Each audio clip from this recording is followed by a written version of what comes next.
yeah, he admitted afterwards, Sam Mellor, that it was his mistake, but he's uninjured, which is the main thing, and I think getting back to a circuit where he's more used to the number 27. A lot of these riders, of course, more used to the circuit of Barcelona-Catalunya compared to Le Mans. I think it should be a better weekend for Rico. At the moment, we are just over 15 minutes done in this one so far. Fernandez, Hakeim Denish, Alvaro Carpe, Max Quiles and David Munoz, your top 5.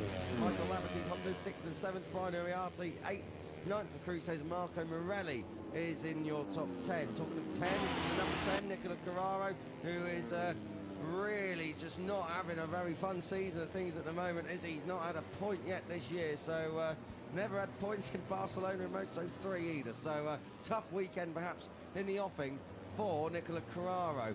We watch Hakeim Denish, normally quite quick in the wet. Spoke with him after though in Le Mans. He was pretty shocked with just how tricky that place is in the wet in a Moto3 bike. Came away with a top 10, so points on the board for Denish, but as you can see, he's flying at the moment up here in second place, and he's got red sectors all the way through this trek so far, this lap around. But Denish, potential wet or dry really, last time out Le Mans, he's becoming a bit of an exciting prospect as the 13.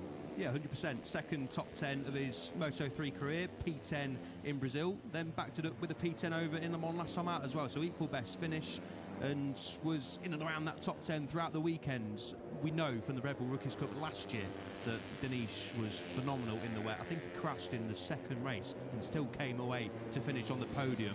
Obviously, going from Red Bull Rookies into Moto3, completely different prospect against more experienced riders, very fast riders as well, when you've got the likes of Quiles and Adrian Fernandez up front, the 31, just in front of Hakeim Denish on track at this moment in time. But you can't take anything away from Denish. Yes, I think expectations, including from us, were raised slightly when we saw the wet weather coming. We knew that Denish was very, very strong in those conditions. But got to remember, he is a rookie, lacking experience, and yeah, I think he just found it a little bit surprising how much of a difference riding the Moto3 bike was in the wet compared to riding the Red Bull Rookies bike in the wet. Of course, similar machines, but different specs. Moto3 a bit of a higher spec compared to the Red Bull Rookies, faster and more sort of race ready compared to the Red Bull Rookies bikes. But don't take anything away from Denish. A top 10, chipping away at things is Denish, and he's a really exciting prospect for Malaysia. We know he's got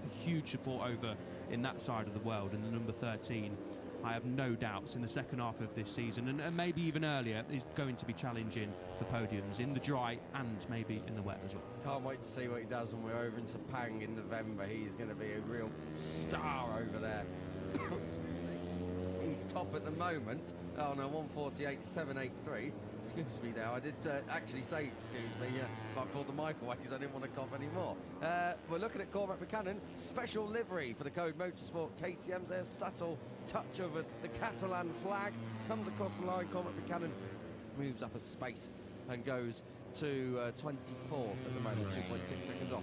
I've got to say, we were kind of backing him to do big things in Le Mans. He definitely did big things. We may have said that we fancy him in the wet. Well, he had a great start, soon fired himself out the front door though, didn't he, and out at turn 6 on the opening lap. So Cormac Buchanan looking to redeem himself here in Catalunya this weekend.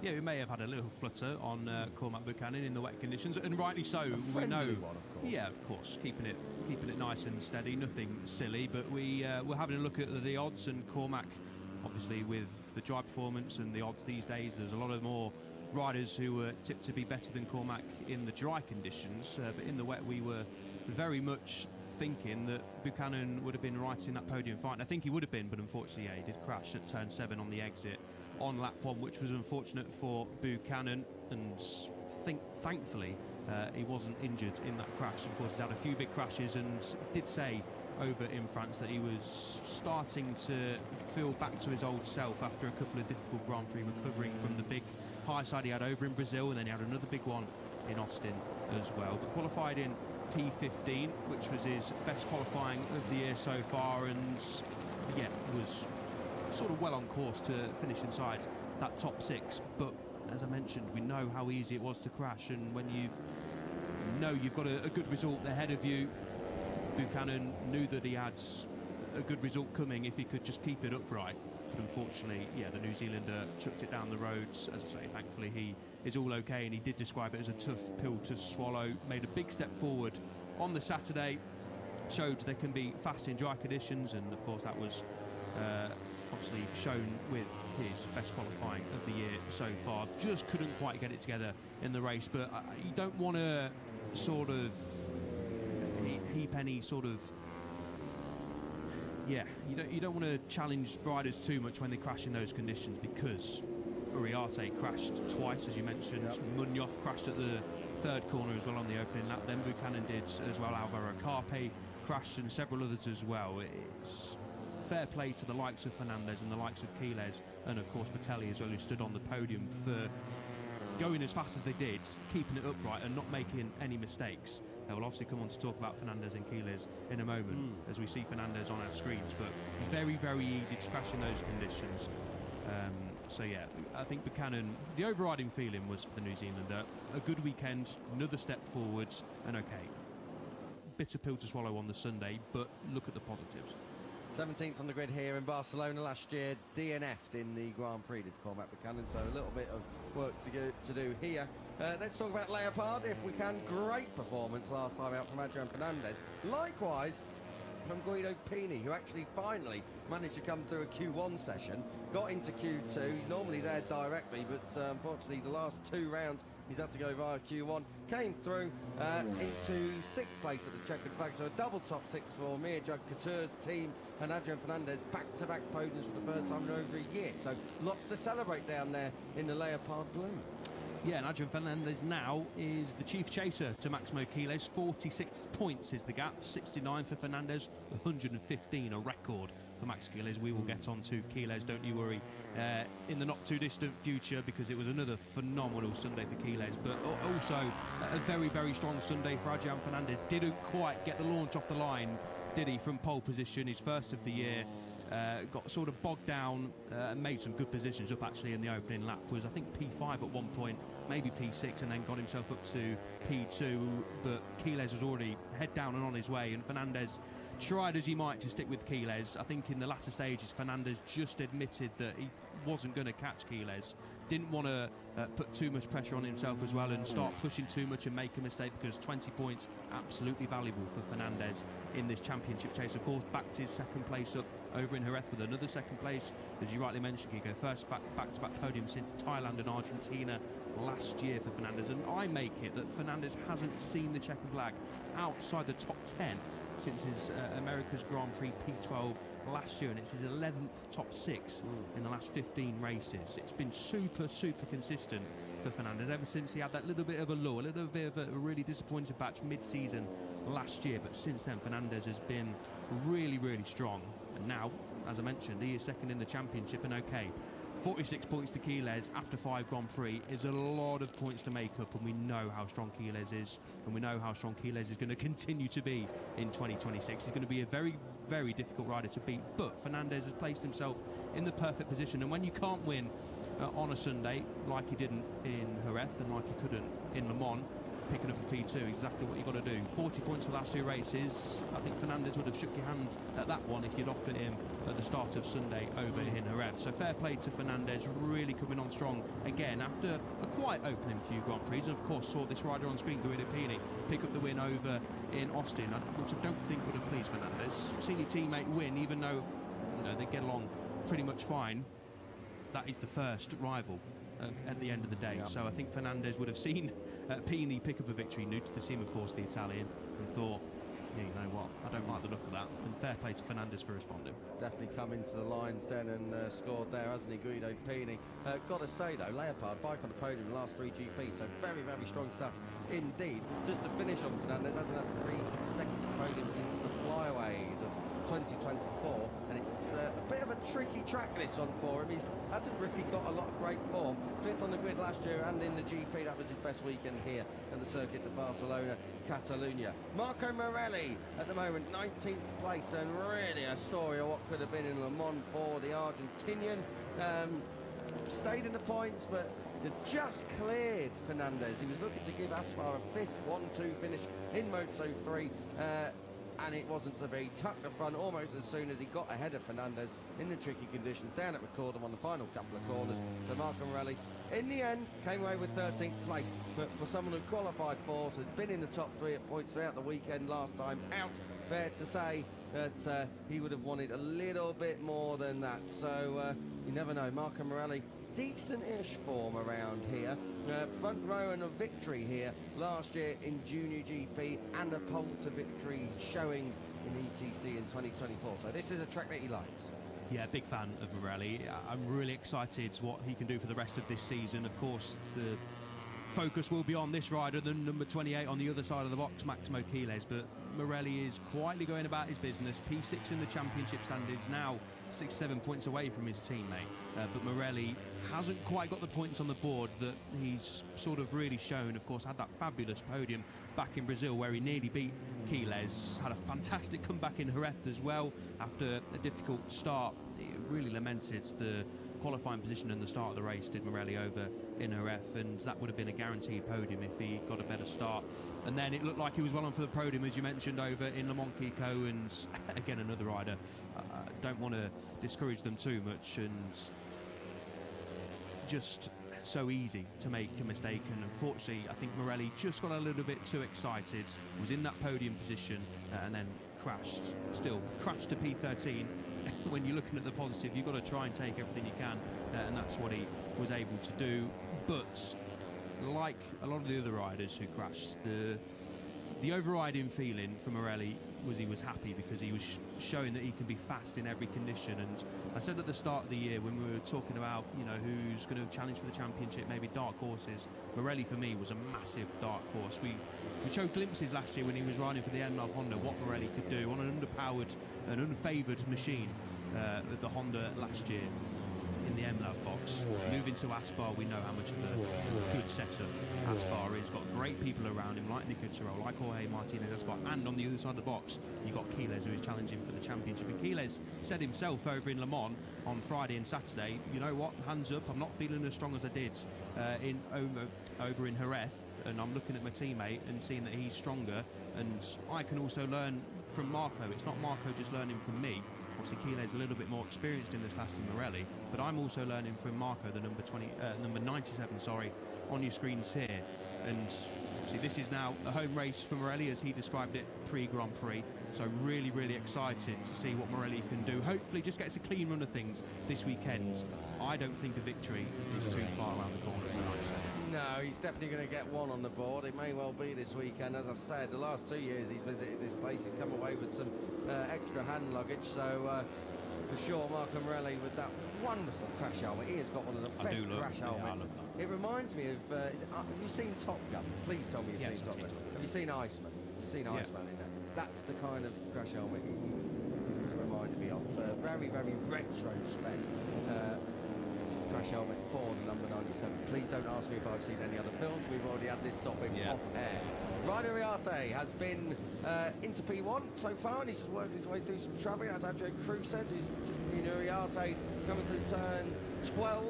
Really is turn 11, but for some reason we have one long corner, the left-hander at turn 10. Oh no, Cormac Buchanan has gone down. I hope that is a rather small crash.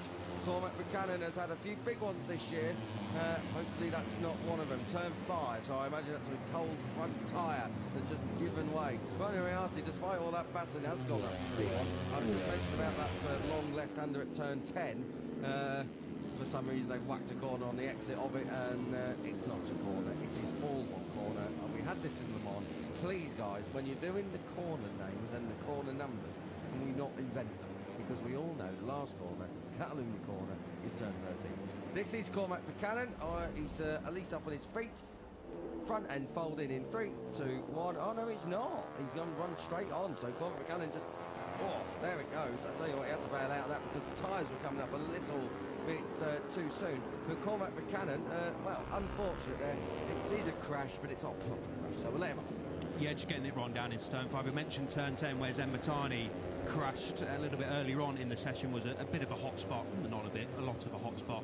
A massive hot spot here at turn 10 for crashes, and turn 5 is as well. 2 left-handers, of course, and that's the first time you're on the left-hand side of the tyre since turn 2. Turn 2 again, another one where we see a lot of riders go down. So a mistake that we've seen plenty of times. Thankfully, Buchanan was up and okay and trying to get that KTM fired and started for the final 5 minutes of this session. So Vitaly's looking over his shoulder in the back of shot and gets a face full, I think that is, of Alvaro Carpe. We're watching Adrian Fernandez. This is down the bottom at turn 10, and then apparently turn 11 somewhere around here, up towards the right-hander, and then it's right, all the way through. Final sector. I'll tell you what, lap time is now starting to fall a little bit. We're still way off the lap record of 1:48.584 is what Brian Uriarte has done. I can tell you the lap record round here in Moto3 is a 45.905. So still a little bit of rubber left to be put down, and a little bit of time we found. Of course, we are here in May this year, but these lap records were set back in 2024, none of which come from last year. 48.137 is for Adrian Fernandez. He bumps his way back into P1. Brian Uriarte there in second. Third for Hakeim Denish, who set that fast lap time earlier on. Cruz has made his way up to fourth. Marco Morelli, Carpe, David Munoz, who we've got to. Oh, Adrian Fernandez. That move is on, but probably not in FP1. He just picks up Ryusei Yamanaka. We've got yellow flags elsewhere on the track. Oh, that's turn 3. That looks like one of the KTMs has come to a stop. Is it a KTM or is it? Not really. Maybe level up MTA potentially. Potentially, but now the transponder's moving again, so we'll have to wait and see what yellow flag. It looks like over on the exit of turns 2 and 3, so we'll have to pick that one up very, very soon. Morelli's just got up to second place. Jesus Rios, fantastic. Well, we said he's quick round here, and he has had victories round here. So Jesus Rios moves into third place on the Rico Snipers team machine. Oh, it was Matteo Vitali. That's a shame. We were talking so well of him earlier on. Matteo Vitali's gone down at turn 2. I imagine that's a front end. That's the first left-hander for quite some time. We do see that, of course. Yeah, I think I cursed it at turn 2. We mentioned turn 10, we mentioned turn 5, and then I spoke about turn 2 being a hot spot as well, and that's exactly where Vitali went down. I did see a lot of gravel being chucked onto the inside line there when you flick it right back into the apex at turn 3. Vitali is all okay, that is good news, but a late crash in this session. Hopefully the bike isn't too damaged. There's not too much work to do from the mechanics down there. As we get some quicker times come in at the end of the session. This is Alvaro Carpe. Disappointing weekend last time out for Carpe. A big missed opportunity for Carpe to notch up a no score and see title rival Max Quiles pick up another healthy 25 points. Denish rises to P1. Good lap time from the Malaysian of 47.718. Yeah, Denish, Carpe and Fernandez all going across the line pretty close together there, and all of them getting down into the 147s. Where's Ryusei Yamanaka going? That's where he's going, through the long lap, as he just gets forced out by his teammate. Well, there is a lot of rockery and stones out there on the turning point there at turn 3, so that'll be looked at, I'm sure. We're going to get to the end of this. We've got yellow flags out again. I wonder what that's all in aid of, but we're going to this time it's up at turns 11 and 12, so Jesus Rios. Well, oh dear me, he's made probably right. Shouldn't be going back out onto the circuit. Yeah, the marshals really shouldn't be allowing him back out onto the track, but oh dear me. Well, Hazel Rios, well, we saw him with a tyre warmer wedged in the rear wheel last time out. Hopefully that front fairing does not wander off any further from where it is. But Jesus Rios done a great job getting up into the top 3, 7th at the moment. So as the riders are pushing on here, late on, we are seeing that a few of them are finding the limits in the way they didn't want to. Everyone at the moment seemingly chasing Max Quiles, who's down in 13th as we have a look at the championship leader working his way through turns 10 and 11. Yeah, we'll delve into more about Quiles' weekend over him on this afternoon, yes. Of course. This is Fernandez. That's the second I did time think that was going to get a bit close up the inside of Uriarte, the number 51, who's having a decent session. Uriarte up inside that top 10. But it is Fernandez who's on course to go P1. Potentially, Hakeim Denish might re-overtake Adrian Fernandez when he crosses the line. Carpe on a good lap time as well. They're all pretty much in the same vicinity. Fernandez chasing Quiles, P1 and P2 in the championship, and it is Hakeim Denish who does improve to potentially end the session on top here in Barcelona. Fantastic. Checkered flag out. What? Wow, Adrian Fernandez, what has he had for breakfast this morning? Oh, he's going off the apex there. Adrian Fernandez, every time we clap eyes on him, he's a bit scrappy, isn't he? Deary me. I tell you what, Max Quiles would have been caught by surprise. I can just imagine that Simon Crafard's just going to have a little look at that and perhaps a little slap on the wrist coming the way of the 31. Hakeim Denish at the moment is the number 13 who is leading the way in P1 at the moment here in Barcelona. Alvaro Carpe has moved himself up to third. Great lap there from Rico Salmela to put him fourth. Adrian Cruz, Marco Morelli, Jesus Rios, who has made it back to the pits, thankfully, ahead of Brian Ariati. Joel Kelso coming to the line, 9th place at the moment. Does he move up? Yes, he does. Moves up into 7th, just ahead of Nicola Carraro on track.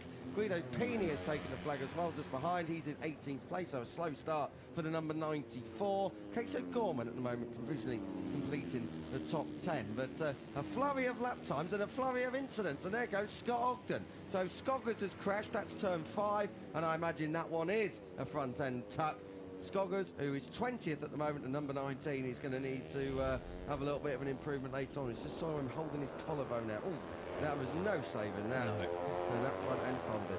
Yeah, unfortunately for Ogden, he did have left shoulder surgery in November after his Valencia crash, and that was his left shoulder. He was just moving around there, so hopefully there's no damage done to that left shoulder for Ogden. As we mentioned, turn 5, that is a classic turn 5 crash here in Barcelona. Alvaro Carpe is pushing on in that third split. Can he hold it around the final corner of turn 14 of Catalunya before the short burst to the line here in Barcelona? Where's this going to get Carpe to? Is it P1? No, he improves his time but stays P3. But a confidence boosting session for Carpe. He was really disappointed after that crash a few days ago on Sunday in Le Mans. And Quiles has moved up into 12th place at the moment, just ahead of Ruche Moodley and David Munoz, and just behind Brian Ariarte and Casey O'Gorman. So that is all she wrote, and that is Hakeim Denish, who leads the way. P1 for the number 13 and 1:47.478, about a second and a half off what the lap record is, but it's a bit cold out there this morning as we watch Ryusei Yamanaka. I think we're watching the wrong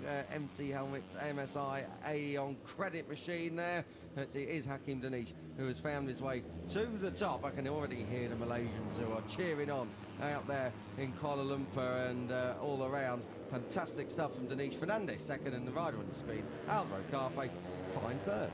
Yeah, absolutely. In Salmela as well, we mentioned that his crash was very disappointing for Salmela last time out over in Le Mans, so a good start to the weekend for the Finn. This is Fernandez, of course, we're watching. Feisty Fernandez, I'm going to call him, in FP1. Was getting a bit busy there, wasn't he? But clearly hungry to reap more success on home soil is the number 31, the lead Honda in the championship and in this session. A replay of what happened between him and Ariarte up at turn 12. Yeah, he'd already done this move to Ryusei Yamanaka earlier on in the lap, and then, well, what we really needed to see was him cutting across Max Quiles there, but never mind, we'll have to rewind and watch that one back on the video, Pascal.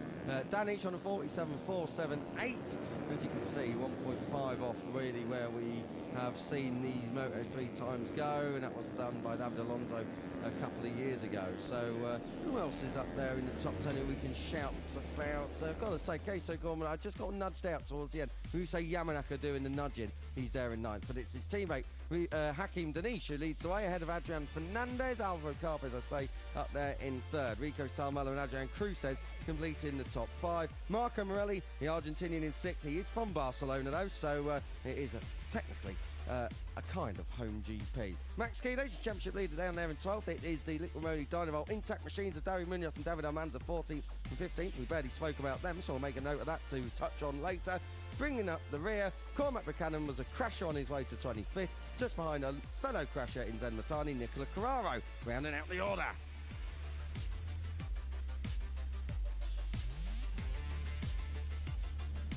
And that is all for myself, Kiko Giles, Lewis Sotheby and Elliot York are taking you through Moto2 FP1. Enjoy!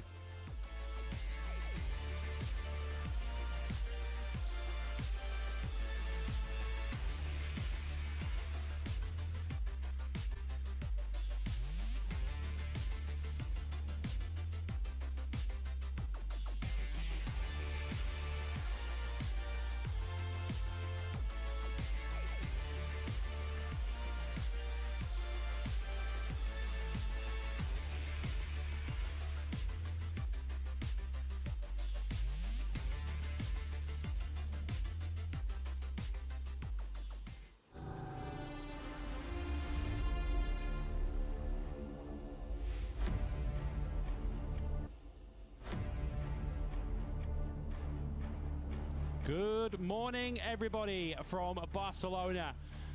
A rather gloomy start to our 6th Grand Prix weekend of the season.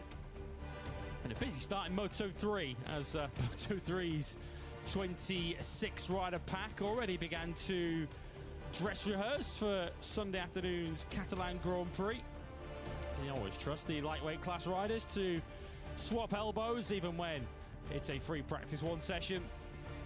It's Moto2 up next as we begin to focus upon a World Championship which is currently being heavily dominated by Spaniards. We have Spaniards 1 and 2 in the World Championship. In total we have 7 of them in the top 10 in the Moto2 World Championship after 5 rounds.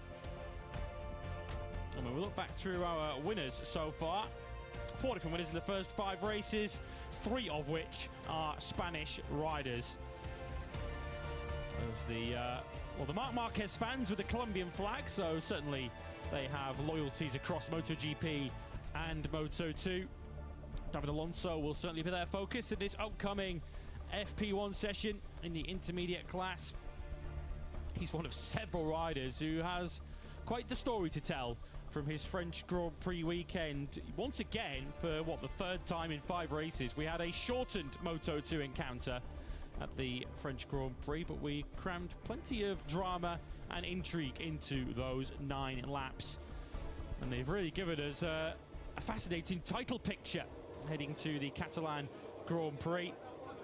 It's a 9.5 point gap, but it is now a different rider in 2nd place, chasing our points leader, Manu Gonzalez.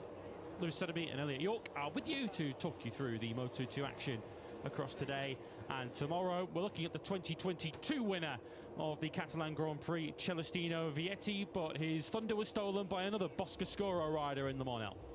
Yeah, good morning, mate. Hello to everyone just tuning in. It certainly was, wasn't it? Ethan Guevara, of course, we are talking about. What a weekend it was for the number 28. Rises to P2 now in the overall championship standings. And it was pretty much the perfect weekend for Guevara. Last time out on French soil, was fastest on Friday, stuck it on pole position on the Saturday, and then, of course, went on to win the Grand Prix on Sunday as well. And obviously we had the restart after the initial start, and both times, fair play to Guevara, absolutely nailed the start on both occasions. The same can't be said for a lot of riders who will come on to as well.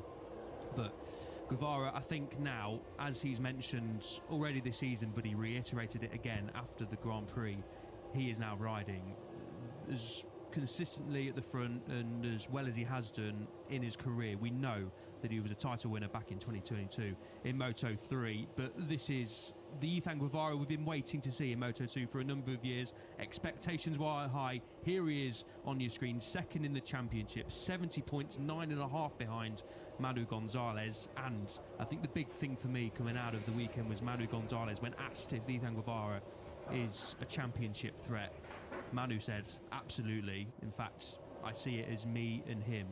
He is my main rival for the championship because he's the most experienced and consistent rider on the grid alongside myself. That is the words of Manu Gonzalez. And when a title challenger and the championship leader so far in 2026 is saying that about you, you know that you have got people worried. And Guevara, as I mentioned, we've been waiting to see this for a number of years in Moto2, but finally we are seeing the Guevara that rose through the ranks of the road to MotoGP, then won the Moto3 title in quick succession, and took his time to get going in Moto2, but now we are seeing a title contender and someone ready to potentially, if rumours are to be believed, make the move to MotoGP very, very soon. I have to say, when I heard those comments, if I was in a particularly mischievous mood when he described Ethan Guevara as his title rival for this season, I would have thought, not your teammate Manu. Yeah, perhaps we'll come to exactly that what I as we go through the session. Senna just lost 2nd place in the World Championship with by his very, very high standards lately, a slightly disappointing result. 7th place, but I guess where he qualified, he would be pretty pleased with that. Well, I said there are plenty of riders with stories to tell from their French Grand Prix. Some story of glory and delight, others of heartbreak and disappointment. Here is one in the form of Philippe Salac. You could pretty much write a book on his French Grand Prix weekend. Absolutely wrecked his Calyx on Friday morning with a crash, which he then responded to by getting himself into Q2 automatically. Took his first front row in some 47 starts since late in 2023 in Lombok. And he'll have been one rider thinking, if only Dani Holgado hadn't, well, if only Jorge Navarro, excuse me, hadn't crashed and brought out the red flags, he was in a very strong position. Yeah, Salac was really disappointed after the race because he said himself that he knew that he could challenge for the race win. And after the technical issues in the morning, followed by that huge crash at turn 3, as you mentioned, Lewis, and then sticking it on the front row, and he was in second place, wasn't he? He'd picked off, I think, Manu Gonzalez on that opening lap before. We saw in the background, as we followed the leaders, Jorge Navarro have his off at the final corner. And then Salac didn't get it hooked up on the restart. He was one of the riders I mentioned, unlike Ethan Guevara from pole position, who absolutely nailed his start. Salac, unfortunately, didn't nail his restart, and then got caught up. I think it was Senaragius on the outside of him coming into turn 3. There's a little bit of contact, no one really at fault, but that sent Salac wider through the gravel up through the Dunlop chicane, turns 3 and 4, and then I think he was back down to sort of P17, the Czech rider, and then fair play to him, got his head down and made up positions to get inside that top 10, but Salac left France feeling very, very disappointed, knowing that he had the potential to at least be on that podium, and he said he was very, very in that fight for the win. As we're going to look at Dani Holgado, that is why he got disqualified. Yeah, all present correct. Unfortunately, it wasn't for Dani Holgado in the haste to get his bike back out there so he could take his grid position for the restart. Remember, Holgado, as I briefly alluded to, incorrectly describing him as the reason for the red flag. He crashed a lap before the red flag came out, high-sided coming out of the museum corner. His bike went for a journey halfway up the straight towards turn 8, and the team, unfortunately, sent him out without the front fender, front mud guard, whatever you want to describe it. It is part of the aero body of a Moto2 bike, so you're not allowed to send that bike out onto the racetrack without it fitted. I guess it didn't slow him down too much, and I wouldn't imagine it would have made the bike any quicker. Dani Holgado only took the checker flag in the bottom end of the points anyway. But I guess perhaps, as mentioned, in the haste to get him back out, the team perhaps not reading the rulebook. Of course, famously, I think back to Austin a few years ago when Ethan Guevara got his first Moto3 win, and we had Gino Borsoy, who was then the Aspar team manager, walking down the pit lane with a bright yellow rulebook in his hand. Perhaps his successor at the Aspar team, Nico Troll, needs to have a flick through the technical regulations ahead of this weekend. An improved weekend for Dani Holgado in Le Mans, but that is now just 5 points from the last 3 Grand Prix since his win in Brazil. Yeah, lost 46 points, I make it, to Gonzalez since Brazil, and that's why Holgado has gone from the championship leader down to P7 overall. He lost a place again to Ivan Ortola, who was on the podium. We'll come to speak about Ortola, of course, in due course, but Holgado just needs to get his season back on track. It was a much more positive, as you rightly mentioned, Lewis, weekend over in Le Mans. Back to what we were used to seeing Holgado doing for a lot of last year, of course, and at the start of this season. This is why Colin Vire has along that penalty for the Grand Prix here in Barcelona. Fair play to Colin for sort of owning up to it, and this is the Dutchman in the garage. A disappointing weekend for Vire, but he said, yeah, my mistake. Sort of admitted that he just lost his cool a little bit, was trying to fight for positions and just got a little bit overexcited, and of course ruined Dani Munoz's race as well. So fair play to Vire for holding his hands up and saying, yeah, I admit it was my mistake, I'll take the penalty in Barcelona and try and move forward. But yeah, back to Holgado, just needs to just rediscover some momentum, get some points on the board. First and foremost, of course, last year was a dominant winner around here, pole position to the victory, sort of where Holgado properly announced himself as a Moto2 rider, and I think pricked the ears of a lot of people, including some MotoGP teams as well, because I think he took us all by surprise last year, did Dani Holgado, and of course coming into this season when he finished P3 in Thailand, then backed that up with a victory over in Brazil, we thought, okay, here we go, Holgado is making a name for himself and he's really going to challenge for the title this year. That can still come, of course. I'm not ruling out Holgado by any means in this championship race. He might be T7, but he's 41.5 points behind, which sounds a lot at this stage, and it is. But Holgado, if he can just get another couple of good results on the board, he's right back in this title chase. A long way to go before pretty much December when we get to Valencia. But Holgado was singing from a more positive hymn sheet over in Le Mans, which is first and foremost what he needed to do after really disappointing rounds over in Austin and then again in Jerez. So that was the positive for Holgado. The negative was he crashed on lap 1 and then got disqualified from a few points. So as we go green here, Holgado on home turf, we'll be hoping for a lot more from this weekend. 17 Grand Prix still to go, some 425 points, and yes, I did use a calculator to work that out. So Daniel Holgado does still have plenty of time to fire himself back into title contention, and particularly in a class like this where we do tend to see different winners at most Grand Prix we go to. It's not the kind of series where a rider is going to run away at the top of the World Championship. Manu Gonzalez, as he did for much of last year, leads the World Championship, having led it for all bar the Brazilian Grand Prix when Danny Holgado briefly went ahead of him with that victory there. Gonzalez, of course, won the season opener in Thailand, won back the championship lead in Austin when Holgado had an absolute stinker, and he has led it ever since. But the lead has never got into double figures so far. This 9.5 point lead that Gonzalez has is the biggest lead that he's had so far this season. As mentioned, it is now Guevara that is the nearest challenger, having taken that second place from Senna Aegis. Session underway then. Let's just draw your attention to a couple of replacements, a couple of riders that you need to perhaps keep an eye on who you won't have seen regularly.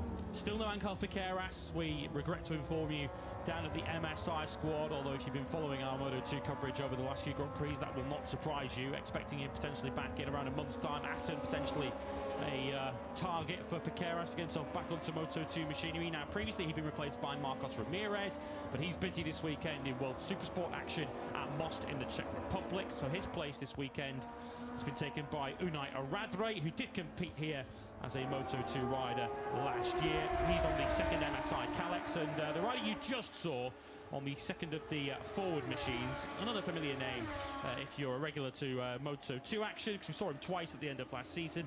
Xabi Zurutusa is back. He's in for the injured Jorge Navarro. In that crash coming out of the last corner that brought the red flag out at Le Mans, he actually broke a finger in his right hand.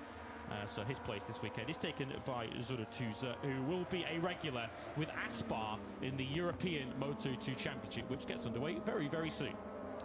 Yeah, sending our best wishes, of course, to Angel Piqueras. This is Unai Aradre, who is jumping on Piqueras' machine, as Lewis mentioned briefly there. Good luck to Aradre this weekend. But yeah, sending our best wishes to Piqueras. Of course, the Moto3 winner here last year was Piqueras, and hopefully, fingers crossed, we see Piqueras on a bike very soon. But we spoke to team personnel over in Jerez, and of course, before that, over in Austin as well. Of course, Austin is where Piqueras picks up the injury on the Sunday, and it did sound like it was, obviously, with the extent of the injury, it's going to be a lengthy layoff of around about 10 weeks or so. I don't think we're going to see Piqueras before the summer break. Hopefully we do, but the main thing for Piqueras is to get back fit, because obviously he's not going to be challenging for the title, unfortunately, this year. But we know the potential Piqueras possesses, and we don't want him coming back too soon. The team won't want him coming back too soon and doing more damage. And of course, the same goes for Jorge Navarro as well. Hopefully we see the experienced number 9 back on the grid pretty soon. A shame for them to both miss their home Grand Prix. They've got several of them. Of course, the Spaniards, 4 Grand Prix we race in Spain, but Barcelona is always a special one for the Spaniards. So yeah, hopefully we see both riders back on track very soon indeed.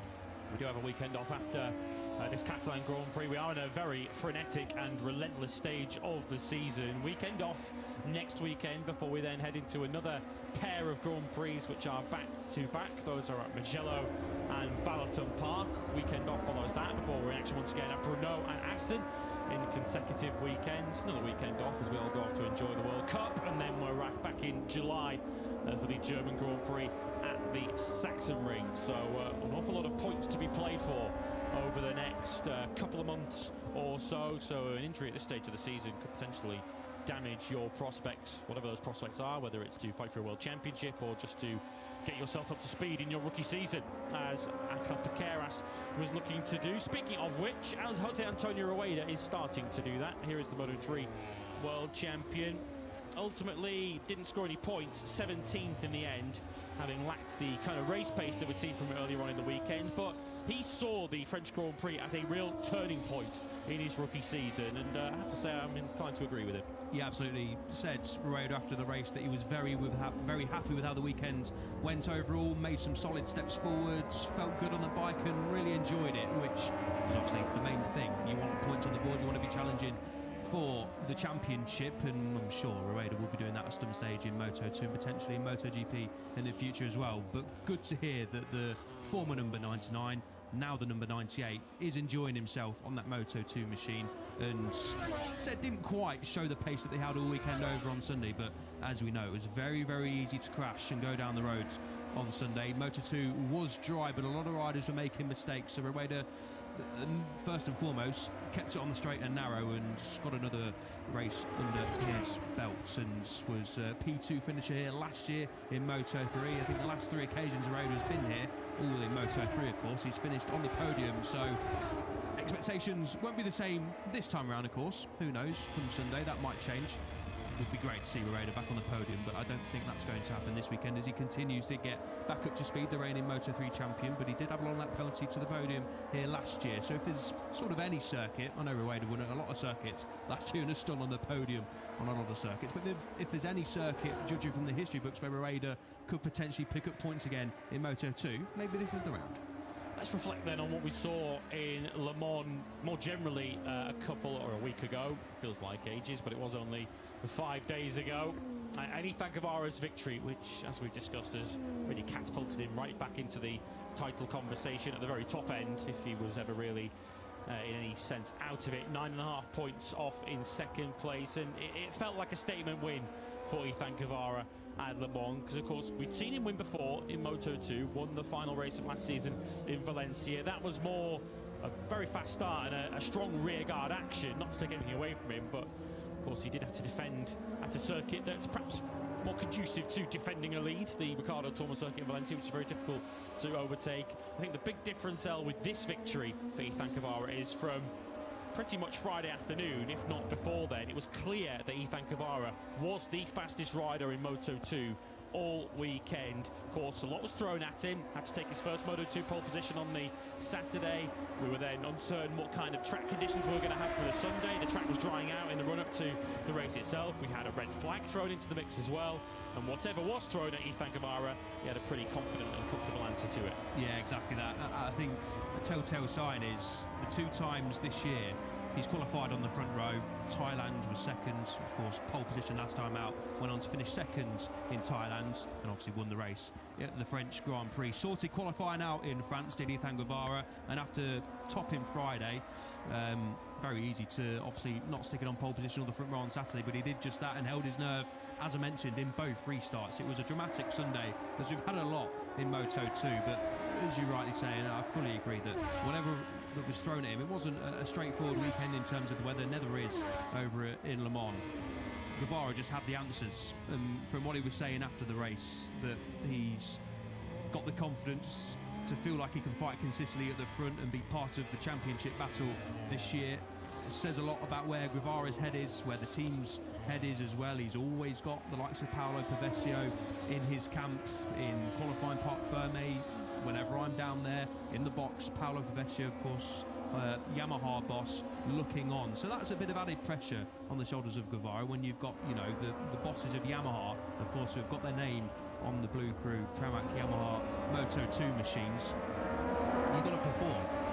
That's exactly, to be fair, what Guevara is doing. And I think at the start of the season, if you'd have said Guevara is potentially going to move up to MotoGP, you'd have said, yeah, potentially, but he's got to have a good start to the season. He's got to show that he's ready to win more races and fight for the championship. Fair play to Guevara, that is absolutely what he is doing. And as I mentioned, this rider on screen, when he is saying he feels like his main rival at this stage of the season is Ethan Guevara, then you've got to listen to Manu Gonzalez, because he's been in the championship chase before last year. He was obviously beaten to that by Diogo Moreira, who is now in MotoGP.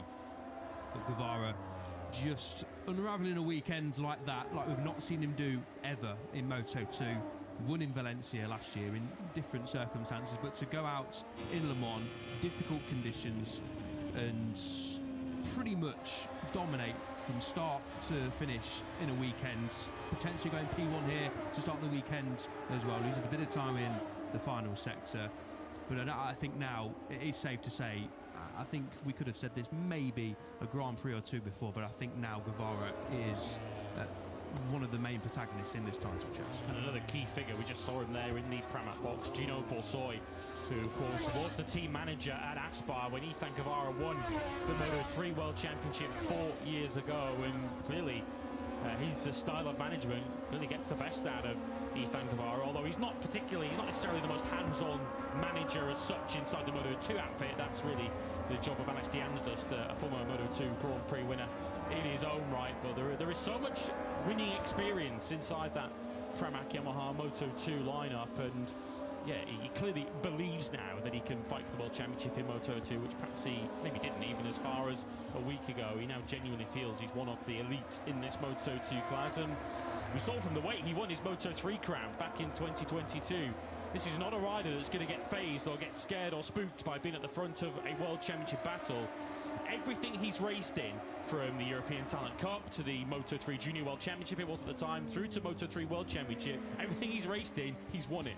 Exactly. 2019, I'm saying European Talent Cup champion. 2020, first year in Moto Junior, went on to win the championship. Second year in Moto3, won the championship. And this is why we're saying this is now the real Ethan Guevara, finally standing up in Moto2. Just lost his way a little bit in the first couple of seasons, but slowly but surely got his confidence back and has become a much more rounded rider as he potentially improves on this lap time around. He does. Sits the top 2 in the championship, currently sitting top 2 in this session. But as we've mentioned, he does look like and sound like a completely different rider this year. I think picking up that victory to end the season in Valencia, for any rider going into the winter, having got a debut win in the class, whatever class you're in, going into the winter, how much confidence that must give you, and have the team, as you mentioned, Gino Borsoi, Paolo Pavescio and Alex De Angelis around you, supporting you and believing in you. And as we think, potentially already got pen to paper on a jump to MotoGP next year, which is a massive pressure off when you know what your future is going to be. None of that is confirmed, don't take my word for it, but I think we all think that is exactly what's going to happen, especially now the results that Guevara is unfolding. To have that sort of put to the back of your mind, not having the stress and worry about trying to find a ride next year or putting that extra pressure on your shoulders. Guevara is a completely reformed character in 2026, and he's not going to go away in this title fight.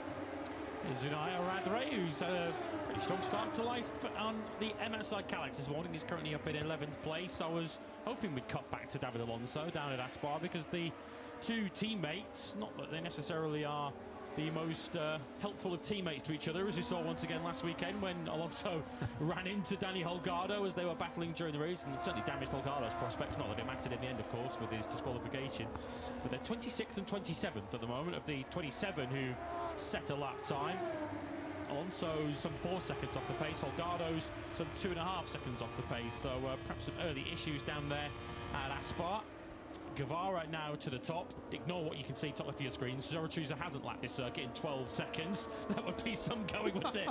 If I see on that forward every weekend, if you can get around this circuit as quick as that, he's clearly taken some sort of shortcut. 12 seconds, I mean, whatever shortcut it is, it's a pretty good one to get that lap time in 12 seconds.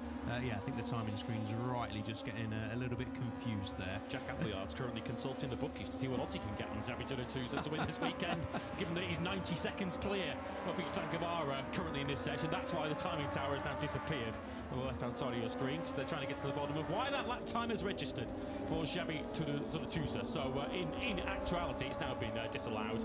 So we can now get on with our lives once again. Guevara topped by a 10th of a second. Here he is from Manu Gonzalez. Barry Baltus is up in 3rd place from Alonso Lopez, Aaron Canet and Philip Salac. We're right to get excited a little about Jose Antonio Rueda. He's just got 7th on a 1:43.187. El's already told you of his very strong Moto3 record around this circuit, so perhaps this could be another opportunity for Rueda to take a step forward. Then we have Colin Via 8th from Denison Chu 9th, And Ivan Ortola completes the top 10, and Ortola certainly one of the stars of Sunday afternoon at the French Grand Prix. It's difficult at the best of times, El, to get yourself onto the podium from 14th on the grid, much less when the race distance is only 9 laps.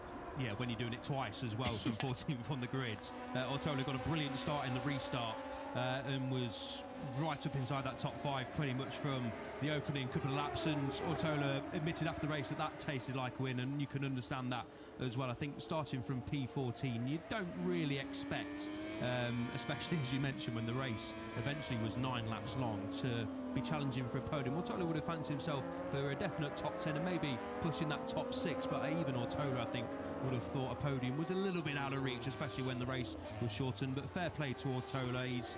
After he said a couple of difficult Grand Prix, the team and himself were really working hard to get back to sort of where he was at the tail end of last season.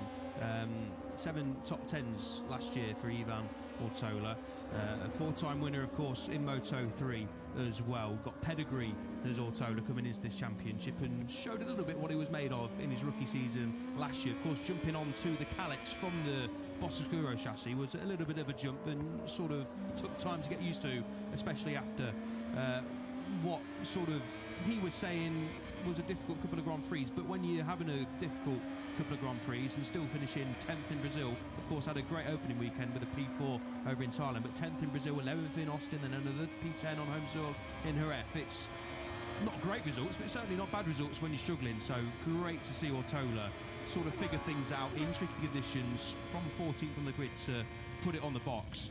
And he's in a really consistent run of form actually. I make it 15 point scores in the last 16, 5 top 10s in his last 6 as well. So Ortola really going about his business quietly, but now very effectively as well. And as I mentioned, he's now ahead of Dani Holgado in the championship. I think you said to Ortola after 5 rounds you're going to be ahead of Holgado, especially after Brazil when Holgado was top of the championship. Ortola would have been, all right, okay, that sounds pretty good. And to get your first podium of the season ahead of your home Grand Prix for Ortola and a lot of these riders, of course, a real confidence boost, and good to see Ortola back inside the top 3 on a Sunday. And of course we'll never know what would have happened had they made the opposite decision, but they will feel vindicated in their decision to swap Boscoscuro for Calyx this season. Certainly Ortola's current situation, 6th in the World Championship, would suggest that they're happy with that move, although of course we are talking about a Boscoscuro having won the last Grand Prix and Ethan Guevara at 2nd in the World Championship on it. So clearly different ways to skin a cat in this Moto2 World Championship. The last 2 Grand Prix to be held here in Barcelona, or the last 2 Catalan Grand Prix, if you just forget the Solidarity race at the end of 2024 for a second, have been won by a Calyx and a Boscoscuro, with Ayagura's victory here back in 2024. Aaron Canet then did on a Calyx win the 2nd visit to Barcelona late last season, and of course last year it was Dani Holgado the winner of this race.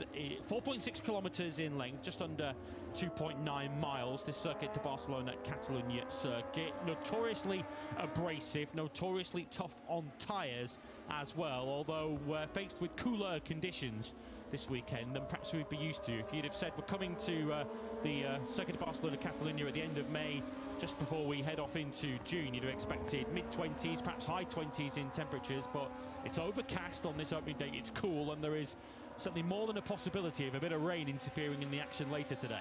Yeah, absolutely. We are expecting rain to come a little bit later on this afternoon, so potentially today this is the final dry running we're going to get in Moto2 anyway, and highs of 16 degrees today, which is pretty chilly. I've still got my jacket on it in the commentary box. It's not going to be a very warm day for the fans flocking here to Barcelona, but I think it does warm up for the rest of the weekend, which is good news. But yeah, today a little bit of added pressure thrown into the mix in Friday practice. Not that we need it, not we need any more drama on a Friday, because it's basically mini qualifying sessions in Moto3, Moto2 and MotoGP. But yeah, some wet weather might just throw a few different names at the top. Manu Gonzalez, one of those riders we mentioned in Lemans, won't be wanting wet weather because famously Gonzalez, phenomenal in the dry conditions of course, but struggles a little bit more in the damp conditions. So that could just throw a few cats amongst the pigeons ahead of qualifying later on into the weekend, of course, on Saturday. But yeah, not potentially going to be the sort of cleanest weekend in terms of weather here in Barcelona, which is not always a bad thing for us spectators and commentators and fans around the world, but obviously not what the riders want. He's never finished on the podium here, has Manu Gonzalez in his Moto2 outings. Certainly not at the Catalan Grand Prix, hasn't. No, he was knocking on the door of it in the Solidarity Grand Prix, wasn't he, late in 2024? But if I think back to last year's Grand Prix, when, of course, he was trying to defend that World Championship lead, he spent most of the race stuck behind Ivan Guevara, who was so difficult to slipstream past, and an outbreak at the end of the 1 kilometre main straight here. So Gonzalez certainly will be hoping that history doesn't repeat itself this year, that he's spending much of the Grand Prix staring at the rear tyre of his closest championship rival. It's weird, isn't it, for Manu Gonzalez, because he's not had the blistering race-winning pace really at any stage this season. Of course, it was a victory that he fought hard for in Buchanan at the start of the year, managed to snatch it in the latter stages from Ivan Guevara. But I don't think we've had a weekend so far this season that Manu Gonzalez has dominated in the same way that he did for many events last year. But what I guess he has found this year is that consistency of podium finishes, and he's... Whatever you say about Manu Gonzalez and the pace he's had so far this season, he's certainly raced with a championship mentality, with the sort of long-term mindset and view of how this season is going to play out. 5 Grand Prix this season, and Manu Gonzalez has now been on the podium in 4 of them.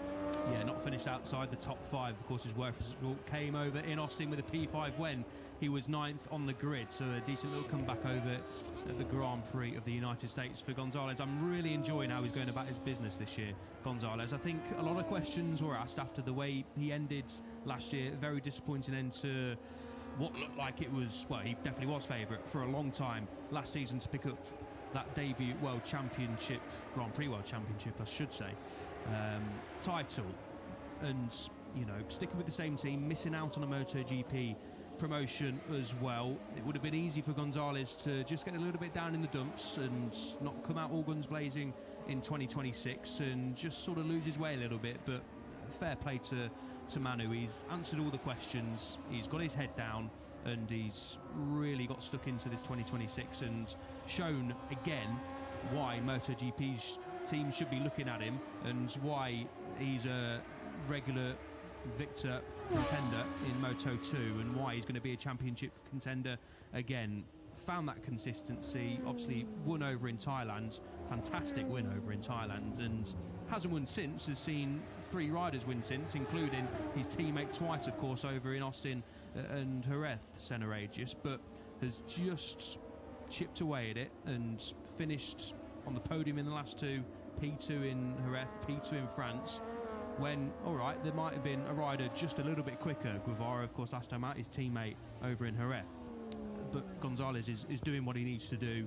Only 9.5 points clear, but Gonzalez knows, again, that he's a championship contender, and as I mentioned, I do really like the way he's come into this season and picked up where, not quite where he left off in 2025, because he didn't leave in phenomenal circumstances, but he's rediscovered his mojo, and that's great to see, especially when you've got Senna Aegis on the other side of the box, who's gone back-to-back race victories. Easy to get a little bit demoralised, but Manu knows that he's not found quite that feeling he had last year. Speaking to Jürgen Ling a lot, he's mentioned this as well. They've not quite got that calyx triangle hooked up like they did last year on Manu's side of the box. He's not feeling terrible, of course, that's shown in the results. He's not too far away at all, but he's not quite firing on all cylinders, and that's why we're seeing the likes of Guevara win ahead of Gonzalez. I do think over Lemans, and Gonzalez said this as well, that he just got stuck behind, I think it was Alonso Lopez in the restore, just lost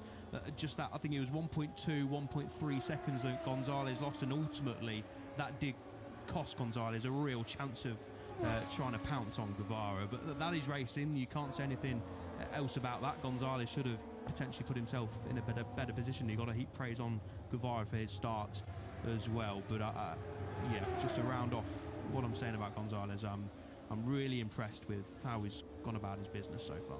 Yeah, I guess to that point of being stuck behind Alonso Lopez in the early stages, Manu Gonzalez has only been on the front row once this season, qualified 3rd for the Spanish Grand Prix. He's found himself on the 2nd row on a couple of occasions, and he's been on the 3rd row on a couple of occasions. So perhaps that's one area that Manu Gonzalez would feel he needs to improve upon if he's going to turn some of these podiums into more frequent victories. Because the podiums really dried up, didn't they, in the latter stage of last season. And of course, one of the few podiums he did take in the latter part of last season, he got disqualified for, through no fault of his own, back in Indonesia, which really did punch a big hole in his World Championship lead. Ultimately, he didn't recover from that. Quick apology, I have to say, at this stage, and it's an apology to all of our Indonesian fans, because we've not brought to your attention the big news of yesterday here, because I was looking on the timing screens at 27 names and wondering why we didn't have 28. Of course, I was reminded that unfortunately Mario Aggi withdrew from this Catalan Grand Prix yesterday. Now, we saw Aggi uncompetitive by his 2026 standard back in Le Mans, qualified 23rd, only finished a couple of places higher than that. And then he went for a medical examination on Monday on a right hand issue. Unfortunately, when he arrived here yesterday, the decision was taken that he wasn't fit enough to compete in this Grand Prix. He has withdrawn. Rotten luck, rotten news, L, for Mario Aggi, who's just can't buy any injury luck, can he? No, unfortunate for the Indonesian to miss what is his second home Grand Prix. Of course, the Honda team Asia clan live over in Barcelona, as do a lot of us and the riders as well. Yeah, unfortunate for Aggi. Did say at the end of the Grand Prix over in France that he was struggling physically and not really understanding what was going on. He said he was struggling with his arm during the race, and as we know now, he's got a right hand injury that's been picked up and has ruled him out of this weekend. So fingers crossed it's not a big one.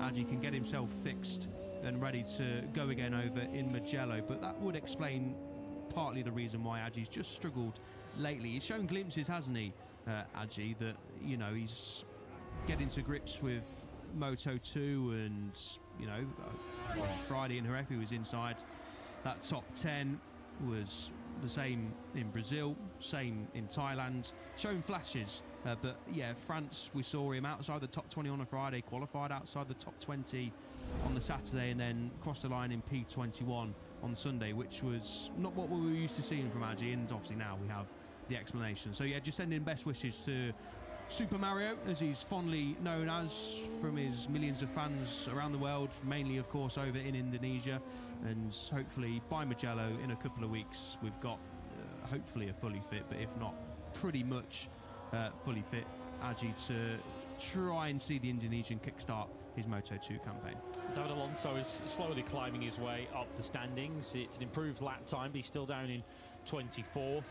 Of course, we wind the clock back 7 days to Friday in Le Mans. We were at this stage a little perplexed, and then on Saturday morning we're rather concerned as to how David Alonso's weekend was going to pan out. I think if you told us how it was ultimately going to end up, we'd have been impressed. And I guess if you'd offered David Alonso on Friday night when he was really struggling with that right shoulder, or even on Thursday when he wasn't sure if he was going to race at all at the French Grand Prix, if you'd told David Alonso that he was going to get out of there with a 5th place and be just 31.5 points off the World Championship lead, I'm pretty sure the young Colombian would have snapped your hand off.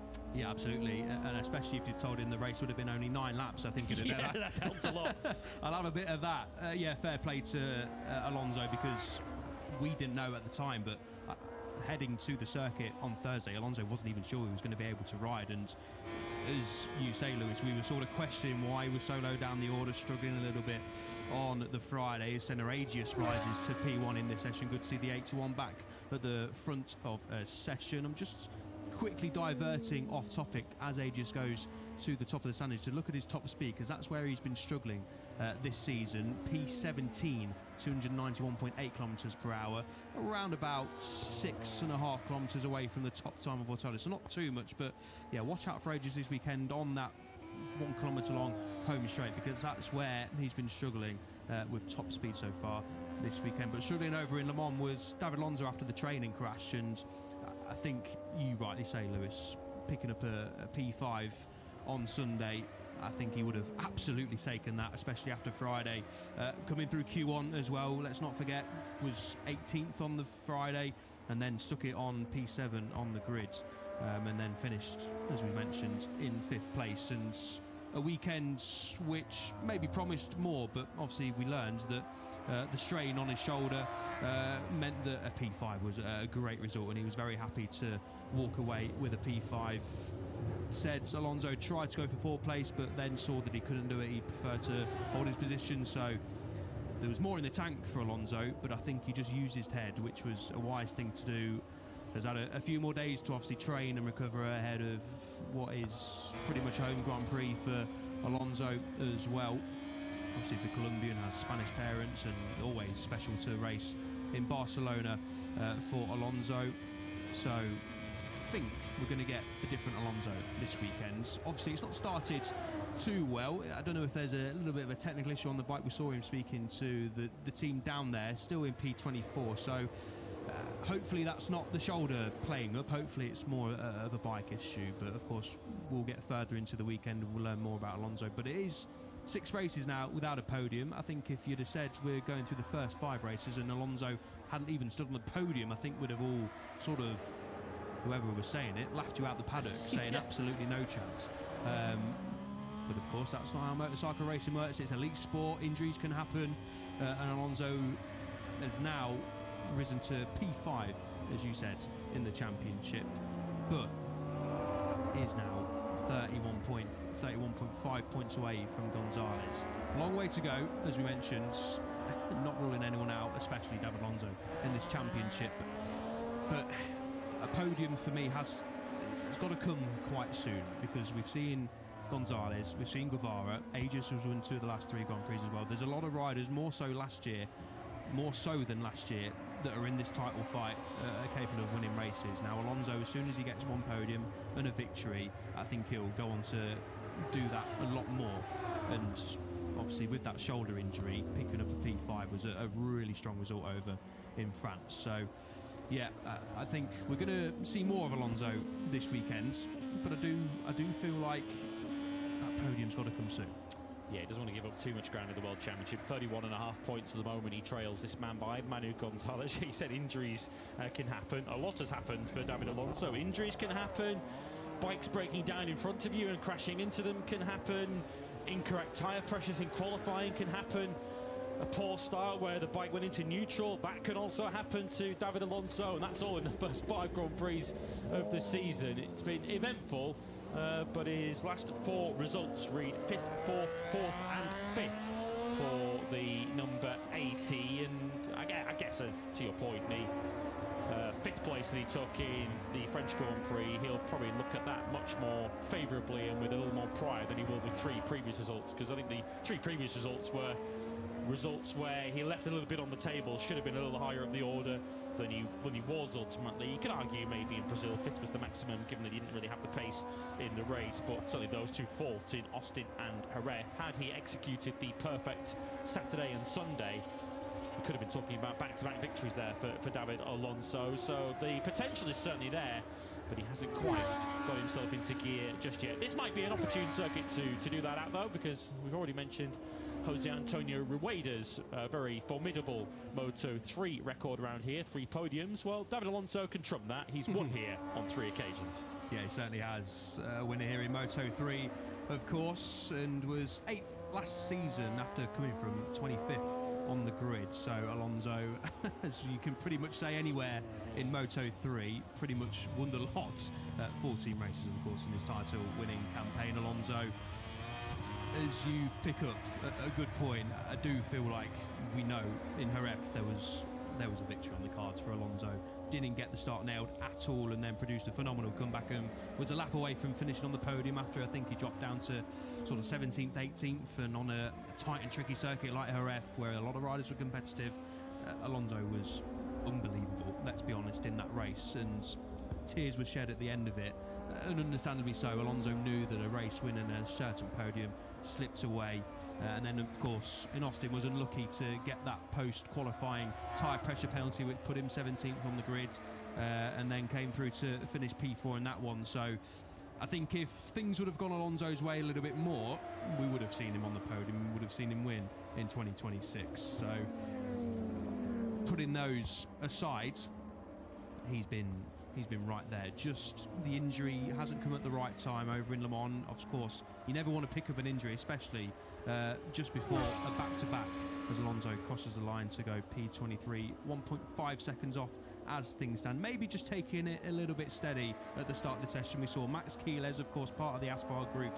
and championship leader in Moto3. He was outside the top 10 earlier on in FP1. So take the session with a pinch of salt, as we always do, of course. You guys know at home not to read too much into FP1. We can read a little bit, of course, but don't take too many conclusions away from it. We're going to expect to see Alonso further reordered than that come the weekends, but we've got the likes of Aegis, a Screech back up there in the top 2 as well after a difficult weekend over him on. Of course, Ethan Guevara, who we've spoken about, up inside that top 3. So a lot of the riders who we're used to seeing at the forefront of sessions and in this championship are up inside that sort of top 10 realm, but I don't think Alonso will be in P23 for the rest of the weekend.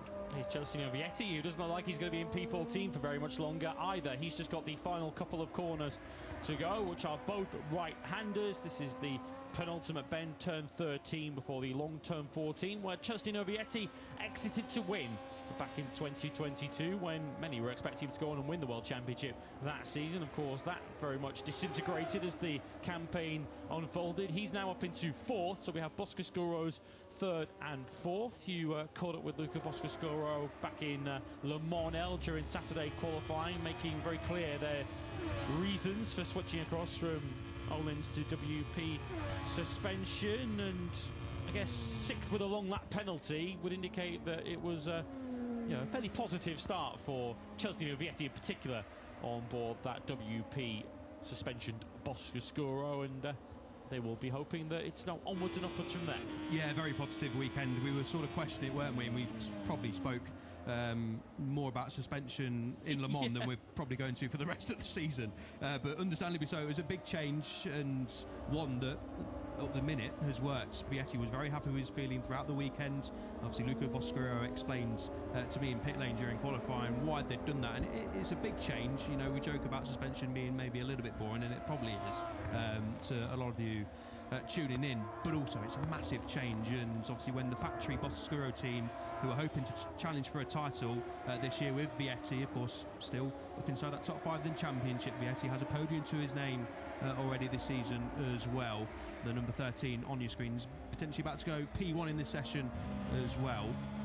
I think what they were saying during the weekend, and especially afterwards, Vietti, was very, very positive, and that was their first weekend at it as well. Collected a lot of data, obviously a different type of track, different grip levels, so this could change how they're feeling. But so far, so good for Vietti, who may be about to go P1 unless he's had a bit of a disaster final section, which he didn't. 4/10 clear now of Senna Aegis in this session. And you mentioned Vietti getting that long lap penalty in the race, and watching obviously the highlights back, he did sort of ram into Barry Bowers. He wasn't ready to put up any kind of defence, was he? No, I was going to try and put it in a more polite terms, but to be fair to Vietti, he was a little bit out of shape, and unfortunately for Bautas, he was on the receiving end of a little bit of a shunt at the inside down at turn 6, so Vietti absolutely deserved a long lap penalty.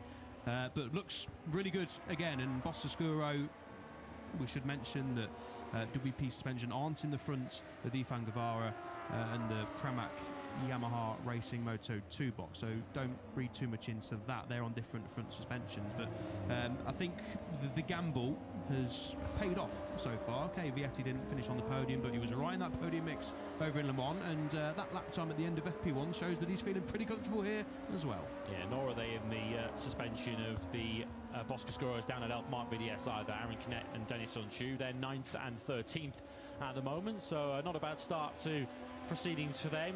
Of course, a team that sets much higher standards than that, but of course it has been a rather poor season to date for Mark VDS. Tony Arbolino, he's in 16th place. It's fair to say this would not count as one of Tony Arbolino's favourite venues on the calendar. Best of 9th for Arbolino around this place.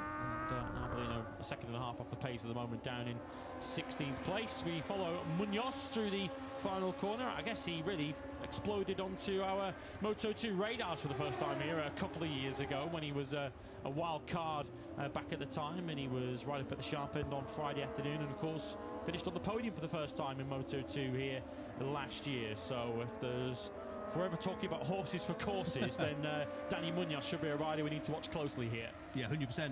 Boasts the best race lap around here as well, Dani Munoz, from last year, 42.355. No one really had an answer to Holgado this time last year, but it was only Jake Dixon as the other rider who beat Dani Munoz around here last year. It was a fantastic effort and absolutely just spot on. It really rose onto the radars of a lot of people this time last year, did Dani Munoz, when he was riding the Red Bull KTM IO machine, stepping in for the injured Denish on shoe, and of course a full-time rider this year, Dani Munoz, and already has a podium, of course, in under 17. So 1.6 away. He won't be too happy about that. One place behind David Alonso, but I do think the number 17 is going to look good this weekend, and of course a lot can change well in just under a year. Of course, we're coming to Catalunya a little bit earlier, different conditions, but I think Munoz will be coming into this weekend expecting to be at least challenging for that sort of top 6, and if not a little bit more. Vietti tackles turn 10 then, second gear down to around 80 kilometres an hour. You continue on the left-hand side for 11 before you're straight over. You've got to manoeuvre your body over onto the right-hand side for turn 12. He's caught up with Munoz here. 17 leads the 13 as we now approach the final corner. Checker flag is out as Vietti tries to copy his famous mentor, Valentino Rossi. It's I guess if you're playing your bingo cards back at home, there's the 2009 mention for you. Of course, we had posted that on our MotoGP social media channels earlier on in the week. The famous Rossi-Lorenzo last lap battle here. It's amazing to think, isn't it, that is now 17 years ago when we saw one of the great final laps in Grand Prix motorcycle history. Yeah, absolutely, and hopefully the 3 races come down to that final corner this weekend. Here's Dani Holgado, 6/10 off through the 3rd split, a long way off what Celestino Vietti has been able to do in this session. But again, after a disappointing Sunday over in Le Mans, it's another session where Holgado looks not quite back to his best, but obviously got a decent feeling on board that Calyx Stripe machine. Let's get him over the line. Is it going to rise him up the leaderboards? Potentially not. No, he loses time in that final split. But inside that top 10, not a bad start to the weekend for last year's Catalan GP winner in Moto2.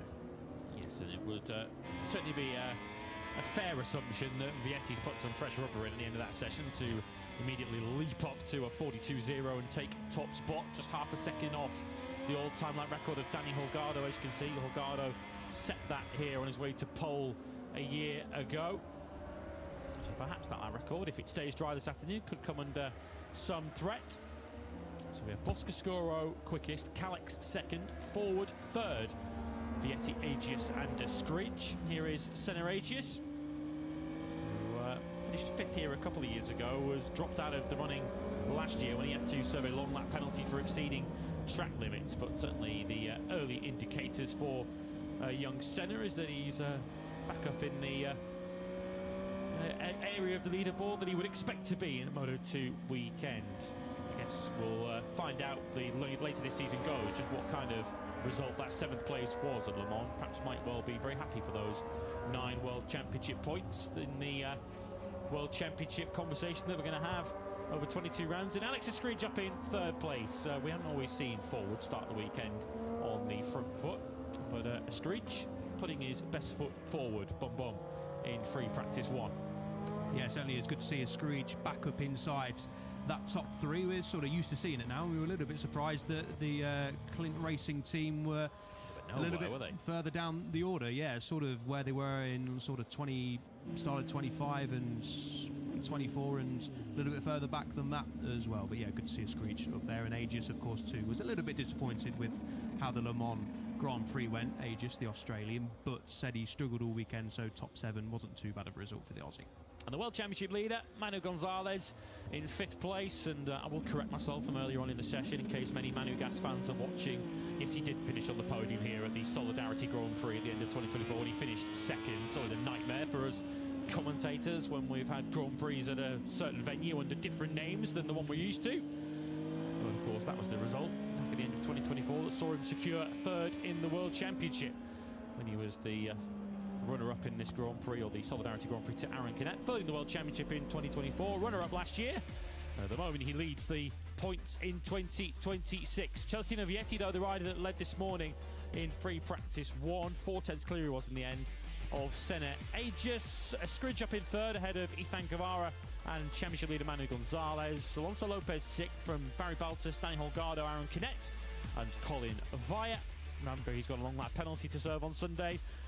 Very promising start to the weekend for Jose Antonio Rueda. He was 11th ahead of Philip Salac, Denis Sunju, Ivan Altola, and Unai Aradre. Of course, knows his way around this circuit as a very frequent European Championship competitor. He was 15th ahead of Arbolino and Alonso, Munoz, Van den Gorberg, and Roberts. Next up from Fernandez, Garcia, Lunetta, Sasaki, Huertas, Forosato, and Zuda Tusa, the forward replacement.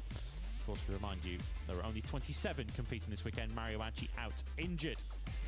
Celestino Vietti then quickest in free practice 1. Bright start for Boscoscuro here in Barcelona. MotoGP is on the way in just a moment.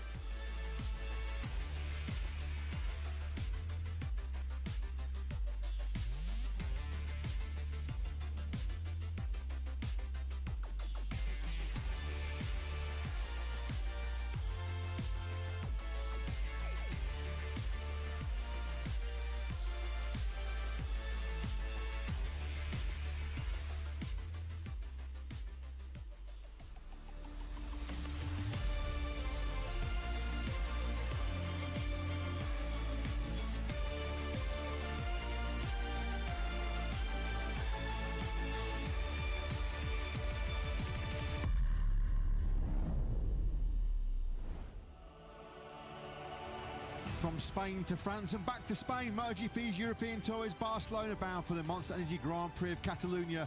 Close to a city blessed with beautiful architecture and beaches and iconic landmarks, sits the magnificent Montmeló track, which has featured on the MotoGP calendar since 1992. FP1 fires up the Catalan clash next live. It's time for MotoGP.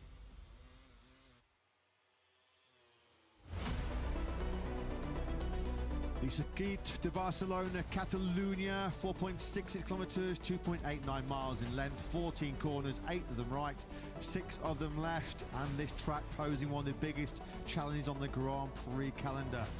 High abrasion, low grip, doesn't matter whether it's wet or dry, hot or cold here in Barcelona. Chasing grip is one of the toughest tasks the rider will face all season long, largely thanks to the long sweeping right-hander of turn 3.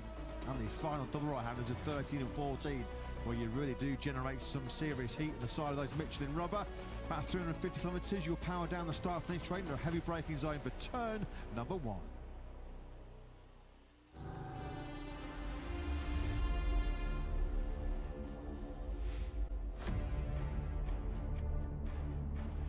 Good morning and welcome back to Barcelona.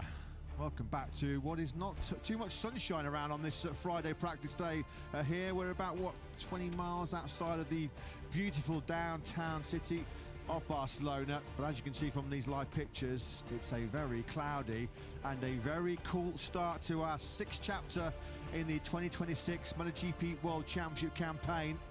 No dark clouds hovering over Aprilia right now, though, are they, after their historic Lemans Grand Prix in France, just 5 days ago. What an experience it was for Aprilia at the Bugatti circuit, as for the first time in the Nawali factory's history, they locked out a MotoGP podium. Jorge Martin, what a weekend it was for the rider who won his World Championship, of course, here in 2024 in late November in the Solidarity Grand Prix a couple of years ago.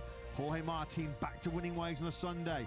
First time he's won on a Sunday since the Mandalika Grand Prix in Indonesia a couple of years ago. And we come in now to the 6th round of the campaign, tight at the top, just 1 point splitting Marco Bezzecchi, still the World Championship leader, and Jorge Martin now in 2nd place. Bezzecchi, of course, he was featuring in that dominated podium for Aprilia last time out in Le Mans. And we have to say once again, congratulations to Ayagura, the first Japanese rider on a MotoGP podium in 12 long years, since Katsuyuki Nagasuga was on the box at Valencia in 2012. And when Ayagura was just 11 years old at that point, just dreaming of being a MotoGP rider, potentially dreaming of fighting for World Championship glory himself this year, as Aprilia have had a dream start to 2026. All 4 of their riders sit inside the top 6 in the World Championship. A pretty dreaming. The nightmare goes on for Marc Marquez. Unfortunately, more injury pain for the reigning world champion means he's sadly sidelined from this Catalan Grand Prix. We wish Marc a speedy recovery. More on his latest situation shortly. In the company, Matt Burt, Lewis will be in the commentary box. Jack Appleyard down in what is a very chilly pit lane this morning. But he has been back so far this season in 2026, Lewis. But crucial last weekend, Le Mans back on the top step of the podium and back fighting once again for world title glory. The Martinator is firing. He is. And 2 very different routes to victory at Le Mans last weekend. Of course, he did all of his work on lap 1 in the sprint on the Saturday. Took him until 3 laps from home to finally hit the front in the Grand Prix itself, and it feels like a serious moment in the season, perhaps a milestone moment for Jorge Martin. Of course, beyond this season, of course, first Grand Prix victory since he won the World Championship here late in 2024. The last time he had the opportunity to smash his screen on a Sunday afternoon. And the way he won the Grand Prix, I think, will certainly send an ominous warning to, in particular, his teammate Marco Bezzecchi.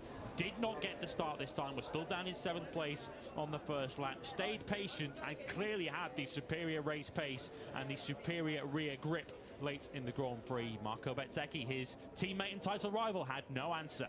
Unfortunately, his home Grand Prix will be missed by number 93, the big home crowd favourite, Marc Marquez. Forward to Marc once again is the message from the factory Ducati garage. Of course, 6 days ago in the Tissot sprint in Le Mans, another monumental crash has sadly once again left Marc injured and in the rehab process. Surgery was successful. I'm truly grateful for the kind message and support. That was the message from Marc earlier this week as he continues his rehab at home in Madrid. The surgery was a success. It was actually surgeries, Lewis, wasn't it? An operation to repair a fracture in his right foot after this scary turn 13 crash in the sprint last weekend. He was already due to go under the knife, Lewis, post this Catalan Grand Prix weekend to take out a loose screw in the shoulder. So he's got a job lot done under the surgeon's knife this week. Yes, and hopefully that now is the end of Marc Marquez's injury hell, which I guess this latest instalment of it dates back to Indonesia last year. This crash doesn't get any easier to watch, does it? The more times we see it, Marc Marquez, this crash did the damage to his right foot as he lands here on the tarmac. But of course, as you say, that has also seen him, I guess, take the opportunity, try and grasp a positive from what is a clear negative, and bring forward that repair work to his right shoulder, which of course he damaged in that lap 1 crash with Marco Bezzecchi last October in Indonesia. So we hope that when we see Marc Marquez back in action, which they're tentatively forecasting for the Italian Grand Prix, Ducati's home Grand Prix at Mugello in a couple of weeks, we will see Marc Marquez genuinely back at 100% fitness once again. Are his hopes of retaining the world title, though, already rapidly disappearing? Marc Marquez's absence in the main Grand Prix in Le Mans, his absence again this weekend where he's not in the hunt for the latest 37 points on offer in MotoGP. Coming to Barcelona, Marc already 71 points behind series leader Marco Bezzecchi. Now, yesterday, the 3 riders that were in the pre-event press conference, Bezzecchi, Jorge Martin and Alex Marquez, who had a brilliant run here last year, winner of the Catalan Grand Prix in 2025, wasn't he, Alex? Those 3 were all asked, can we discount his Marc's title challenge over? All 3 of them, no great surprise, said, hey, we're not going to be the guys that write Marc Marquez off. You write him off at your peril. We know how superb he was in dominating last year's championship. Whenever he comes back, they know that Marc is going to be a big pain in the battle at the front. Well, it's cold, but is it that cold? Well, I guess if you hail from Murcia, maybe it is, because Pedro Acosta clearly is feeling the chill on this Friday morning. Putting a crash on that almost certainly helped warm him up. He was certainly hot under the collar at the end of the French Grand Prix, though, wasn't he? He's now watching this himself as Fabio Di Giannantonio really mugged him at the final corner and then made Pedro Acosta, in no uncertain terms, know what had just happened to him. Fabio Di Giannantonio says that he was looking behind just to make sure that Acosta wouldn't pass him on the run to the line. Take him at his word, I guess, on that. But whatever Fabio Di Giannantonio's intentions were, he's having a good laugh at that. Pedro Acosta was not particularly pleased by it. Nobody gets past me while looking at me, Pedro Acosta said. He will look to hand out a dose of revenge here this weekend. I think the majority of that was Pedro Acosta was just miffed that he lost the position at the last corner. It's the cardinal sin, isn't it? The cardinal sin for any rider to get past at the last corner. I know it was for the podium on that occasion, Jorge Martin, when he got passed by Enea Bastianini. at the final corner in Mugello in 2024. He hated it. He said that had never happened to him in his career before at any level. He'd never been passed by anybody at the final corner. I remember Jorge Martin was so livid. He said, that is never going to happen to me ever again. It hasn't. And I just wonder, I think Pedro Acosta, the more he was just so agitated with himself at losing position at that last corner. It's like I said, it's the cardinal sin for a racer. Yeah, because he felt that he'd spent too much of that last lap defending when he didn't need to defend from Fabio Di Giannantonio. Gave him perhaps the encouragement to attack on the final lap that perhaps he needn't have had. And I guess the other point, as I briefly mentioned a moment ago, ultimately having been in the podium battle for so much of the race, that was in the end only for 4th place. Yeah, you can only fight with the tools at your expense, can't you? And Pedro Acosta at the moment, I think he knows the KTM has made improvements in 2026, but they are still lagging behind the Ducatis, and in particular, the performance of the Aprilia. Acosta saying in Le Mans, the KTM this year, it's still too unstable on corner entry. They have improved it with some revised aero, some extra downforce. Too unstable in corner entry. That is where Aprilia really have taken a massive step forward this year. You speak to any rider that's followed an Aprilia so far this campaign, and they will tell you that bike is planted going into corners. They can be so precise. Pedro Acosta himself said the Aprilia entry in Le Mans was insane. That's how good their entry is. And then, of course, with a good entry, they've got great turning, great corner speed. Two things that could really help Aprilia here this weekend, Lewis, because Pecco Bagnaia was saying yesterday, this track in Barcelona, because it's such low grip, you have to nail your corner entry, you have to carry corner speed, because as soon as you open the throttle, you go sideways because there is no grip. Yeah, you're no good going to looking for it because there isn't any really out there by the standards of most of the circuits we go to. But that's not a knock on this Barcelona-Catalunya circuit. We love the fact that many different venues across the calendar present different challenges, and this certainly does present an extreme challenge for bike, for rider, and for tyre. And what we've heard from the Ducati riders so far this season is that because the Aprilia is so much better on the front end, is that the Ducatis are having to use their rear tyre up much more to try and match their sort of turning performance. And if you're running out of rear tyre quickly and on a circuit such as this, you're going to be in massive trouble on Sunday. Now then, we're coming up to Jorge Martin in Catalunya, and he's approaching turn 5. This is just his outlap, so I think he's going to be trying to work to get some temperature in his tyres. Is it, though, a little bit too cool for the rider who's so cool normally going through this turn 5 here in Barcelona? Because it is, as always, the shot of the season.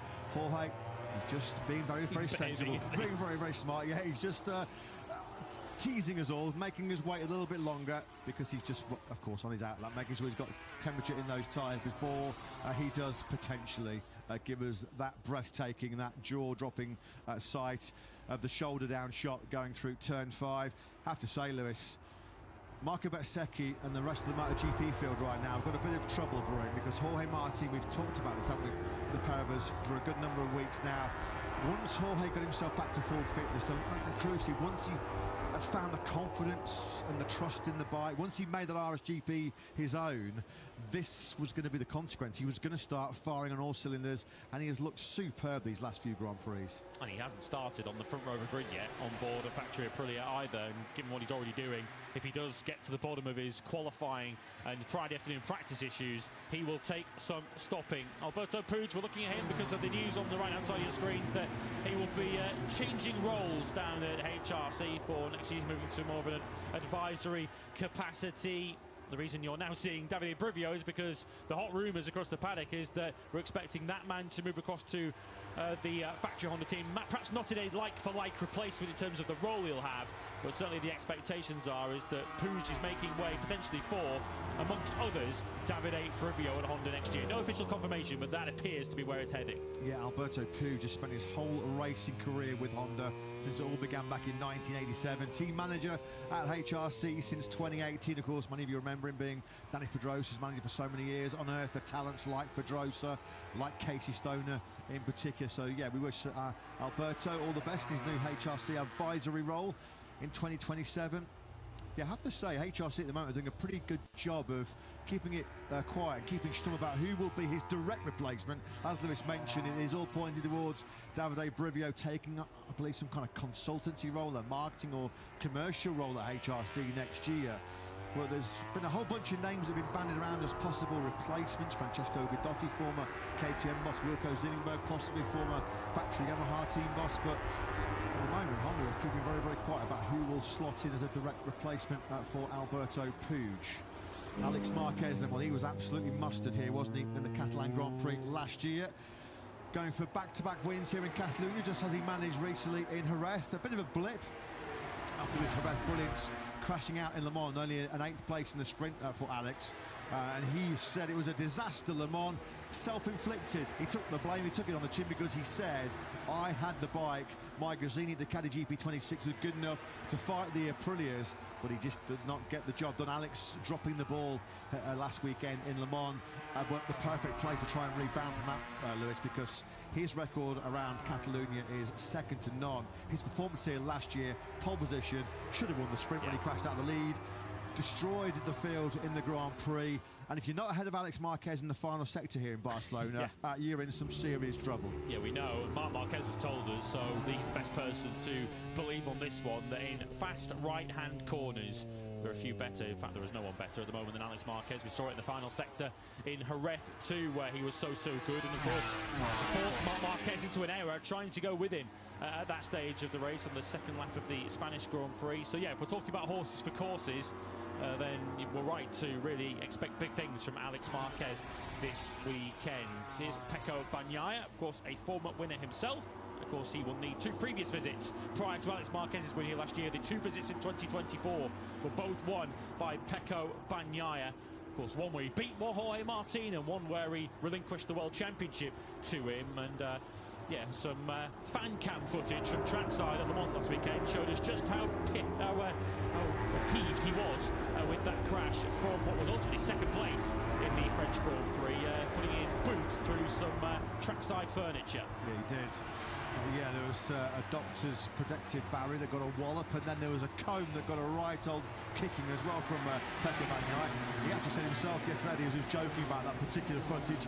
He said, yeah, he nearly crashed, kicking the coat as well. I mean, I think if the Italian national football team had qualified for the FIFA World Cup this year, they wouldn't be calling him Pecco to showcase any of his skills, as Jorge Martin just runs in hot through the long lap penalty loop in that first corner. Such a tricky braking zone down into turn 1. You're about 350 k's on the approach. Well, actually, Jorge Martin's close to 360 k's on that run down the first corner. And you're decelerating all the way down to a second gear, 90-degree corner. A bit of rush hour traffic there. A bit of early morning Barcelona rush hour traffic's impeded Jorge as he came up on Fernandez and one of the KTMs. So we might have to wait a little bit longer for shoulder down Jorge Martin, who seems to be perfecting maybe another trademark celebration, if we've become accustomed over the last couple of years to seeing him put his fist through the screen when he wins Grand Prix. But now we have a moonwalking Martinator.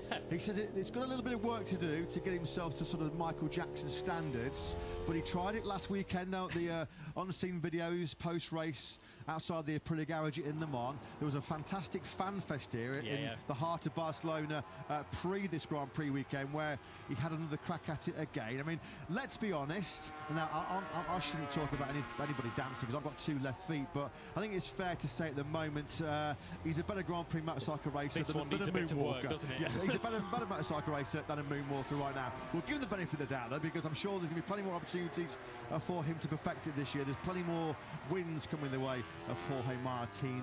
But yeah, the moonwalk needs a bit of polishing, Jorge. Yeah, he'll certainly enjoy the opportunities to practice it with the form that he's in at the moment. Of course, historically, before we came here last year, this was one of Aprilia's strongholds. This was one of Aprilia's stronger venues on the Grand Prix calendar. Of course, remember, Aleix Espargaro, twice a former pole sitter around here. Of course, led in Aprilia 1-2 here back in 2023. So this had often been a circuit where we generally look towards the Aprilias to be so difficult to beat. But Jorge Martin, he's never won here. Of course, 4 podiums, but never won here.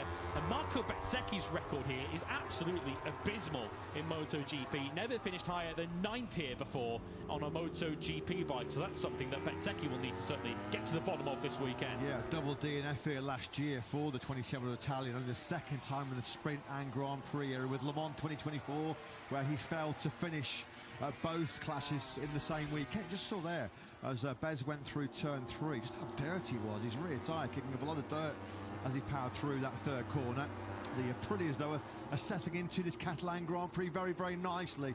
Straight away, Bez and Martin inside the top three. Pedro Acosta it is that's made the early front running with a 1:40.388. Is this weekend? I mean, how many times have we posed this question over the last couple of years? We seem to pose it every weekend. Is this the weekend where Pedro Acosta is finally going to break through as a MotoGP winner? As Marco Bezzecchi, you'll see there, just dangling the left boot in the air just to make it clear to the pursuing rider that he is going to filter back into pit lane. He does so as the second quickest rider so far this morning. Jack Miller's not had too much to smile about so far. He was just briefly inside the top three, wasn't he? The Thriller Miller, the 31-year-old Australian, 15th over the line in the French Grand Prix last weekend, was actually Jack's sole point-scoring finish of 2026 so far. He was one of many who raced the soft front tyre and ultimately regretted it last weekend in the cool conditions, and then the sun came out during the Grand Prix, and many riders suddenly realised that they were on the wrong front tyre option. Everyone at the moment is on the soft front tyre in this free practice one session, I guess, given the unusually cool track temperatures here at the Circuit de Barcelona-Catalunya. No one really wants a harder front tyre because particularly at corners such as turn 2, you could find yourself very quickly on the deck. Yeah, and here, down the hill, tricky. One of the toughest downhill braking zones you'll have on the whole Grand Prix calendar. If you let a bit of temperature drop out the left-hand side of that front tyre, well, you're going to be on the floor going through that turn 5. So Jorge Martin, 1 point he is behind Bezzecchi in the championship. Of course, Massimo Riva, as he so often does, on what is a good payday for a Prix, comes out and has a special debrief with the media where he was obviously asked about this potential title battle between Bezzecchi and Martin, who've gone toe-to-toe in championship scraps before in their careers. In 2018, when there was a bit of animosity, I think it's fair to say, no love lost when they fought for the Moto3 crown 8 years ago. Massimo really was asked, well, how will Aprilia deal with the situation? How are they going to tackle the prospect of Bez and Martin, two of the fastest riders in the world, slugging it out for the World Championship? The message on Aprilia, they said they have one simple rule of engagement between the pair of them, and it is to have respect. We expect them to race hard, we expect them to be aggressive with each other, but it has to be fair, it has to be with respect. That was the rule. And I guess as long as it's just those two fighting for the World Championship, Aprilia can, to a large extent, just let them get on with it. At the moment, Bezzecchi and Martin are 43 points clear. Martin's 43 ahead of Gian Antonio, who's in third place now after that last lap pass on Pedro Acosta. Acosta's 1 point further back in fourth place.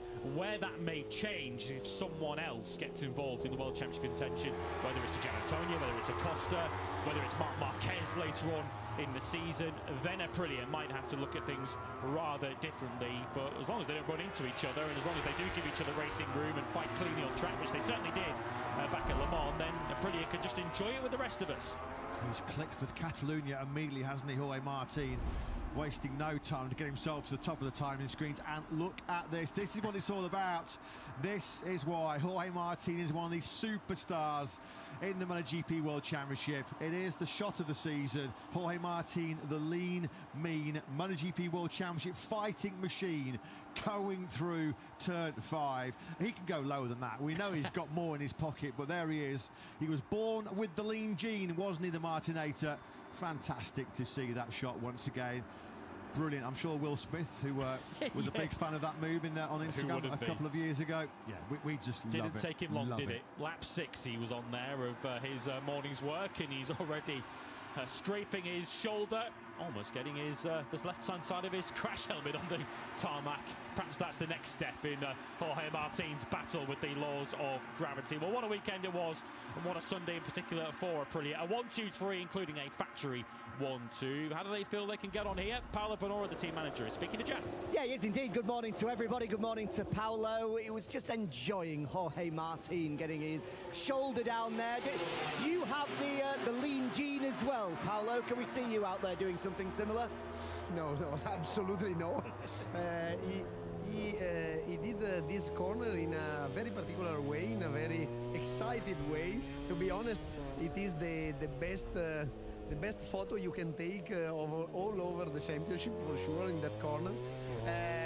He felt very good in with the full body outside. He's inside, to be honest. Just 1 second, Paolo. We'll just allow Marco Bezzecchi to lean over our left-hand shoulder, as you were.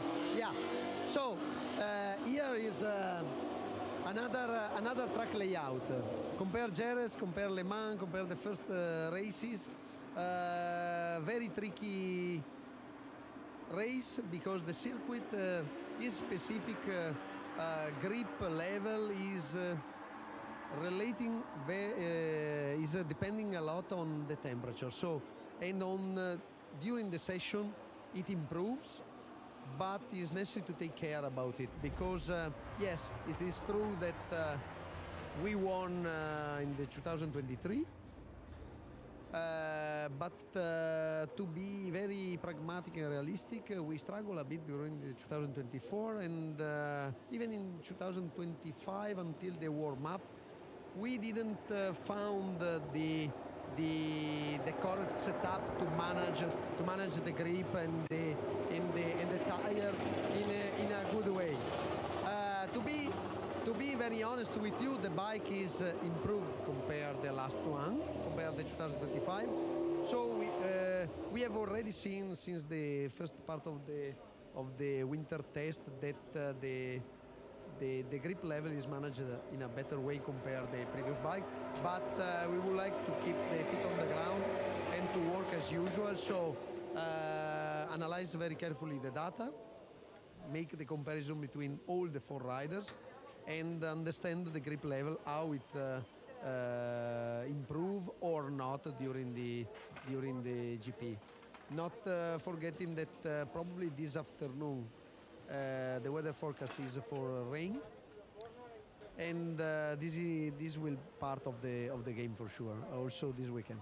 Just reflecting on last weekend, you've been with Aprilia for 20 plus years. Did you ever dream that you'd be standing at the bottom of a podium and seeing Aprilia bikes first, second and third? Yeah, Jack, you correctly say the dream. It was a dream, but nothing, to be very pragmatic, we didn't expect to achieve in such a good way, and particularly in Le Mans, where we didn't score many podium there. It was difficult for us in the past seasons. So it means that we did as a group a great job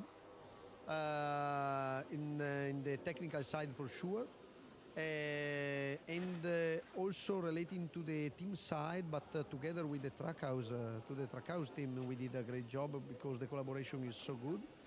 And the Ogura podium was the confirmation that the sharing of data was the key, and the trust on the rider was the second key. Just finally, looks as though we might have 2 teammates fighting for a world championship this year. Between you and Massimo, who's the good cop, who's the bad cop, to try and make sure that we don't have any arguments and falling out throughout the rest of the year?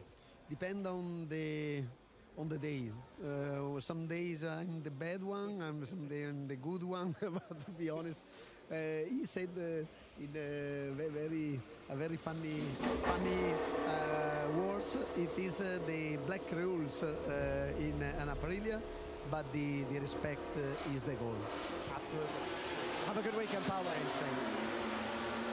Yeah, I think he's always the good cop, Paolo Bruno, and I'm sure if he really tried, he could probably get his shoulder down through this corner. Here we go, it's the replay. Unbelievable shot there. Full upper arm down. We're getting a shoulder protector, aren't we, soon for Jorge Martin through this turn 5. He's just out there looking for that €1 coin he dropped there last night, isn't he? I don't really think if you got a sponsor's name on the left shoulder of Jorge Martin in Barcelona, you'd be asking for your money back, wouldn't you? Yeah, it's already gone. They've already been scrubbed off. I mean, it was Michelin. It's now Mitch. The logo on the left-hand side, just jaw-droppingly brilliant, jaw-droppingly beautiful from Jorge Martin. He's given us already the shot of the season, shot of the weekend, and he's given us the fastest time of the weekend so far as well. Straight in the groove. Lewis, one thing that really struck us in 2024 with Jorge Martin when he built that World Championship challenge was When he couldn't win, he was always there. Podium, podium, podium, podium, building up massive, massive points, particularly in the sprint format and on Sundays as well. Pecco Bagnaia won 11 Grand Prix that year and still didn't win the World Championship. And it's a real huge string to Martin's bow, that consistency that he's got to match the speed. And a real advantage you could have over the course of this season if it does go very deep into the season, and potentially, we hope, even as far as Valencia. So Jorge Martin knows he's done it. He's been over this course and distance before. He's won a World Championship. He knows the blueprint.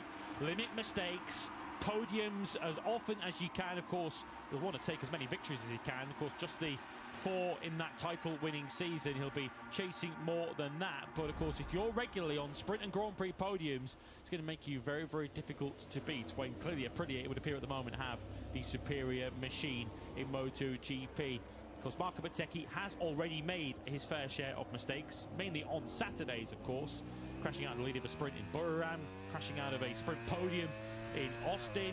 Of course, did also crash in Jerez, but I think that one's a little bit more forgivable given the conditions. Jorge Martin, you have to look very hard in 2026 so far to see anything resembling a mistake.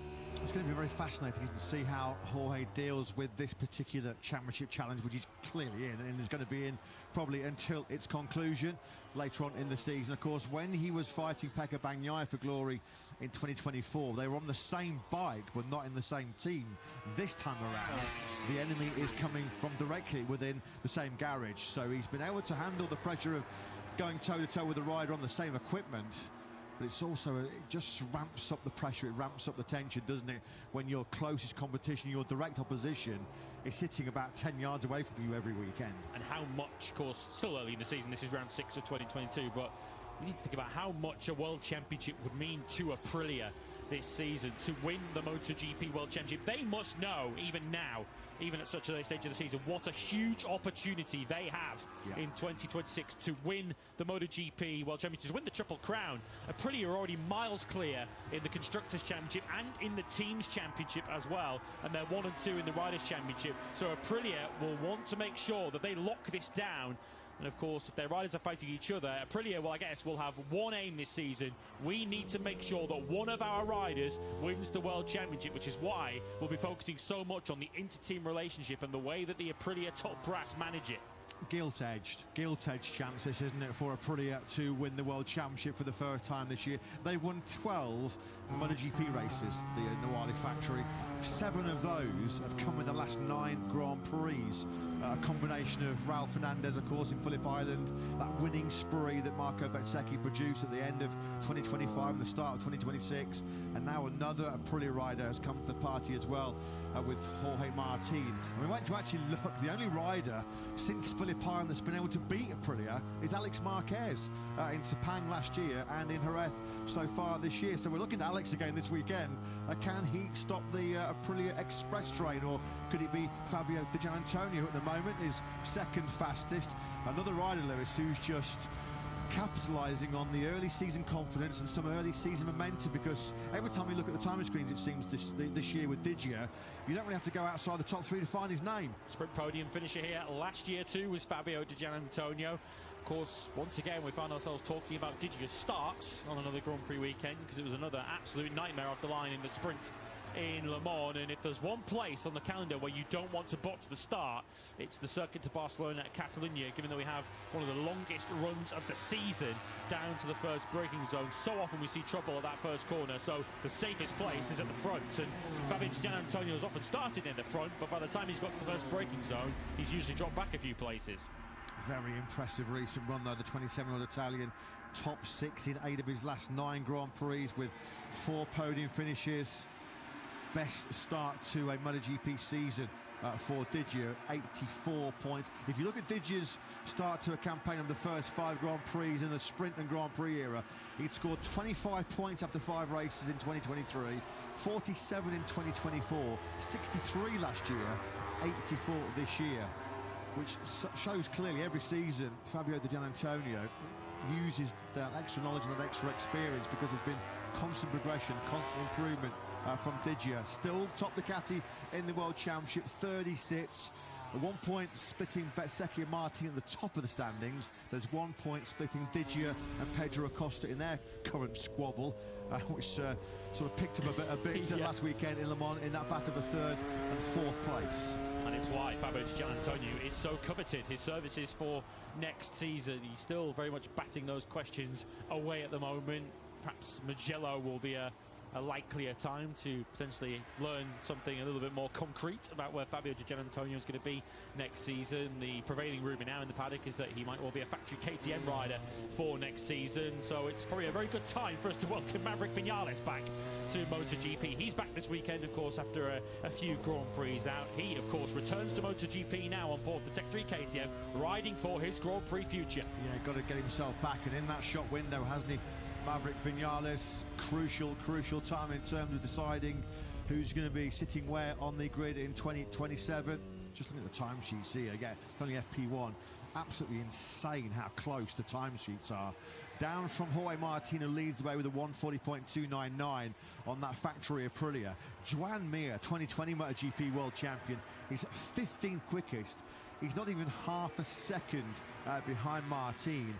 Augusto Fernandez, who's back from the play on the development V4 powered Wisdar M1 Yamaha for the Yamaha test team, was 18th quickest and just a fraction over a second off of Martin's best pace. I think that's all the housekeeping covered up, isn't it? Viñales back, as Lewis mentioned. Augusto Fernandez in for a wild card at Yamaha's test team. Marc Marquez, obviously we know, has been sidelined through injury. He has not been replaced. I think that will cover off our housekeeping, of course, with the quick turnaround from Le Mans and in the current rules about replacement riders. Ducati under no obligation whatsoever to replace Marc here this weekend in Barcelona. And in doing so, well, they took up that opportunity and said, no, we won't draft in Michele Pirro for this weekend. We'll see if Marc can get himself back fighting fit for the Italian Grand Prix in Mugello at the end of May. Yeah, I'm sure Pirro will be on standby for Mugello as Jonas Folger there. I'm sure he's here just in case Maverick Viñales is unable to complete the weekend. We certainly hope that he is. Of course, Pirro we've already seen this season. He was in, of course, in the very early stages of the season back in Buchanan in place of the injured Fermin Aldeguer. But we do hope to welcome back Marc Marquez. Of course, it's such an important year for Ducati, their centenary year, and their home Grand Prix in Mugello. They would dearly love their full-strength rider lineup back in action. Of course, with Marc Marquez's absence, that does leave Pecco Bagnaia, as Matt mentioned, going it alone for the factory Ducati squad this weekend. He's currently in 16th place.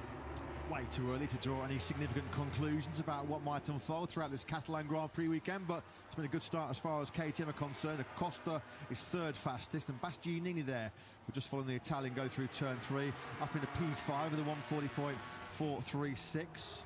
Took his one and only KTM Grand Prix podium in the Barcelona battle here 1 year ago. And who will ever forget our first visit here in the Catalan Grand Prix of 2024 when Enea went on a one-man protest against the FIM MotoGP stewards, where he got a long lap, didn't do it, got a double long lap. Jorge Martin has gone down according to information. Yellow flags are out in the 4th sector. Turn 12 is where the yellows are out as he crashed through 10. Oh no, he has. That's 12's just up in the distance. And how has he ended up on that part of the racetrack? Yeah, what's going on here is a concerns for an injury here for Jorge Martin. Out of shot. Is he holding a wrist? Is he holding an arm? Let's try. No, he's not, thankfully. He's gone to the air fence. So he looks, yeah, he's shaking up here, Jorge Martin. Yeah, if the air fence has suffered any kind of damage, they will. Has he lost it out of 10, perhaps? Jorge Martin. Now, this is a concern for the rider that's fresh off the back of his first win since October 2024. He's so unsteady on his feet here, Jorge Martin. Is he taking a blow to the head here? This is then the Le Mans Grand Prix winner. Into turn 10 we go. Turn 12. Yeah, not a lot of runoff there, there's not a lot of runoff at all. Is he going to clatter into the bike? Is Jorge, unfortunately, going to just follow the bike into the air fence there? That's a painful one, this for Martin. Let's have a listen.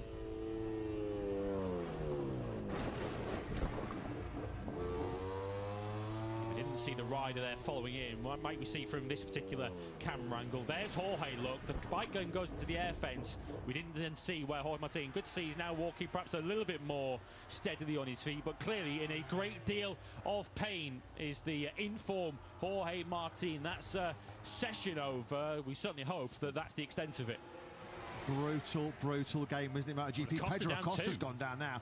Pedro Acosta then's gone down.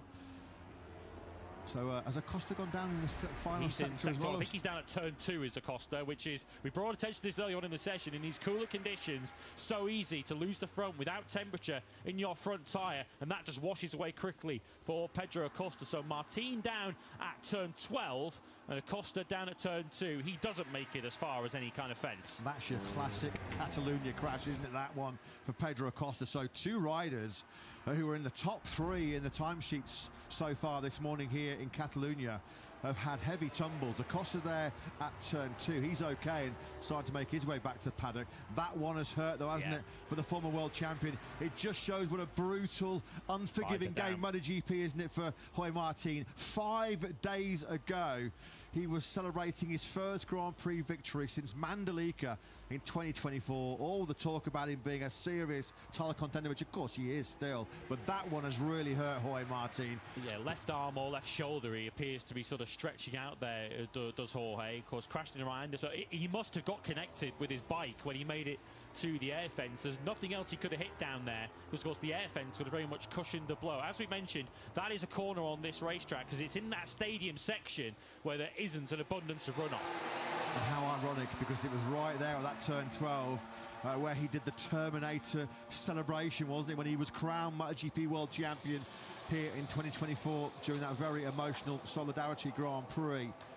So a nightmare start. It had all gone so well for Hakeim Martin. We got the shoulder down shot at turn 5. He was fastest on the timesheets. Unfortunately, after that, though, he gets both shoulders down at turn 12. He'll be going to the medical centre first and foremost after all of the injury hell that Jorge has had as a factory Aprilia rider. Let's hope that he is going to be okay. Let's hope that there's not any additional injuries for Jorge, because that would be a real bitter pill for him to swallow and for the factory Aprilia team.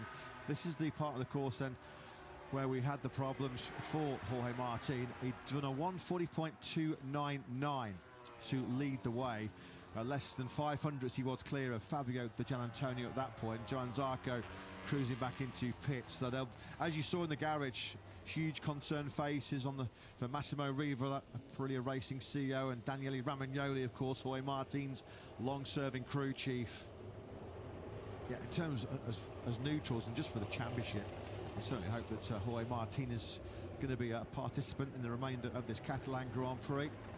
Yeah, he has been through quite enough over the last 18 months or so since he won that World Championship. Every time looks like he's got some momentum into his Aprilia adventure, he's had another either literal or metaphorical punch. Hakeim Martin, glad to at least see that the scooter rider that he's on board is now starting to carry a little bit more speed, because he was being very, very gentle with Hakeim Martin when he set off. He's now around the back of the paddock, and yes, the medical centre is at that far end of pit lane. I imagine that will be his next stop. Yeah, that Marshall's got some precious cargo on board there, hasn't he? With the possible World Championship contender. His Toprak Razgatlioglu. He comes through turn 10, one of the hardest braking zones on the Grand Prix calendar, not just around this 4.66 kilometre circuit de Barcelona-Catalunya. Toprak Razgatlioglu, best of 13th in Le Mans last time out. Points in 2 of the last 3 Grand Prix for the Turk, who was certainly relieved that we didn't get any rain intervention or a flag-to-flag scenario in Le Mans last weekend, which did look likely at one stage, because of course we saw in the build-up to that Grand Prix, Toprak had a technical issue with his number 1 V4 powered M1 and had to make the start with just one bike. So had there been any kind of rain, he would have been in a whole world of pain. Here is Hakeim Martin then greeted in the long blue Mac by medical doctor, Dr. Angel Chartres. The good news that he's not gone straight to the medical centre. He's now going up the stairs into the Aprilia truck for perhaps a change of leathers and just for, I guess, to check over what's happened. Here he is then, up behind Fabio Quartararo. Just at this stage, just a classic front-end crash, but of all the corners to crash at, it was the corner where he was just going to follow the bike directly into the air fence. Air fence doing its job quite brilliantly there. It wasn't even popped, was it? As bike and rider went into it. That's why we didn't get any interruption into this session. But yeah, concerned faces throughout the paddock.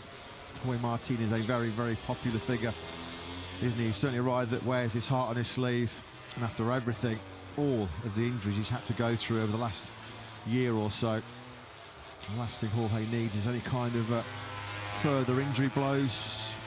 Let's hope that it's just precautionary checks he has inside the Aprilia truck as we track Brad Binder over the line. He climbs up into 11th place. One of several high-profile riders, one of several Grand Prix world champions who at the moment looks to be facing 2027 without a MotoGP seat. Oh, it's now Brad Binder's at turn 2. Yeah. Well, the two factory KTMs then, the two factory KTMs are in the dirt on the exit of turn 2. That will just be not enough temperature in the left-hand side of that tyre. Brad had just set his best time of the session, so he's picking up pace, a 140.602, I should say. But you watch this, as soon as he's going to flick it left now, through, actually, that he hadn't even got any lean angle. That looked like on that aggressive change direction, the front wheel's going to come, the front wheel came up in the air, didn't it? Shades of Alex Marquez a week ago in Le Mans when he crashed in that exact circumstance. He's putting so much force through the handlebars there, and he's waiting through the pegs to try and make that fast transition through 1 and 2 that he's lifted the front wheel in the end. As it's come down, he's just tucked the front. So different front-end crashes for the KTMs into turn 2. Unfortunately, the same outcome. Damaged RC16s, fortunately no damaged riders. Yeah, Brad had just been picking up his pace, as mentioned. He had just gone up into 11th in what remains a ludicrously tight first session here in Barcelona. Frankie Morelli not even 6.5 tenths off Jorge Martin's best place. Frankie P17. Yes, this is Pedro Acosta's crash further around the corner. That was more your classic turn 2 Catalunya crash, and Binder went down much earlier in between turns 1 and 2. So whatever they'd cooked for lunch down at Red Bull KTM Factory Racing, I don't think much of it will be being eaten, sadly. Look at Acosta already focusing, his eyes sharpened towards turn 3. He was already setting himself up for the right-hander and working out how you manage the wheel spin, how you manage the heat generate.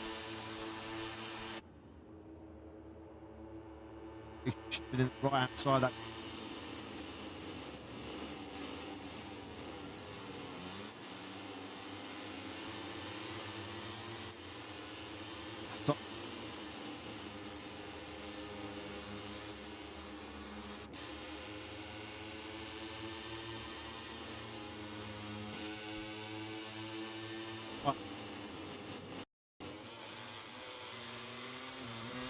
When his front tyre said, "I'm sorry, Pedro, that's game over for you, son."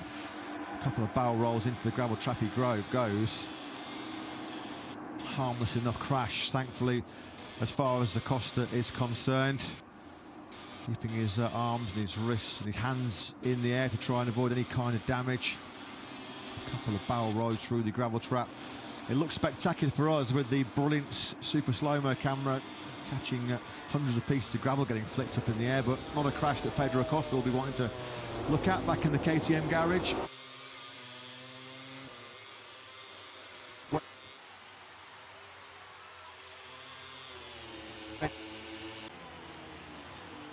He went down.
It's time. Second strong in that infield section through sector 3, just ahead of Brad Binder and Pedro Acosta. Two factory KTMs working well in the third split. And to the surprise of none of you, Alex Marquez, fastest in sector 4, but look who was next best behind him, the impressive rookie Diogo Moreira. So unfortunately, with Marc Marquez sidelined through injury this weekend, we've only got one Marquez tackling the Barcelona Grand Prix. But he's made a great start to it, hasn't he? Alex Marquez, the Gresini Ducati rider, leading the way after that pretty dramatic FP1 session. Crashes for Jorge Martin and for Pedro Acosta. But Alex back on top here in Barcelona. He leads FP1.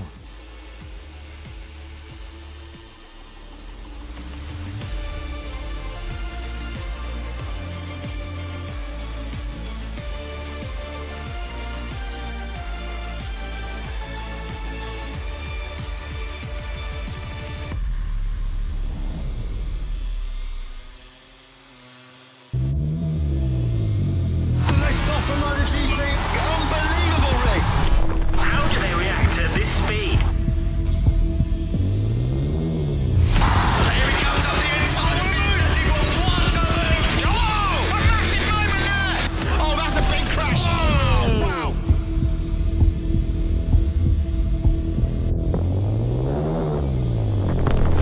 It is pure magic!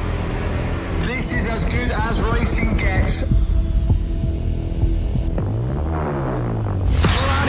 In the arena. Oh, listen to the crowd. They are on their feet. All the blood, sweat and tears, all the surgeries, all the sacrifices. The riders, the fans, they are a different breed.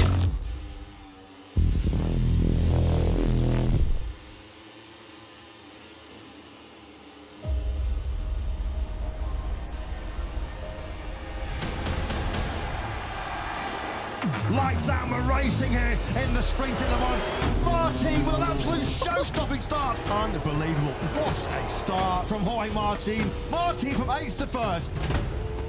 The key was Marc Marquez has dumped it again. A Saturday afternoon nightmare for the reigning world champion. I was not constant and arrived in strange crashes, and for that reason also this weekend I was extra careful to try to survive, but yeah, you know, the body is not following what I want and I need to take a rest. The sprint here is going to finish in phenomenal fashion for Jorge Martin as he takes the checkered flag first. It is a record 18th sprint success for the Martinator. What a ride, what a performance.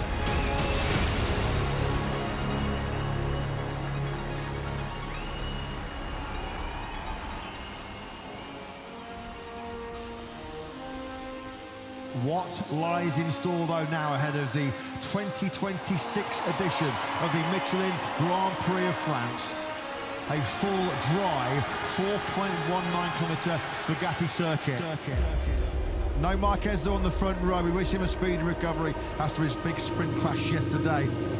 27 laps coming your way. Lights out and we're racing here in Lemans. It's a great start from pole position by Pecco Bagnaia. He goes to the gearbox over the front wheel, comes down the smoke though from Bagnaia. Great start by Marco Bezzecchi.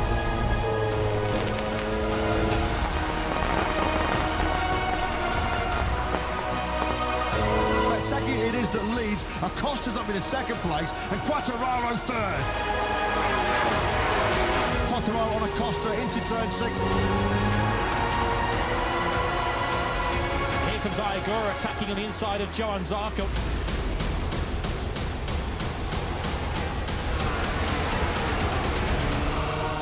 Bagnaia now attacking Fabio Di Gianantonio. He's running fifth again as Bagnaia takes in. Someone's down in the first game, and I think it's Alex Marquez. Alex Marquez crashed twice here in the Grand Prix last year, and he looks like he's in a bit of pain down at Dunlop.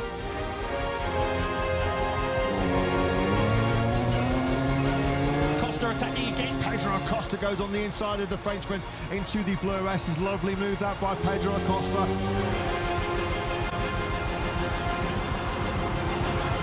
Bagnaia on the inside of Quartararo on that long run through the first corner.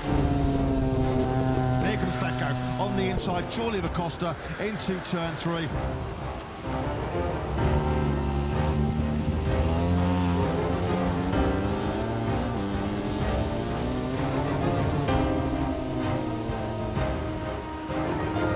Martin Tendi on the inside of Didja into turn 7. Bagnaia has gone down. Sunday disasters continue. What a weekend to forget it has been for the factory, the Ducati team. Bagnaia dumps it out of second place. Martin on the podium. Boy, Martin can win this French Grand Prix. Brilliant work, that. Tactically superb by Martin. He's second. Here's Iagura on another fast closing Aprilia.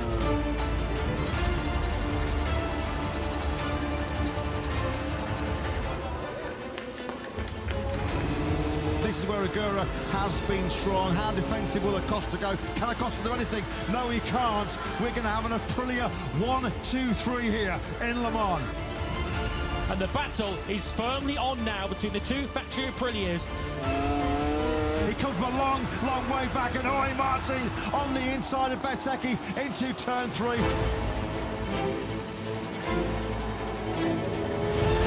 Quite phenomenal in France here this weekend after a brilliant sprint win from the third row. Jorge Martin wins the French Grand Prix here in Le Mans for the second time in 3 seasons. He completes a dream double. Winner of the sprint, winner of the Grand Prix. What a victory. What a statement for Aprilia, and what a day, what a weekend for the Morelli factory. Aprilia, for the first time in their history, have a 1, 2, 3.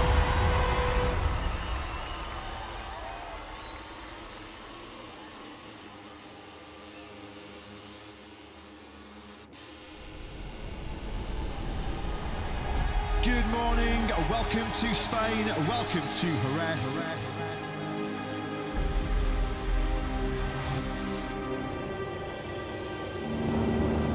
It's lights out and we're racing in the sprint here. Bike is ready for rain conditions. Toprak has gone down.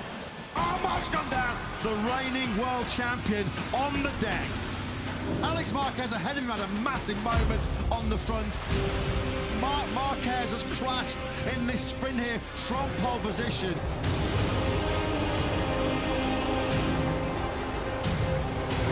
Yes, Alex Marquez then crashes out of the lead. Here comes Didja into pit lane. Fernandez is leading this sprint. Oh, now Bezzecchi, the World Championship leader's gone down. This now is a sprint of survival. Marc Marquez is going for the lead. Super aggressive by Marc on the inside of Bagnaia. He powers out the final corner to take victory in a truly sensational sprint here in Spain.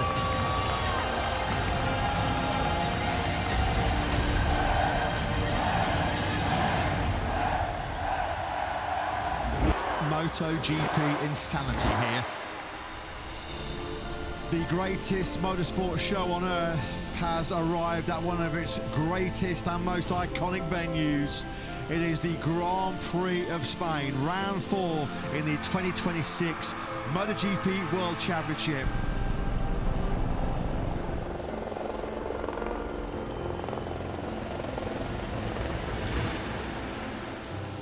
This is Jerez.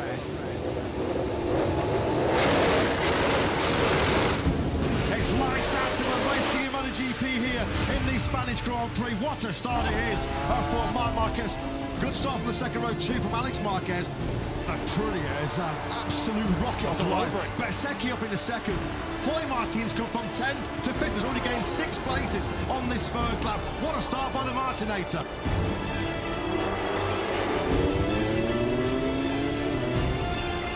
Alex Marquez goes on the inside of Bezzecchi into the Angel Nieto corner.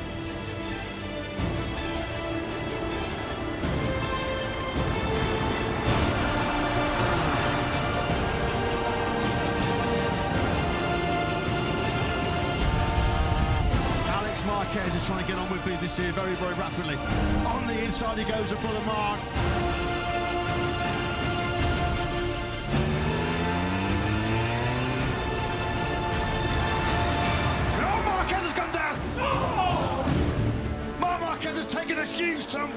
It's over. Marc Marquez then now is down DNF for the second time in 2026. A massive dent in his early championship challenge.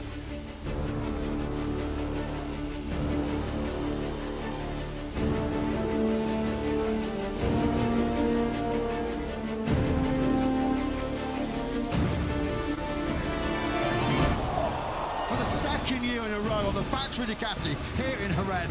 Marc Marquez clashes out early at podium contention.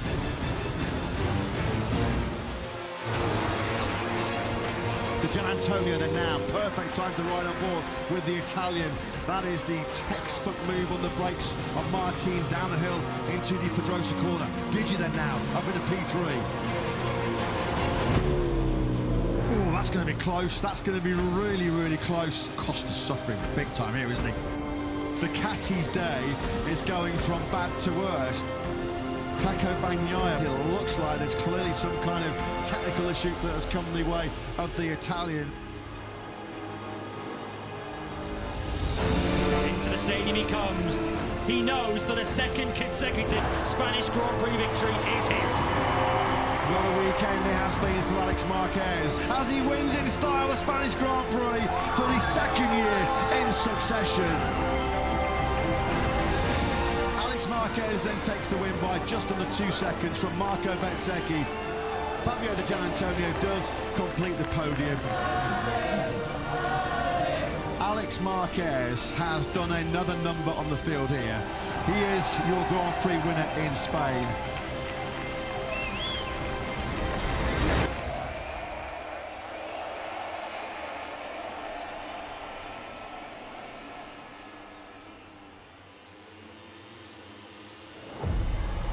Lights out and racing in the sprint here in Texas. Marc Marquez, he's gone down. It's Marco Bezzecchi down into turn 11. Wow, there's contact there. Jorge Martin is back on top, wins an epic sprint here. Absolute cinema.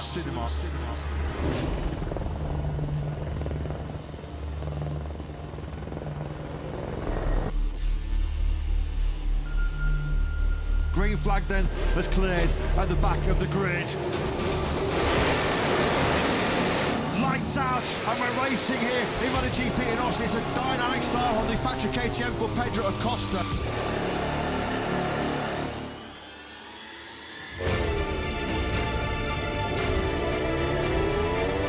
Bezzecchi's made a great start, middle up in the second place. Gian Antonio's gone the wrong way from pole position, and Jorge Martin already up in the P3. A real poor start to this Grand Prix for Digia from pole to fifth. Oh, Costa's wide.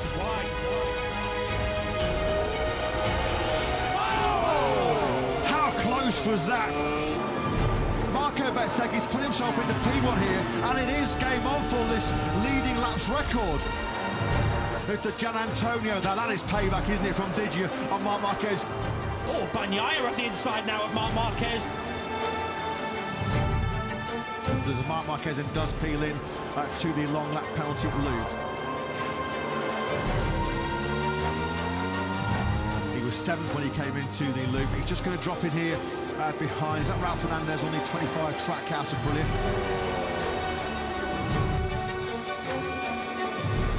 There was a bit of damage to the rear seat unit of Marco Bezzecchi. Bezzecchi now is really starting to stretch Acosta and stretch Martin. Oh! How did you say that? Jorge Martin, massive scare. Guevara is absolutely motoring right now on that Aprilia. Straight up the inside of Pecco Bagnaia. Beautiful move from the 79. Guevara's coming from a long way back here in the turn 12, and he's going to pick off the Gian Antonio. He's got the inside line. He squeezes Digia out to the paintwork on the outside, but Guevara had the inside line, and now we have 3 Aprilias inside the top 4. Costa's obviously made a mistake. Martin through. We're on course for back-to-back factory Aprilia 1-2s. And Marc Marquez showing no brotherly love to Alex there, is he? On the inside of the beast goes Marc. Guevara's got a problem. Oh! Agura left is out of this Grand Prix. Oh, coming through.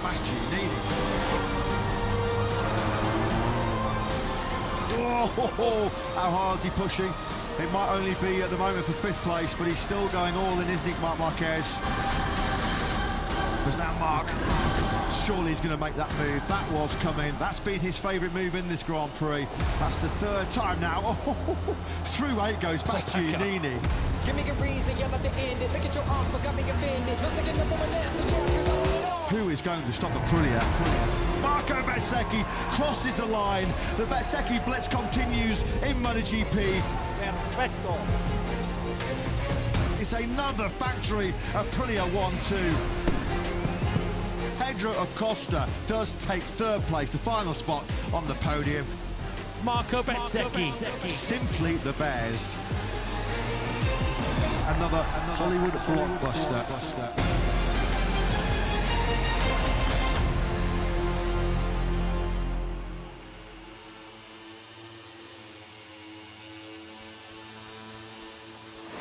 Lights out and we're racing in the sprint here in Guevara. The Gian Antonio will lead from Marc Marquez.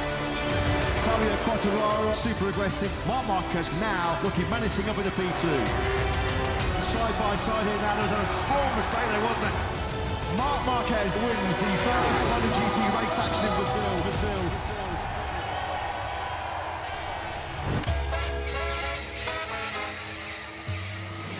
MotoGP is back in Brazil for the first time in 22 years. Nearly 150,000 fans have come to enjoy the show.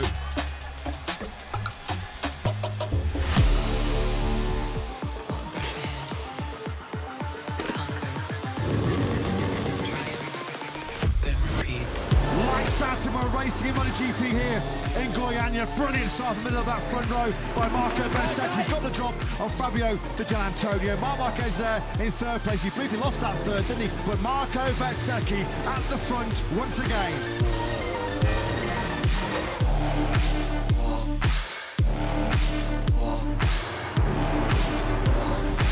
Oh, Di Gianantonio's gone wide, and Marc Marquez pounced on another Di Gianantonio mistake.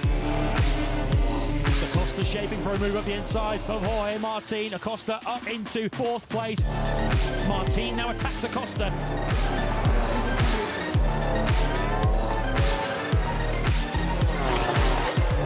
Fabio Di Gianantonio, who carves up the inside, and Jorge Martin says thank you very much. Yeah, and we have now an Aprilia 1-2.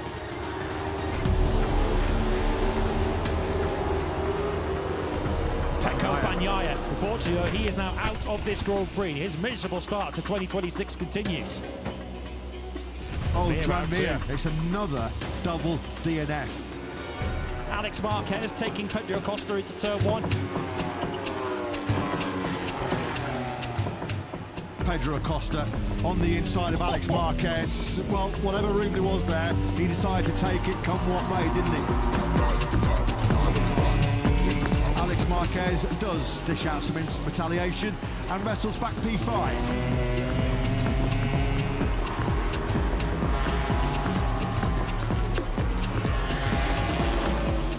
Agura now into the top 6 at the expense of Acosta.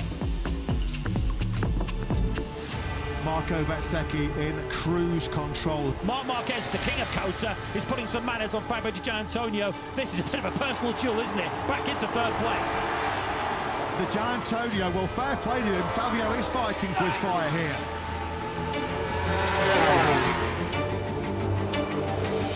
Jorge Martin makes a bit of a mistake into turn 11. It has been an exhibition from Marco Bezzecchi. Catch me if you can's the message. Marco Bezzecchi was utterly brilliant in Buram to start 2026, and there's been a repeat. He wins our first Brazilian Grand Prix in 22 years. He absolutely destroyed the field. Jorge Martin completes a fairy tale 1-2 for the factory of Prince squad. Di Gianantonio holds on for the podium. Bez bounces to the top of the MotoGP World Championship.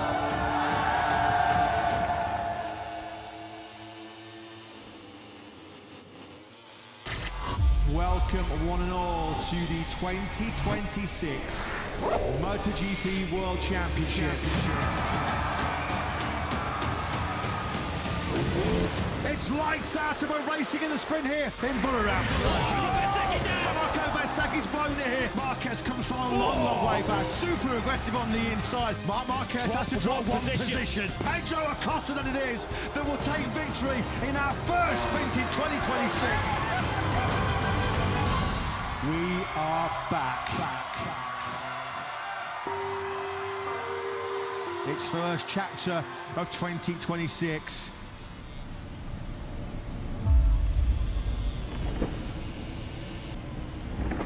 We are set for the 2026 MotoGP World Championship.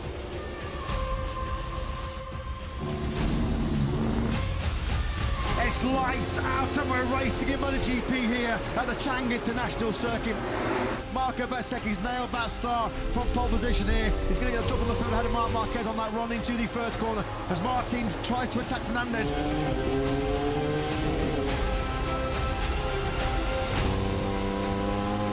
Fernandez just carved through on Marc Marquez through the right-hander. Ralph Fernandez straight through into second. Acosta certainly attacking. But Acosta clears to Gian Antonio for fifth. Marc Marquez still stuck in those 131s. Jorge Martin on the inside of Marc Marquez. That's brilliant into turn 3. This is vintage Jorge Martin. 37 versus 93 for the second day in a row, and Pedro Acosta gets the better of Marc Marquez, who's now down into 5th position.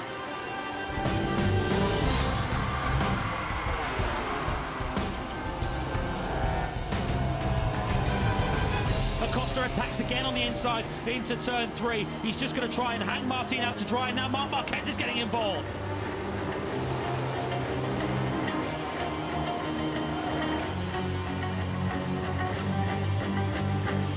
Oh, look at this now as they power through the gearbox. Marc Marquez went into turn 3, 5th. He's now in P3.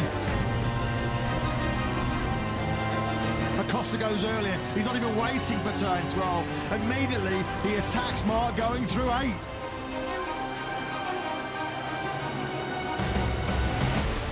Bezzecchi leads from Ralph Fernandez and Pedro Acosta. Oh, what's happening here? Marc Marquez has run wide going into turn 4. He's got a problem. He's got a puncture. He's got a puncture. The rim is damaged. Wow, Marc Marquez then. What on earth? That is a catastrophic failure there. Marc Marquez is out. Alex Marquez is down at turn 4. This tight Grand Prix in some of the most demanding conditions of the entire season. Oh, now Mir's slowing down. Unbelievable. Here comes Acosta, then he's coming from a long way back on Ralph Fernandez. Yeah, Ralph Fernandez is really suffering.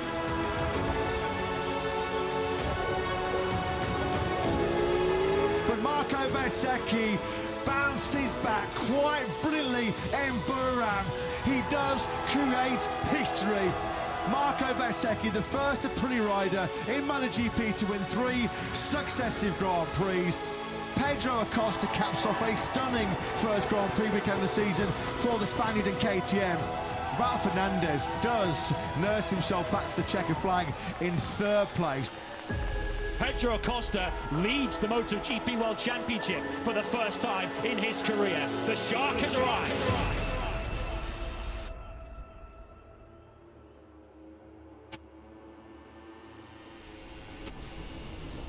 We have been welcomed back with open arms to our season finale round in 2025.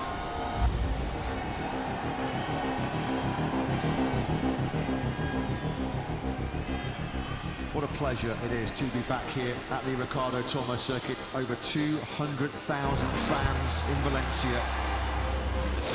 It's lights out, we're racing in our final sprint of 2025 here. Alex Marquez has got the drop briefly, has he? On Marco Bezzecchi. Acosta's been super aggressive.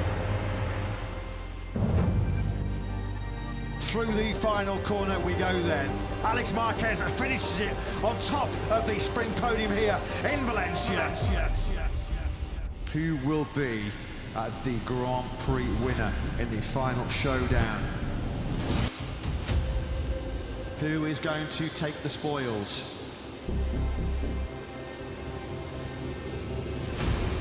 What's happened here? Well, Vidali's dropped it before he's even got to his grid position. He's due to start from 7th. They might have to delay the start for this if they can't get him off the grid.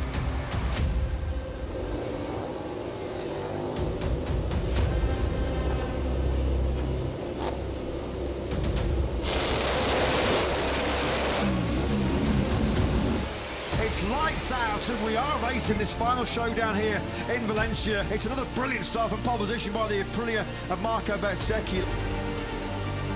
Gian Antonio drops across the nose of Pedro Acosta, so Vigia had on a good start there. Miller was launching it on the inside there of Joan Mir. As we see contact there, that's Bagnaia and Zarco, and that really does cap off Pecco Bagnaia's miserable 2025. Poor old Pecco Bagnaia. Joan Zarco has a long lap penalty.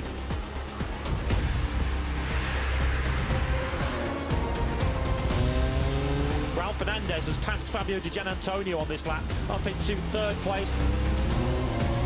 On board then now with Acosta. Now he's going to seize that inside line under Gianantonio. Acosta now picks him off for 4th. This has been coming. Ralph Fernandez now up into 2nd. The problem is, has he let Bezzecchi get too far up the road in terms of the victory? Martin slowing down, but Jorge Martin retires.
to Gianantonio. Here comes the move. Into turn 4 we go.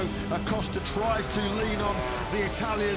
No way back through into turn 5. Gianantonio there trying to keep a Ducati on the podium for the 88th Grand Prix in a row. Bez wins the final Grand Prix of the season. Fernandez completes a brilliant 1-2. Fabio Di Gianantonio celebrates 3rd place.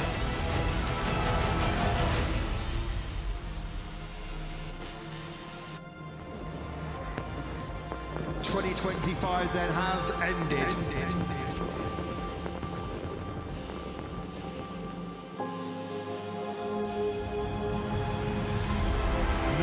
Record crowds, nearly 3.5 million fans. A title fight between two brothers for the first time ever in Grand Prix history. 6 different winners in a row. Returns to Hungary and to Czechia. And the greatest comeback of all, completed by Marc Marquez. That's been the story of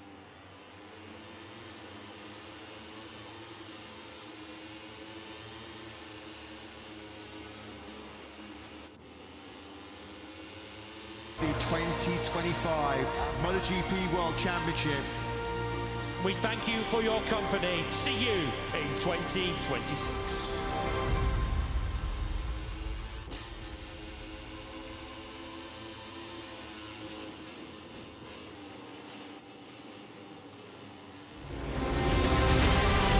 Marquez once again.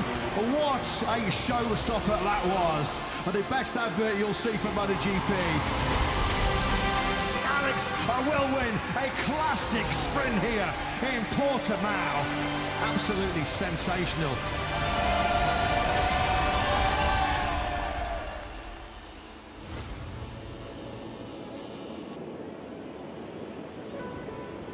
We race for the 21st time in the Grand Prix of Portugal.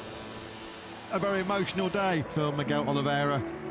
The Portuguese fans say a special farewell to their home hero.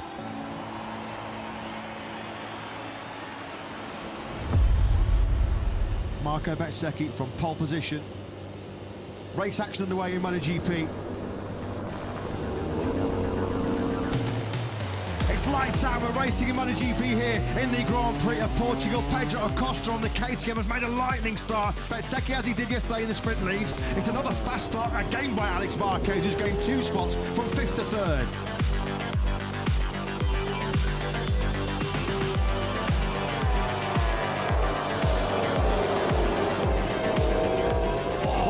Contact. Oh, Morelli yeah, down. I was going to say, Morelli got it all out of shape on the brakes going into turn 5. So Frankie down and out at 5 on lap 1.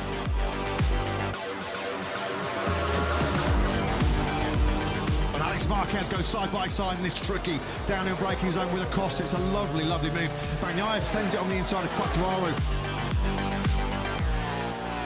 Acosta, this moment as he squeezed the brake going down into turn 5. A double DNF from the column, unfortunately for Mia. Pasquini hasn't come across the line either. Binder's gone the same way as Pedro Acosta, snapping sideways down the hill. Binder, though, still in 6th place.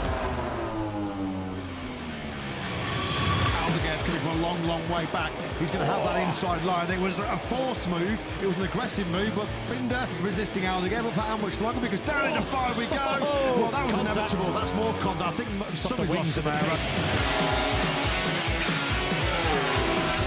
Aldeguer. That was a lovely move on the inside of Quartararo.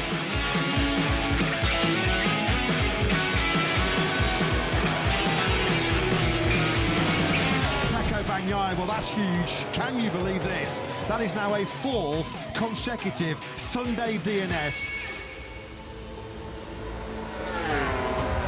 Quartararo is still resisting this relentless attack from Binder behind him.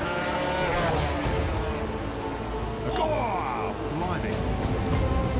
And through on the inside goes Brad Binder. That way, says Lucio Ciaccanello. Push, Johan, push, because we wanted to try and keep that 7th place. There's Aguirre finally get through on Johan Zarco. Didier is going to just force this one to fit up the inside of Joan Zarco. This has been a demolition job here so far, a masterclass from Marco. Absolutely brilliant Bezzecchi. What a performance. Marco Bezzecchi wins the Grand Prix of Portugal in 2025. He won it from start to finish. Pedro Acosta on the podium for the third time. Marquez then does indeed hold on to second place. A standing ovation for Miguel Oliveira.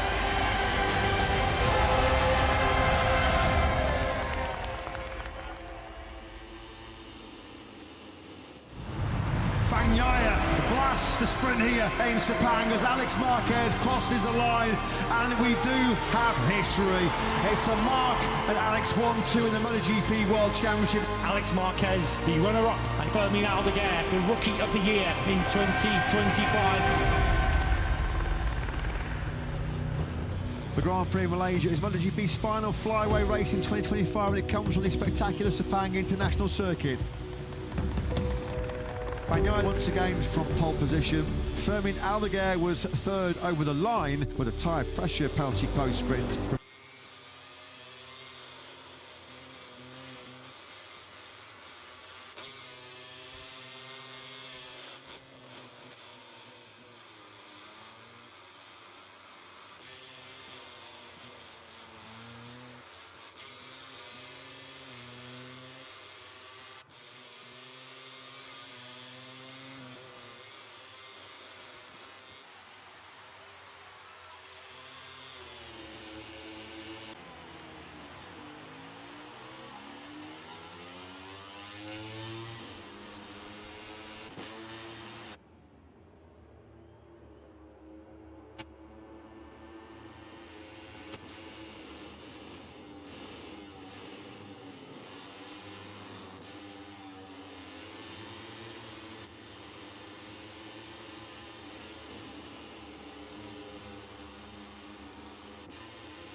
Barcelona-Catalunya awaits on Practice Friday.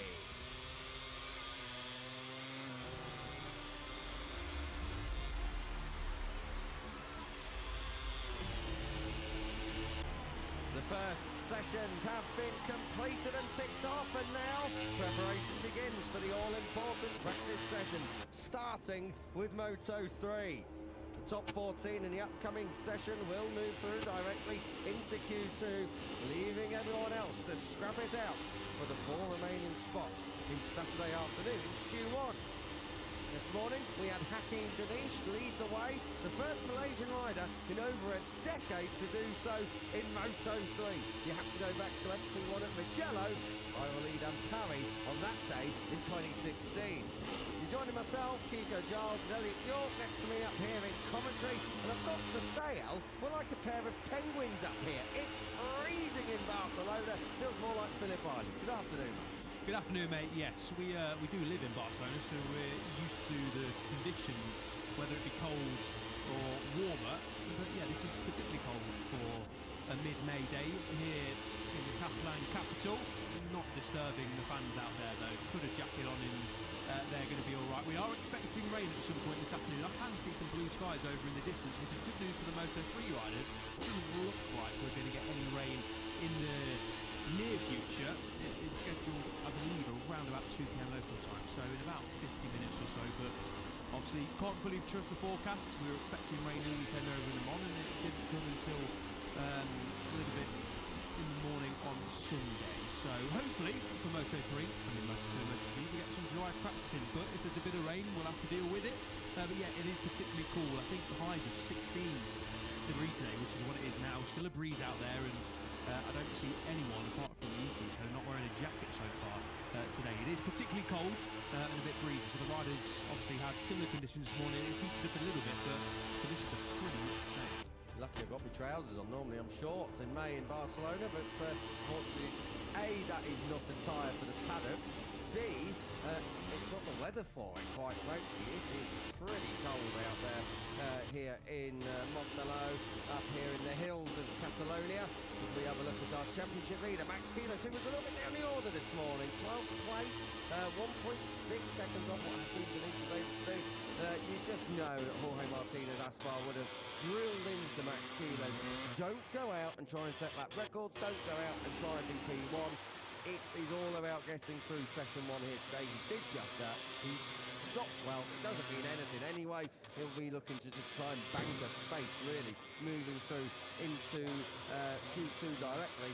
Unlike Hakeim Fernandez, he did go out and attack the track second at the Checo practice morning. Yeah, it was a feisty move this morning, wasn't he, Hakeim Fernandez? Putting up the inside of a few riders was trying to set a quick lap time, and that's exactly what he did, finishing second behind, as you rightly mentioned, Hakeim Denish, the Malaysian. Fantastic morning session for the MT Helmets MSI rider. But yeah, expecting more from Kilos. He's a different character in 2026 than he was in 2025. Not aiming to go out in every session and top every session, doesn't matter. He doesn't really care if he's P12 on a Friday morning. What matters is he's in the top 14 later on this afternoon. And of course, into qualifying race, we do see a different Maximo Kilos. But Kilos riding the crest of the wave so far in 2026, and I'm pretty sure he's going to finish either P12 in this session. I'm fairly sure of that as well. Just caught a glimpse of Vedapratama, 5th in the championship, 23rd this morning. But again, like so many, we don't know exactly how much they were pushing. 15th this morning for David Almanza, who's once again back in action. That's his third race back out from injury. He's pretty all right now, he's got to say. And not 100% fit, but I did catch up with him on Sunday in Le Mans. Been much better than in Jerez. He's been able to do a lot more training, a lot more gym work. So yeah, expect David Almanza, particularly around here, he has been so quick in the past to come good Saturday, Sunday. Yeah, pole position here last year and was in that victory fight throughout and just finished off the podium in P4. No, I remember last year he was very disappointed to claim a debut pole and not be able to back it up with a podium finish. So Almanza does have form around here, and he's slowly but surely, as Pico mentioned, getting back to full fitness after that fractured elbow he picked up over in Brazil. Looking at his teammate David Munoz, a very short-lived French GP after the highs of the podium in Jerez. So David Munoz A little bit of work to do, a little bit of redemption to be had up here at the circuit of Barcelona-Catalunya. We jump on board with Hakeim Fernandez as we go down the third longest straight on the MotoGP calendar. The track is open, 35 minutes. Moto3 Practice starts ticking down.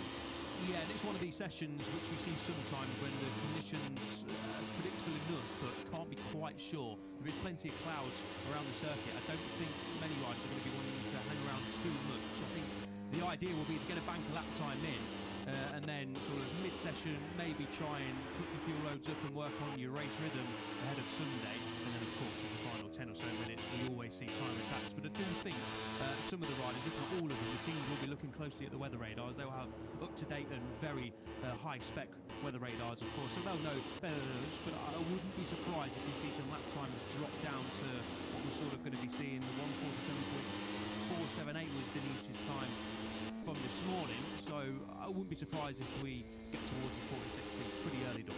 Yeah, I reckon so. I reckon the time is definitely going to tumble. Everyone can have a little bit more confidence. There's a little bit more tyre laid out on that track. A bit more rubber has been laid out from this morning's sessions right across Moto3, Moto2, MotoGP. So the track won't be in too bad condition. Whether or not it's on lap level pace or not, I think we'll have to wait a couple more days for that. But for now, the sun is trying to come out. It's a lot lighter than it was earlier on. There are some clouds out towards the hills just in front of us, but there is a little bit of blue sky as well. So I think, as you say, we are going to get away with it. My weather forecast is saying around 2 o'clock for any kind of showers, but it looks like this evening is going to be particularly wet. So hopefully we get through this Moto3 Practice and the rest of the afternoon sessions without too many spots of rain. Yeah, this is Morelli then, who had a crash, of course, last time out over in Lemans when he was again in the podium fight. Been really impressed with Morelli so far this season. P3 at the end of Friday, 7 days ago over in France as well. I don't think the results have quite reflected Morelli's potential so far this season. A couple of mistakes, he didn't get away well off the line and in the opening couple of laps in Jerez, and then we saw what he could do to bring himself back into the battle, eventually finishing P4, and then of course, as I just mentioned, crashed from podium positions last time out in Lemans. But Morelli goes well around here. He was part of MLab here last year, so he's got experience in Moto3, but he was also a race winner in Moto Junior here last year as well, when he strung together a fantastic latter stages of that championship to eventually finish P2 behind Brian Ariarte. So watch out for Morelli again this weekend, up inside that top 6 this morning, and I've got a sneaky suspicion of podium, another one, and a victory isn't too far away for the young Argentine. Points in every GP this year, 9 out of the last 10 GPs he's been in, he has scored points. We just had a very, very quick glimpse of Guido Chini. Last year he was 7th on the grid, finished 6th, but this year, of course, he's on a Honda. Did win here in the European Talent Cup back in 2023. Never raced here in Junior GP. So last year, baptism of fire and in at the deep end, and actually he did swim 6th place. Very fine ride from what was the rookie back then. Yeah, exactly that. I think the one thing you'd say about Pini this year, he has won his victory under his belt, of course, but just needs to cut out his crashes. Really, 8 crashes so far, the most in the Moto3 class in 2026. There's a bit of a crash within French Grand Prix as well for Pini, but did in the end to manage to get a top 6 out of it on Sunday in the tricky conditions. So fair play to Pini for responding on Sunday after qualifying down in P11, and of course after crashing out of the Spanish Grand Prix a couple of weeks on after picking up that debut victory over in Austin.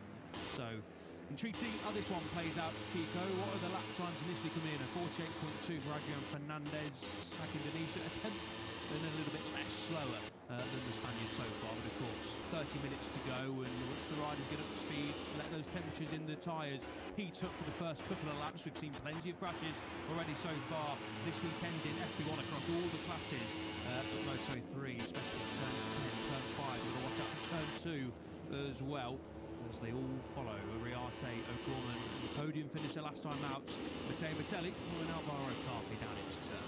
Yeah, big weekend this for Tissot, O'Gorman, you get the feel of. He was fast at Jerez, fast in Lemans, a bit more of a troubled weekend though. Got a great start in the Grand Prix, in the end crashed out.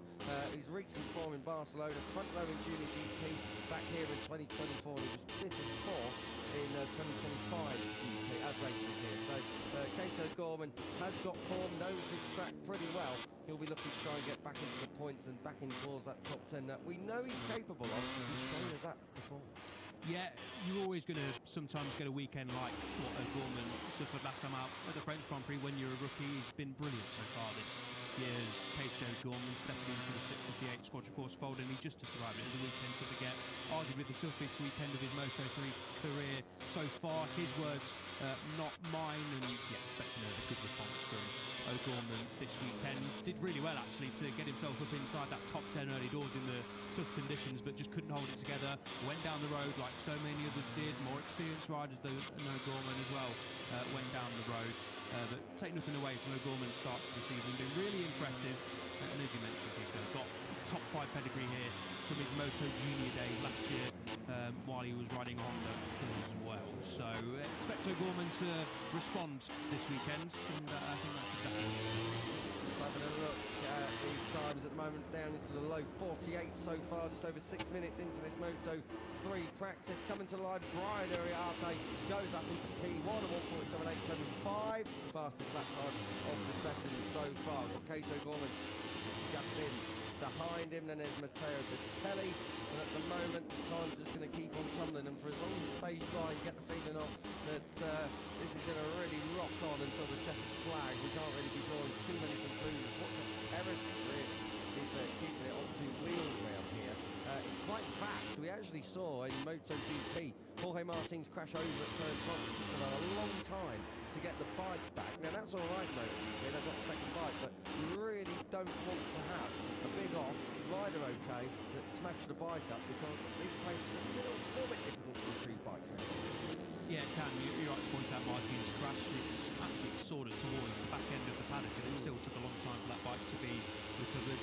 As Kiko mentions, the one bike rule in Moto3 and in Moto2, so they'll know better than us, of course, that they need to not chuck it down the road early doors and make a mistake. We know how costly it could be. We saw that with Alvaro Carpe last weekend, didn't we, over in France on Friday. Was really strong in FP1 and was looking good until his crash in practice in the afternoon, and said he couldn't rediscover the feeling he had post-crash to get himself inside that top 14. Now, it didn't cost him overall in the weekend. He chucked it down the road on Sunday, but that was not because of the crash on Friday. But yeah, it can catch front runners out, as it did for Alvaro Carpe. We saw Quiles crash this time last weekend as well in practice. Didn't affect him getting into the top 14, but it is something to be aware of. We just had a quick look at Max Quiles. Let's talk about him. We didn't really speak much about him this morning. He has been in mighty form. Brilliant run of form in terms of points. He's had back-to-back wins for the first time in his career, straight out of Pratama into Le Mans. He's actually matched David Alonso's point streak. That was 22 races long. So now he's going to extend it and set a new record. He's only in his second season. This weekend was a bit of a tripping hazard last year, I've got to say, for him. Qualified 9, finished 12, was in that league group, but a couple of mistakes, got back. He's never really had too much success here, looking back to his GP and NTC career, a couple of podiums here and there. But Max Quiles is no doubt the rider in form. You know, to cap it all off, a record points tally after 5 GPs. He is the real deal. Yeah, he certainly is. We sort of knew that coming into this year, didn't we? But it's all good being talked about and having a potential. As we get yellow flags in Sector 2, is that turn 5? I believe it is. Hopefully it's on entry and not on exit. Let's have a look. Alvaro Carpe, third in the championship. That looks like it's on entry for sure. That'll be a front end washout.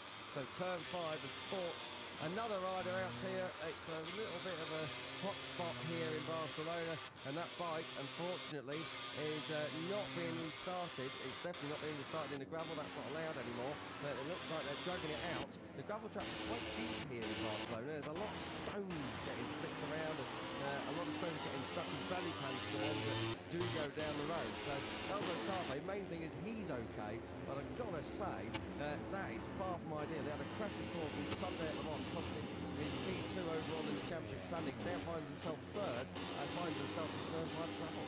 What do we say, Kiko? Alvaro Carpe made a mistake this time last week, and he's done exactly the same this time around. Hopefully Carpe can get his bike restarted on the service road and get round to the pits, and hopefully it's not too much of a repair job for the mechanics down there in the IO box. But again, a consecutive ride is now practice for Alvaro Carpe. He is inside that top 14 as things stand. Would expect that to change. Here we go then. We're going to jump on board with Carpe.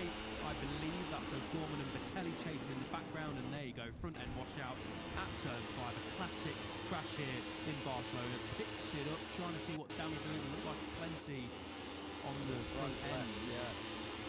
As the mechanics down there. Nicky Io just in the background on the right-hand side, looking pensively on, and understandably so as well. We'll try and keep an eye on Carpe, see if he gets back to the box. We can just see the entrance to pit lane from our comfortable position, so I'll keep one eye on that.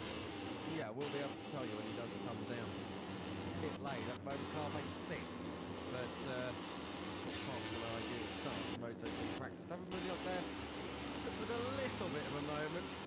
He's looked better early and needs a little bit of redemption. If there's going to be a track to do it on, of course, this is a decent one for Munoz. Straight out in his second Grand Prix ever, finished second, and for a long time David Munoz was being touted as a bit of an exceptional talent. Last year, 4th on the grid, 8th in the GP, so solid all round.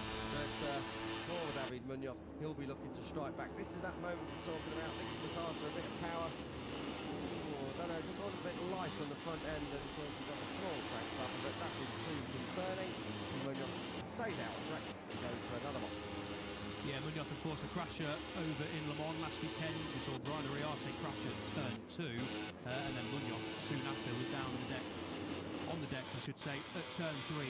Classic Le Mans crash, really, wasn't it? Turn 3, one of, if not the biggest crashing hotspot on the calendar for the last few years in those conditions, especially as well. So no slight on Munoz to be going down there, just got caught out basically, but it is a DNF to be notched up. Of course, finished on the podium last weekend in Jerez, just before that, I should say, in Le Mans, and what a fabulous comeback it was for Munoz. Wasn't able to quite replicate it over in Le Mans, as we see Alvaro Carpe trudging down pit lane, so he wasn't able to get that bike started. He's got to wait for the bike to get back into the pits, and yeah, that was disheartening with Alvaro Carpe. Fingers crossed they can get back out for the final 15 minutes, but that is not the way Carpe would have wanted to start his Friday afternoon. Well, I'll tell you what, at least we've got an onboard on the bike, so we should be able to pick it up wherever it is. So Alvaro Carpe's number 83 is somewhere on the service road, trying to get back to the local KTM IO box. And looking at Max Kilos down there in 15th place at the moment. It's going to move on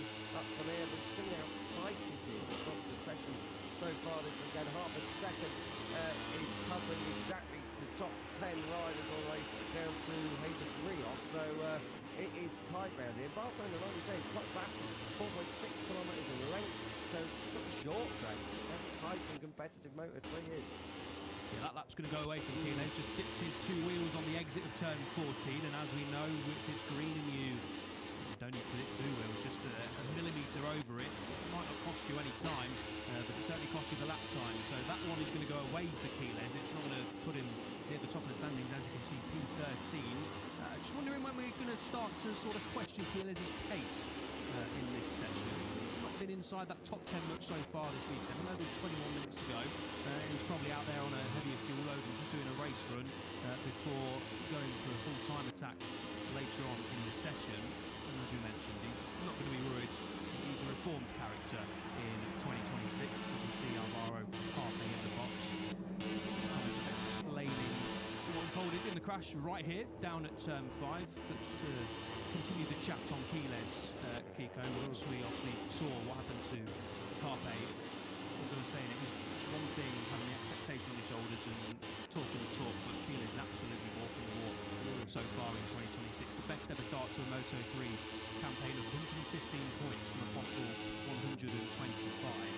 Doesn't get much better than that. The previous best was Mauro Vinales back in 2013 for 106 points from the Open 5 Grand Prix. Jack Miller in 2014 over 100 points. Danny Kent in 2015 and Pecco Acosta in 2021. Some pretty good names there. Got to be said for Quiles, and we know that Quiles has got a very, very long career ahead of him, and boasting now a 46-point lead in the championship chase. Look, he's obviously the favourite. He was the favourite coming into the season, and he's continued to be the favourite. And not finishing on the top 2 in the first 5 Grand Prix is very impressive, no matter which way you look at it, especially in a class as competitive as Moto3. And I think the conditions in Le Mans, the race in Le Mans just sort of outlines how much of a job the likes of Hakeim Fernandez, who is now P2 in the championship, have got to try and beat Piles. We saw Carpe crash, we saw Munoz crash. I just think that was...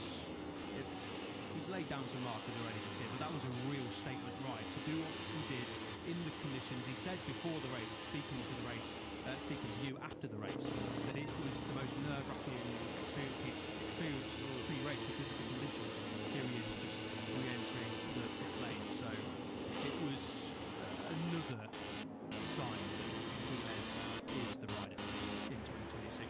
I think we all believe he's going to go on and win the championship. A long way to go, of course. Cannot write anyone out. Anything can happen in motorcycle racing. A bit of a dip in form can come from bad luck, potentially, as well. Take one mistake and Fernandez to win the race, and the gap is pretty much half. So a long way to go for Piles, as we know. He is improving at the moment in Francis morning time. He is this morning 1:49.0 in 60. Let's start doing 1:48.60. So I wouldn't worry if you're a Max Piles fan. He's going to throw a lap time in right at the end. So I'd be pretty surprised if he cannot move through. But we'll have to wait and see. When you say Yamanaka is trying to move through into the top 14 at the moment, he's in there 15th place. He's just 31 thousandths of a second at the moment of Marco Morelli, who has that final spot. Let's just give you a quick rundown of exactly where everyone is at. We'll take Guido Pini across the line at the moment. He's 9 tenths off. This can move him in if he holds that exact margin. Lost a lot of time in that final sector. So Pini at the moment doing a lot of laps on the go. He's probably just gathering a bit of data. We know that we do have a bit of a lull in proceedings coming soon in Moto3, and they do go for broke in the final 10 minutes or so, where slipstream is vital round here, soft tyre, fresh tyre, track position, all the usual. So I wouldn't be too worried at the moment. The likes of Piles is 13th, Sal Mella can come through as well, 16th, Esteban 18th, Pini down there 19th, Vedaegapratama 20th, Britt Scott Ogden there in 22nd place. So expect a few changes still to come just yet. Let's just give you a rundown at the moment. David Almanza is leading the way at 47.678, season number 22. Up there in P1. Second place, Hakeim Denish, who was up there in P1 earlier today. Rino Riarte, David Munoz and Hakeim Fernandez. Alvaro Carpe, Matteo Vitali up there in 7th. Ahead of Britain's Eddie O'Shea. Fantastic weekend thus far for Britain's Eddie O'Shea there in 8th. 9th for Valentin Peroni. Jesus Rios completing the top 10. And Keita Gorm for Ireland in 11th. Adrian Crusoe, Max Piles and Marco Morelli, the Argentinian, there in 14th place. Talking of Argentinians, there's one on the screen. Valentin Peroni points in every single race so far. Consistent, yes, but he needs some big points, you've got to say, because with the exception of Buriram, he's not been on the podium now.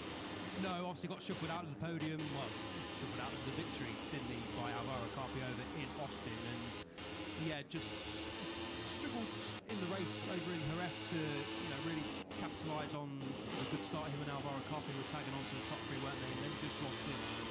And then in the tricky conditions, qualified P14 did Peroni, and you're giving yourself a lot of hard work to do from there on the grid to going on and try and challenge for the podium and eventually finish just outside the top 10 in P11. He did say before the race, actually, that he and the team changed setups about 5 minutes before the start, changed everything, including the bike settings, made a good start through the first few corners, but then crashed and then remounted to finish in P11. So once you crash, remounted anywhere near the top 10 is a good result.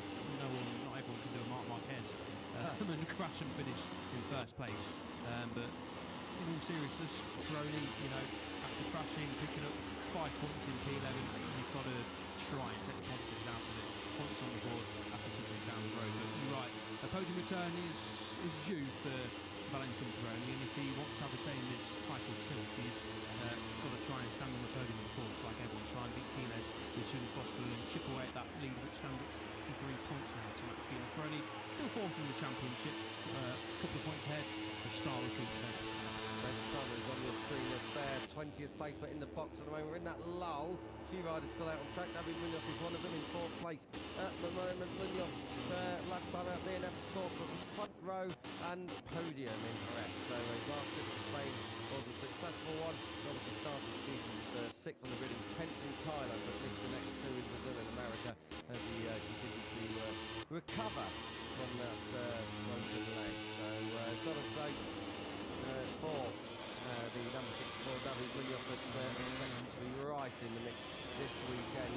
And yeah, if he's not in the podium fight, I will be pretty surprised. A little bit of well, concern on the face of Scott Ogden down there at the moment in the CIP Green Power team, crashed in last GP, of course, but now he finds himself down in 23rd place because Lenny Carney has moved up ahead of him into 21st. So Scott Ogden down there, Scoggers needing to find something. Likewise, Joel Kelso. We saw Kelso in the box early. He's out on track now, but down in 24th now. He was on the front row last week.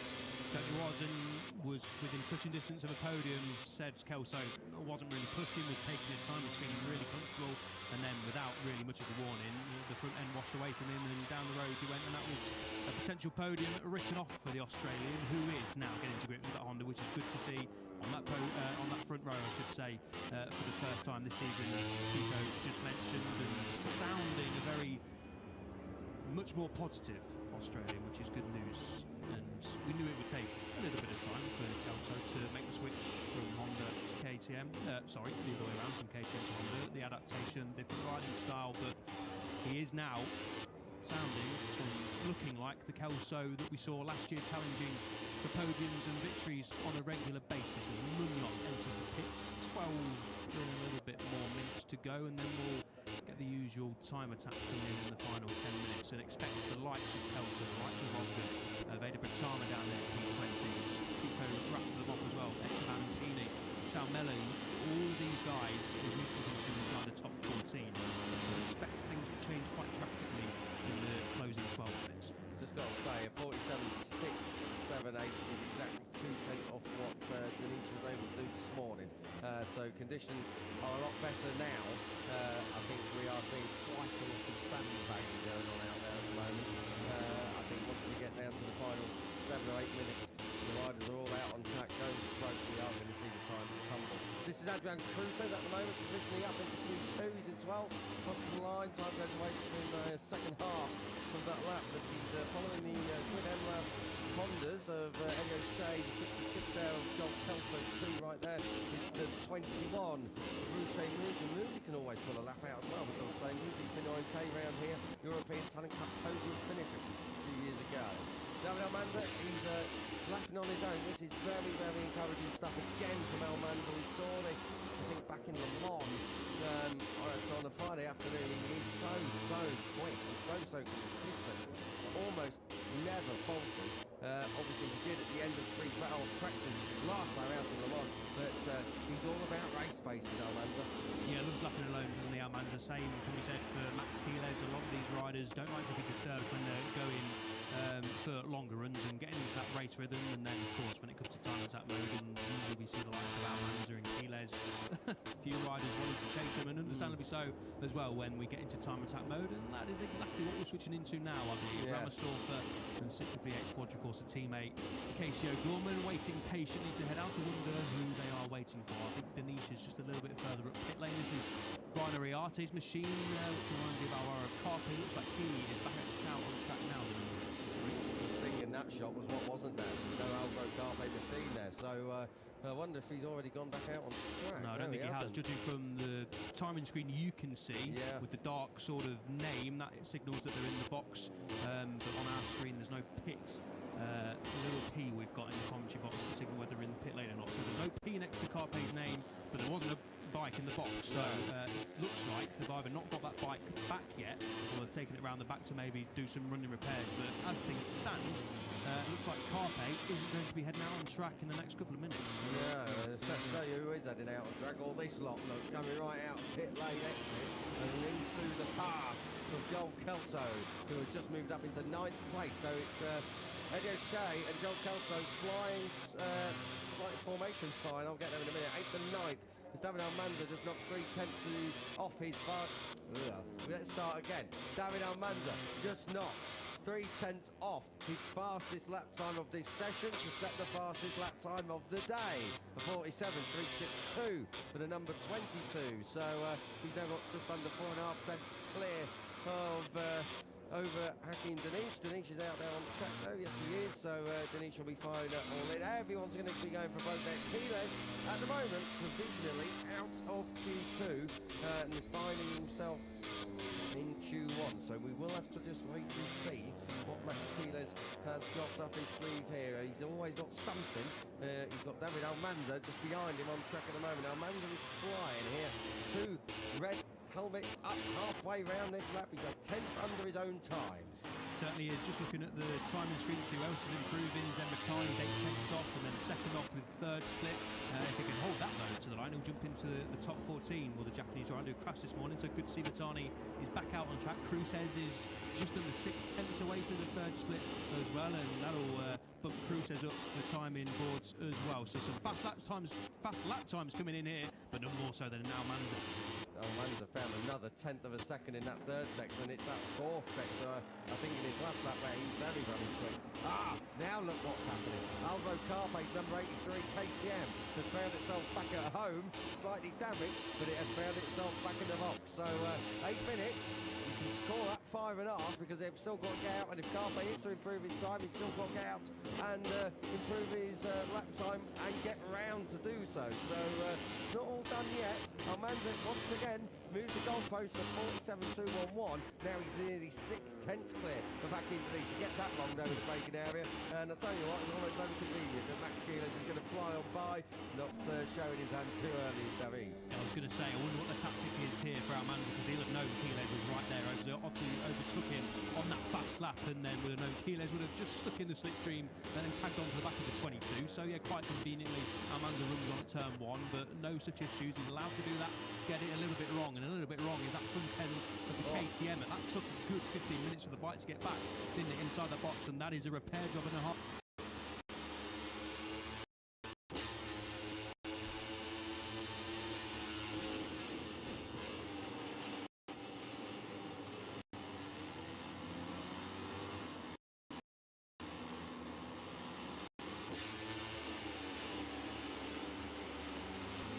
For the guys and girls down there in Ripple KTMI to get Alvaro Carpe back on track for the final 7 or so minutes. Where he's on time, he's still P6, but he's only got 3 tenths to play with, and as we've just seen, the times can drop pretty quickly. Keeles is not in touch with Almanza, a couple of tenths off with the second split, but this is certainly going to move him up.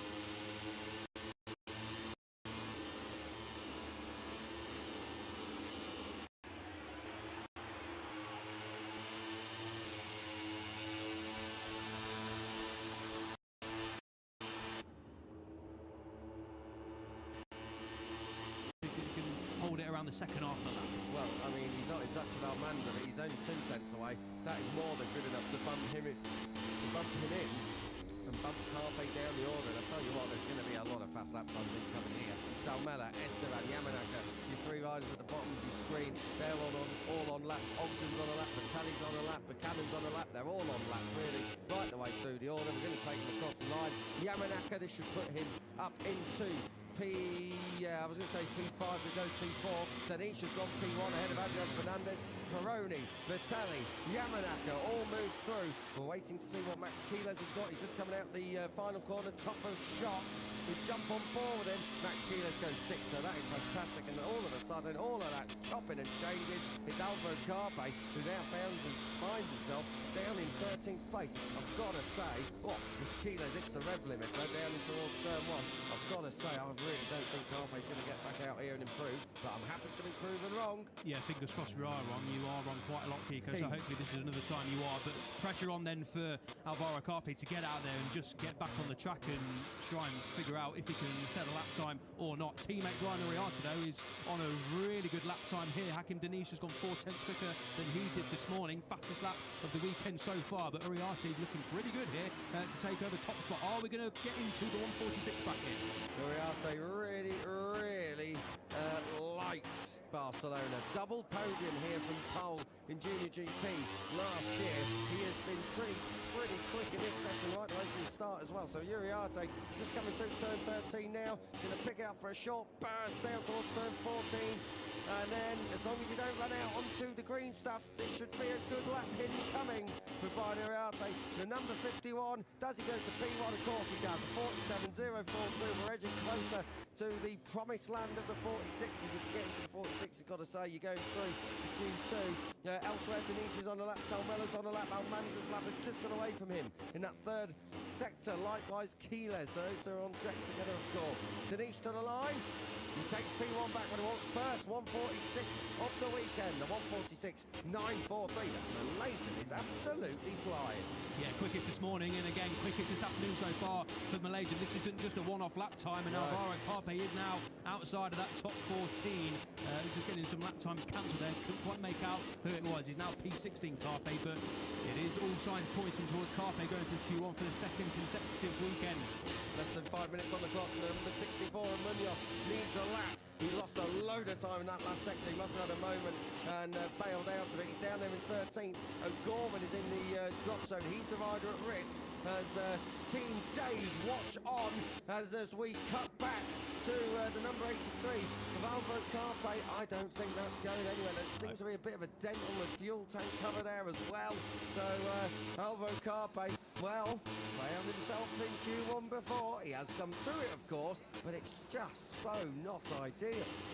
No, and the mechanics don't look like they're in a rush to get that bike fixed, do they? I think they've just realised that there's too much work to do, too much of a repair job on to get himself back out. And also, you don't want to rush a job, get it wrong potentially. They're super professional down there, all of the teams are, of course, but obviously mistakes can be made in high pressure moments. Don't want to send Carpe out there with a broken bike and potentially worse things can happen. So it looks like it's session over for Carpe, but back on circuit, it's not for plenty of these riders. And one rider who needs a time is Marco Morelli. Yeah, Morelli finds himself down in 21st. Oh dear me, Adrian Cruces and Vedapratama. Well, Cruces was coming right under Pratama at turn 10, and now they are battling away as they come up through 11 and 12. This is Denish. These are mega consistent laps from Denish. It just goes away from him a little bit more than he'd have liked in that fourth and final sector. We need to be able to look at this rider, Marco Morelli, coming to the line. 20th at the moment. This has got to put him through. Yes, it does. Moves him up into P9 and into the top 10. That now nudges David Munoz back to 14th. Esteban couldn't improve. It's his home GP. He is from Barcelona. He's there in 18th place at the moment. Guido Pini, Elf for the third weekend running, needs a big lap time. It's not big enough there. He lost 7/10 of a second coming through that final sector. 21st for Guido Pini. Needs to start pulling the Pini. Yeah, struggling a little bit. Christian Lundberg watches on in the Leopard Honda box, and Pini is going to sit up out of that one as well. So he's got one more lap at this Pini, get round and get another lap time on, take a breather and then go for it again on the number 94 bike. But outside the top 20 is not where Pini and Leopard Honda will be expected to be. We'll have another look at Carpe, but it is going to be session over now. No chance that they're going to be heading back out on track because there's only 2 minutes left on the clock. And as you can mention, the fastest time is a 1:46.9. So if he heads out of pit lane now, he's got to basically be on lap record pace on an outlap. And you can see Nicky Ayer there in the top left-hand corner saying, no, don't rush it. Guys, that is session over, unfortunately, for Alvaro Carpe. Pratama, we've not seen Pratama much in this section. He's another rider who we'd normally see outside the top 14, but he certainly is at the moment. We haven't seen much of him. He ain't done a lot. He's down there in 23rd place at the moment. So Vedapratama might well be finding himself in unusual territory. He's only been through Q1 once, and it didn't really result in anything too special. That was Jerez. He did move through, but he was, oh dearie me, Rico Salmella, and that was Jesus Rios. A lot of dawdling going on there, and you can understand why there's a lot of arms flapping. Simon Crayford pencil sharpener is about to have a big workout because there's definitely going to be some pointy tips and some warm tips. You can't be doing that, Rico Salmella, and that was, I think it wasn't Rios, I think it was Nicolas Guevara actually, so we'll take that back if I did misidentify that time around, but Rico Salmella maybe will be getting a bit of a penalty. Big lapping coming this to Munoz, he needs it, 14. He lost a lot of time in that third and final section. So then that fourth and final section of beg your pardon. So Munoz, last flying lap, Super Bowl lap style in comes to the 64. Yeah, and he's got Quiles right in front of him as well. Quiles is pretty much safe in P7. If we look at Alvaro Carpet, we need to be looking at what's happening on track. Munoz and Quiles are on track together. Quiles doesn't necessarily need a time depending on what happens, but Munoz certainly does. And it looks like they're out of shape going into turn 1. Here we go, picking them back up. Munoz has got pressure on here, lost 9/10 in the final split last time around. And there's yellow flags. This is what could cost Munoz. He's P14 as things stand. Who's down? It is Matane, his second crash of the day for the young Japanese rider. And I just wonder, I believe the yellow flag came out, so that must be Munoz's lap all done and dusted. Yeah. He'll be getting that can. He now needs to hope that the likes of Queso Gorman, Ruche Moodley and Joel Esteban, who is probably your favourites to do any dislodging, do indeed not get through. As we look at Zen Matane's number 32 Honda down in the beach. It's not the beach of Barcelona, of course. That is the turn 4 gravel. Far from ideal. Oh, dearie me. Well, take a pick of this. Joel Esteban is coming through here. This is going to be a good lap. It's got to clear all this lot. So, Joel Esteban, he's got no building room either. He's got Rico Salmela right up ahead of him. He's got one of the Boe Motorsport machines. That's Cormac Buchanan right up ahead of him as well. Then we've got Ramersdorfer in behind. Scott Ogden, Adrian Cruces. Oh, Esteban's lap's going to go away. He's trying to come through the final corner. I'll tell you what, Vedapratama may well be lodging a charge. Oh, 18th of the... Oh, Joel Esteban, he didn't trip up enough. Joel Esteban has usurped. Oh, no, he hasn't. Yellow flags, though, yellow flags. That yellow flag's going to go. Yeah, you're right there, El. I can't believe David Munoz's going to get away with that, because the yellow flags are out by the time we cut in. I tell you what, Joel Esteban's got in, but I think Joel Kelso may well stay in here, you know. Trying to look down the order of Vedapratama, but it did nothing in the end. Look at 22nd now, Pino Peeling. Well, what about it? Rico Salmela, he's gone through, pending investigation for a bit of dawdling, I imagine. Eddie O'Shea, good stuff from him, but I'm not sure on who's in P10. I think David Munoz's lap is going to go. Surely. We were obviously watching Quiles and Munoz, and then the yellow flags came out on our screens, and then they got to turn 4. Here we go. Let's look for the investigation. That is, I imagine, for the lots of traffic that Vedapratama. Yeah. Oh, and there it goes. David Munoz down in 15th. Well, Lewis Sotheby is already up here in comms, and he just saved us there because David Munoz has had his lap taken away, and he is going to go through Q1. We thought it's going to happen, and it has happened, and that puts Joel Kelso and the MLab Racing team back into Q2 directly, along with his teammate. This is the incident they're looking at. Rico Salmela, you can't be doing that, and rightly so. Nicola Carraro shakes his head, but also on the inside, there's so many riders dawdling. There's riders coming back across, try and get on the inside line. Just a bit of a mess all round. Yeah, and you know why they're doing that. It's because the 1 kilometre long front straight is coming up, and they all want a bit of slipstream. You can't blame them for wanting a bit of slipstream, but you've also got to get your head down, and if you're at a part of the circuit and you've got faster riders coming, blue flags will be waving as well. A little bit too much dawdling there on the inside line, especially. I think the riders on the outside, Eddie O'Shea was one of them, I believe. It should be okay. They were sort of out of the way, but Rico Salmela and Cormac Buchanan on the inside as well might be in a bit of on. Well, I mean, they want victory. I think they need to do it. 46.943. We waited 10 years for Malaysian to top the Moto3 session again, and now he's top 2 on the same day. Bussy analogy comes to mind. Denish on fire. Uriarte up there in second. Third for Adrian Fernandez. David Almanzi can be proud of that one. 4th place for him. Solid session. Looked very, very quick as well, I've got to say. Right the way through that session. Valentin Peroni, a valiant 5th. Lap time comes for David Munoz. Yeah, we've already had that. We've also turn 14 is the final corner, so it can't be turn 15. Yeah, turn 15 doesn't exist around here, and that's we're whacking the chicane back in. And it's not Johan Meer's lap time getting cancelled either. So I think our graphics department have just started playing the piano and it's a work. Got to say now, back to something that's quite important. Max Quiles there in 7th place. He got the job done in the end. Avoids that Q1 jungle. I think Mears just spat out his lunch and thinking, well, I didn't deserve a cancelled lap time. I didn't get any points in Le Mans, and now I'm getting my lap time cancelled in Moto3. We're talking about 2016. We already go back to when Mears was here. Yeah, that's where So Yamanaka then coming into the box. Yamanaka, where he finished inside the top 10. It's been a tough year, Yamanaka. He had his grandmother die a couple of weeks ago as well. So, yeah, sending our best wishes to Yamanaka. Great to see him inside that top 14, and a great day for the Aon Credit MT Helmets MSI squad with Denish. Fantastic with Malaysian. Double top on Friday. Yamanaka showing some form that we used to see from the experienced Japanese. Yeah, it's a bit more like it, for Yamanaka. He's a pleasant lad to chat to when he's in a good mood and when he's had a good day at the office. Hakeim Fernandez, crack a smile, mate. It ain't all that bad. He's in third. He's the only leopard racing on that we're going to see in Q2 at the minute. He's had another Friday stinker.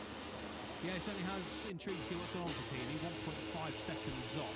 I know the gaps are pretty big in terms of Moto3 standards. Piles is nearly 7 tenths away in P7, but yeah, bit of a disastrous one, and lots of fast names coming up in Q1 tomorrow. Yeah, can't wait for that, El. You're going to be busy down there in pit lane. Meanwhile, practice is done. Denish is up on top. The Malaysian once again carried on his fine form from FP1 in P1 in practice. Uriarte second, Fernandez there in third, Lemans and Peroni completing your top 5. They are joined by Matteo Bertelli, Quiles, Yamanaka, Morelli, Rios, Eddie O'Shea, Rico Salmela, Joel Esteban and Joel Kelso. Team Joel 13th, 14th there. David Munoz not able to come through. Yellow flag sporting in there. He's 15th and in Q1. Big names include Alvaro Carpe, Vedapratama, Scott Ogden, Guido Feeney. They're all coming up tomorrow afternoon in Q1. But that's it for Moto3. I'm off out to be Lewis Sotheby and El York take you through Moto2 Practice. Enjoy!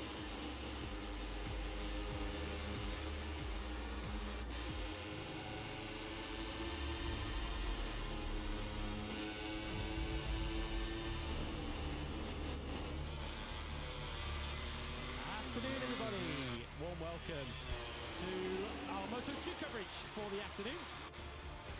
Moto3 certainly kept us on the edge of our seats in their practice session as the rookies ran riot this afternoon.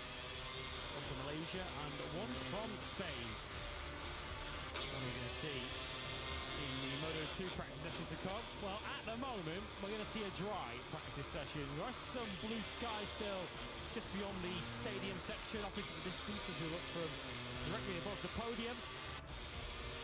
But there are still one or two ominous forecasts for potentially this session, but particularly MotoGP Practice, which gets underway in just over an hour's time. One or two MotoGP riders, one or two team managers, who will be nervously watching the radar and wondering whether they're going to get lucky or whether they're going to get wet in this afternoon's practice session. Moto2 then, their second session of the weekend. Celestino Vietti, the 2022 Salac Grand Prix winner, who was fastest earlier on today, with a little bit of benefit from some fresh rubber late on, but he did end up topping our first session of the weekend by 4 tenths of a second in the end from Sen Aegis. All three of our chassis constructors in Moto2 were represented inside the top 3, Boston-Scuro, Calix and Forward, all certainly initially on good form here. And all bodes well for a really competitive and exciting weekend in the intermediate class. We've already seen 4 different winners in the first 5 races, 8 different podium finishes in the first 5 races, 5 different pole sitters in the first 5 Grand Prix. If you're good at predicting Moto2, then drop us a line, drop us a DM, because I need your betting tips for the weekend, because this is such a notoriously difficult class to predict. Celestino Vietti, though, as we welcome you to the commentary booth. Lewis Sotheby and Elliot York with you. Afternoon to you. El Celestino Vietti starts his 100th Moto2 Grand Prix here this weekend, and with the sample size of just 1 session, he's looking in pretty good shape to mark that century with a good result here. Certainly is. Afternoon, mate. Hello to everyone just tuning in to Moto2 Practice. The brightest has been all day, actually. We were expecting rain, well, around about now, to be honest. And it's not coming, thankfully. Plenty of blue skies around, and that'll be good news for this rider, Manu Gonzalez, and of course Celestino Vietti, as well as 42.028. Those WP suspension changes from Olin, certainly working wonder so far, and Vietti, although he did slot in some pressure at the end of the session, so don't sort of read into it too much that Vietti is 4 tenths clear of the rest of the field. Who knows, that might be the case this afternoon, but I highly doubt it. 4/10 normally splits the sort of top 15, top 20 in some cases, let alone P1 to P2. But so far, so good for the Italian, who sits 4th place in the overall standings, 26.5 points behind Manu Gonzalez. And it's looking good for Bostascuro so far this weekend, and of course in the championship as well, because this rider, honestly, Guevara, notched up a P1 weekend. Fastest on Friday, fastest on Saturday, and fastest on Sunday, and that's a nice little homage for Ethan, isn't it? 2022 is Moto3 title winning year, and there you can see there, yes, obviously plenty of fans in Spain for Ethan Guevara. It's taken him a while to get up to speed in Moto2, but I think now we can say that we are seeing Ethan Guevara of 2022 arrive. We talked about it a little bit this morning about the timeline of Ethan Guevara's recent Grand Prix career. Well, one of his fans of the grandstands there showing us it for themselves is Senna Aegis, third in the World Championship, as you can see. Dropped the place to Guevara, but he finished down 7th in the French Grand Prix. But Aegis very much a title contender, and who knows, could that potentially springboard him up into MotoGP in 2027. MotoGP broadcast on LiveTiming and Jack Appleyard about the real opportunities that present themselves for the likes of Aegis and potentially Barry Baltus and like that in Moto2 over the next few races. As we get to the stage of now pick up Baltus with contracts starting to be signed and MotoGP grid spots beginning to fill up. I just have the feeling of if you're an Aegis or Baltus or someone of that ilk, if you can put together a bit of a hot streak right now in Moto2, you could well catch the attention of the MotoGP team manager at just the right time. Yeah, absolutely. Aegis obviously had a little bit of a sort of lull in his momentum in Le Mans, described it as a pretty tough weekend, and he was relatively pleased to walk away from the French Grand Prix with a P7, of course, after picking up a victory over in Austin and then doubling up over in Morelli. Fantastic double win for Aegis, and we did speak about joining MotoGP potentially, MotoGP in the future potentially after the Spanish Grand Prix, of course, with everything that's going on in 2027, the wider market. We do believe that pretty much every seat is signed, sealed, and awaiting to be delivered to us, the fans around the world, of course, officially. But there might be one or two seats left up for grabs, and obviously we've seen some riders like Aegis, like Guevara, Baltus last year for sure, of course, mentioned inside that top 3, as well as the likes of Holgado and Alonso, who are touted as already to have signed to join MotoGP next year. You're right, it is a real opportunity for the likes of the say Aegis, Guevara, Baltus, and other riders as well. Guevara is a name that comes to mind. Channel Vietti, of course, heavily linked with the VR46 Academy, potential to move up as well. And it is this time of year where if you can just string together a couple of good results, get on the podium, get a couple of victories under your belt, then you are going to put the ears of some MotoGP managers who may want to take a chance on you. Joe Roberts, of course, a couple of years ago had that chance. Roberts opted to stick in Moto2. Roberts had a decent time of things last time out, the best weekend of his season so far, which is great for the Americans to be back up in and around that top 10, which is where we're used to seeing him, of course. But yeah, intrigued to see how the next couple of Grand Prix play out, especially this one, but then we have a weekend off, and then I think once we get towards the summer, we are expecting to eventually hear the rider announcements for 2027 in MotoGP, and that will then, of course, filter through Moto2 and then into Moto3. So we're all sitting patiently waiting to hear what's going to happen next year. I think you guys at home tuning in will obviously be very tuned into what is happening, and I think you'll all know what the heavy rumours are and who's been linked with who and who's going where. There is just feel like there's a couple of seats remaining where it is a massive opportunity for someone like Senna Aegis to jump into MotoGP, and we're basically just sat here waiting to hear what decisions are going to be made. Yes, there are some political posturing, toing and throwing, whatever you want to describe it as, going on behind the scenes by people much more important than us, which are putting some of those rider announcements on hold. Of course, it's not just MotoGP seats that are potentially being fought for by this Moto2 grid, because there have been strong rumours that Manu Gonzalez might potentially be heading across to the Superbike Championship next season. Harry Connect, who you just saw there on the screens, many are expecting him to be part of DRS's World Superbike team himself next year. So, yeah, there could be a real evolution, a real, I guess, changing of the guard in the Moto2 class for next season. If a lot of the reports are to be correct, riders disappearing out of this class in all sorts of different directions. Here is last year's Catalan Grand Prix winner. The name of Hakeim Holgado is one of those that El Real offers MotoGP riders of the future. Certainly heavy expectations that we'll see him in the Premier Class grid next season. Quite a morning, I guess it's fair to say, for the Aspar duo this morning. They were down at the bottom of the standings for much of the morning.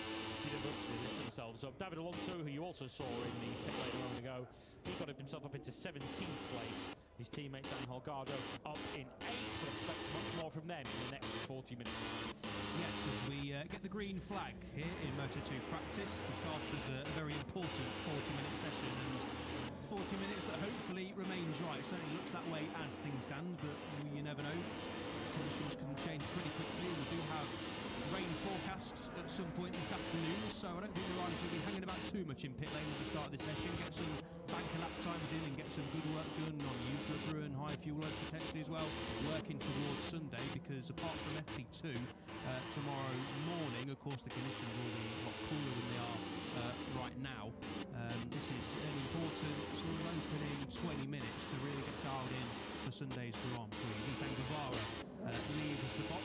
P4 this morning for Guevara. It was another really promising session for Ethan, who was top of the session for much, I think, and then some pressure was slotted in at the end, and a couple of riders topped him. But Guevara, again, judging from FP1, looking super confident on that boss scorer. My mind goes back to last Friday in a long where Ethan Guevara went straight out of the pits, immediately put in a lap record, didn't bother going out. Part of it said, all right, lads, what's for dinner? Because we don't need to go out and do a time attack at the end of the session. And his confidence was clearly very well placed, because he ended up dominating the weekend. Pole position, his first as a Moto2 rider. And of course, his second career victory. Yellow flags have already climbed the first sector, which is impressive.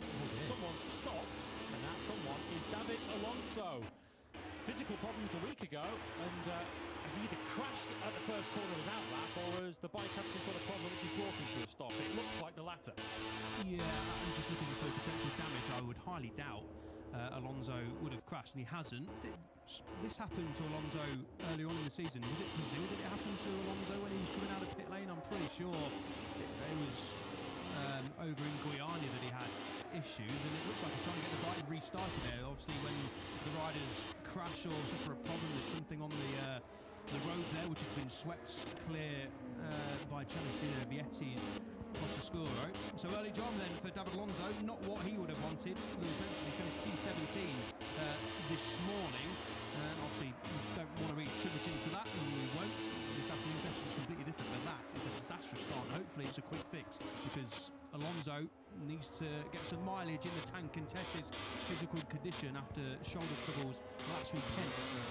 Saw him, I'd say, only for his P5. It was a fantastic result considering the circumstances for Alonso, that he was desperate for a podium finish. If he doesn't get that repaired or restarted, he's in qualifying 1 tomorrow afternoon. That would be the 3rd time this year that David Alonso has gone through qualifying 1, but we won't call it on him just yet. Still 37 minutes for that bike to be retrieved. Fortunately, he doesn't have far to get it back to the pits from there, so I guess try and get it across the racetrack in some manner, whether that's via a tunnel or some other means, to get that bike back to the pits and hopefully get it restarted for David Alonso. As we pick up Xavi into the Tissot on the 85. This is Adrian Puertas trying in. Reminder of why we're seeing Moto2 out on the racetrack, and the number 10 here of Unai Aradre. They are both substitute injury replacements here this weekend. Moto2 is in for Jorge Navarro, who fractured a finger in his right hand with that crash that stopped the race at Lemans a week ago.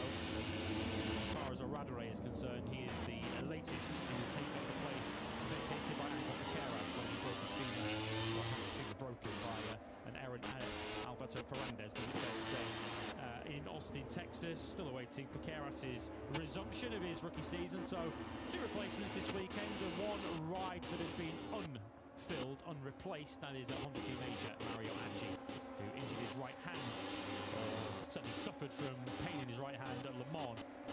Unfortunately, that pain and the injury that he suffered has prohibited him from returning here. Now, did they get Alonso's bike restarted? And has he now stopped again? I think he's on the outside of turn 4 there, is Alonso. This is turning to a miserable session, and he's looking around saying, someone give me some help, I need to...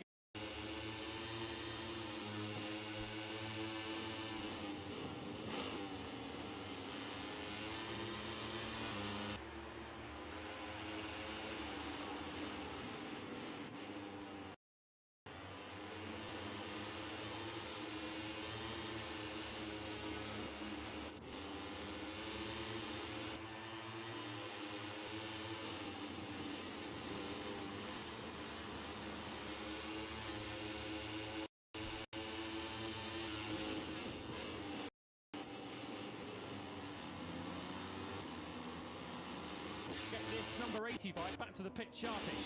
Yeah, must have got the bike restarted. You can see him before trying to jump start, and then the marshal's trying to help, and then he's not really got too much further around the lap. They need to get that bike on a trailer and get it back to the paddock as quickly as possible. Yellow flag is X2 because Alonso, who stood with his bike on the exit of turn 4, which is where Barry Bautas is now, opening the gas valve. As you can see there, the Colombian just walking away from the track, and his bike being wheeled away as well. So we saw Guevara in the earlier session. It took a good 15 minutes for Carpe to get his KTM back from turn 5, which is the corner after turn 4. Of course, you can see on the map there, no real closer to the paddock. In fact, turn 4, as you can see, is a bit further away. So hopefully Alonso can get back out in the final sort of 20 minutes or so. But I think that's about as good as it's going to get, unless it's a rapid repair job for the Aspart team. But yeah, disaster so far for Alonso, not what the doctor ordered. Yeah, he made it round to sort of turn 6. He would have been able to just go through the hole in the wall and straight into the back of the paddock. Unfortunately, he's in a rather inconvenient place there with David Alonso, and it's just not coming together at all. First 5 minutes of this session have been kind of a microcosm, a story of his 2026 so far. So much potential for it to work, but ultimately not really working. Early stages then of this session, not everyone's got a clear lap in because of the yellow flags, but at the moment it's following the templates of a week ago, because it is Ethan Guevara who leads in the very early stages on 1:41.827. That already, if that lap time stands, is the fastest of the weekend so far. Yeah, straight down to business then for Guevara. And as Lewis mentioned, he was oozing confidence over in Le Mans, and he's carried that over into the Catalan Grand Prix so far this weekend. The rider who we were very much excited to see up inside that top 10 earlier on was the reigning Moto3 world champion Jose Antonio Reda. Finished P11 in the end, just behind his teammate Colin Byer. But what a great sight it is to see the number 98 going really, really well on that Red Bull KTM Iron machine. Inside that top 14 this morning, if we can get straight into the top 14 this afternoon, that'll be a great job done for Reda, and a massive step forward. He said in the last couple of Grand Prix he's been taking big strides forward. He said on Sunday that didn't quite show the true potential of what he was capable of in the Grand Prix Reda, across the line in P17. He's got a point to his name after finishing 15th in Austin, but we mentioned this morning his pedigree around here is superb. Finished second after a long lap last year in his Moto3 title winning campaign, was third in 2024 and was third over in his debut season for his debut Moto3 podium Reda. So he's used to standing on the top 3 here at the Catalan Grand Prix. Is the former 99, now number 98, and just fantastic to see Reda. Not at his best, of course, a long way to go before we see that in Moto2, but great to see he's making strides, getting comfortable in Moto2, getting the confidence back, and there you go again, he's said lap time good enough for P10, so it looks like Reda is well in the mix here for a top 14. Yeah, it feels genuinely possible, doesn't it? Q2 for Reda this afternoon. Also Lopez has joined Guevara in the 141s, as has Celestino Vietti. We've got 2 Bosca Scuros inside the top 3. The yellow flags have returned in the third sector. Down at turn 9, and that looks like the colour of another Aspart bike. Surely it's not Alonso again, who's stopped out on the racetrack. The yellow flags, yep, they are definitely back out, so we'll hopefully pick up in a moment. If it's Alonso, then they need to just keep him behind the barriers and just let him go back to the pits via the service road rather than releasing him back out onto the racetrack. Those yellow flags would appear to have cleared now. Just looking at our timing screens, Alonso has registered as having come through the second sector on the lap that he's on. So has Salac and Holgado. The second sector was completed out of turn 6. So clearly Alonso did rejoin, did get back onto the racetrack, but no immediate signs yet of him returning to the pits, and he has, it would appear, has stopped again. Doesn't blame the pause for David Alonso this afternoon.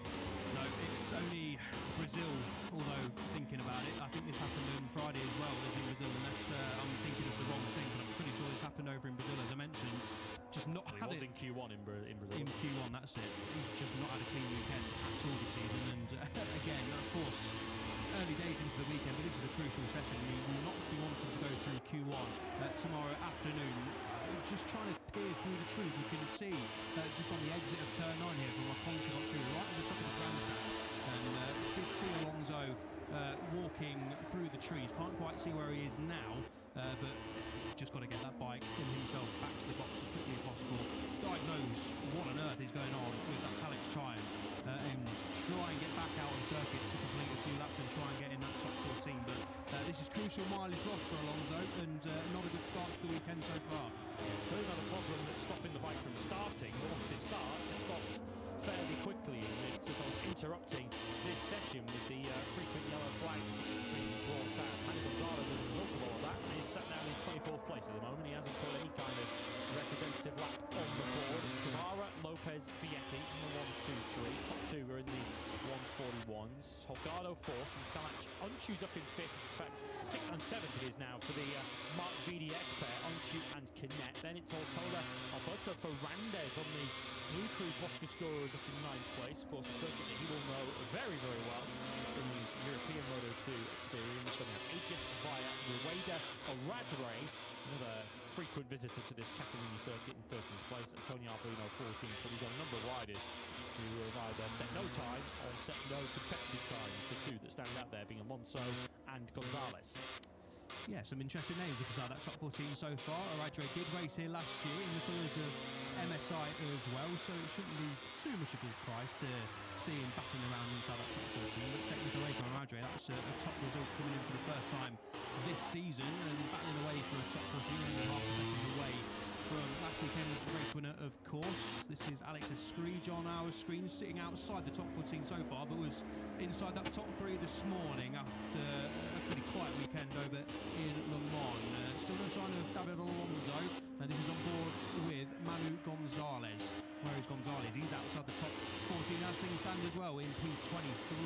But of course, we've had yellow flags in quite a lot of instances so far, and Gonzalez isn't going to improve too much, if at all, in fact, on this lap time around. So Gonzalez just taking it nice and steady, if you can say that, on a 300 km/h Moto2 machine, but compared to his standards, it's nice and steady so far. Keen eye outside our commentary box, hoping eventually to see Spark Alex get wheeled up pit lane. If he has stopped on the outside of sort of turn 10 or so, if he's on that side of the racetrack, then he is then finally the inside of the racetrack, which will make it a much easier route for him to get that bike back to the pits. But no signs of him arriving back just yet. The time is ticking, and even if he does get that bike back now, he's going to be so much on his back foot, having done no running in his practice session so far. So at the moment, we're in the curious situation of Manu Gonzalez currently heading to qualifying 1, although I'd be well surprised if that did indeed stay as it is. And we've got David Alonso, 5th in the World Championship, heading in the same direction. This is Gonzalez now, up ahead of Yuki Sasaki through the right-hander of turn 9, 3rd gear on a Moto2 bike, around 130 kilometers an hour.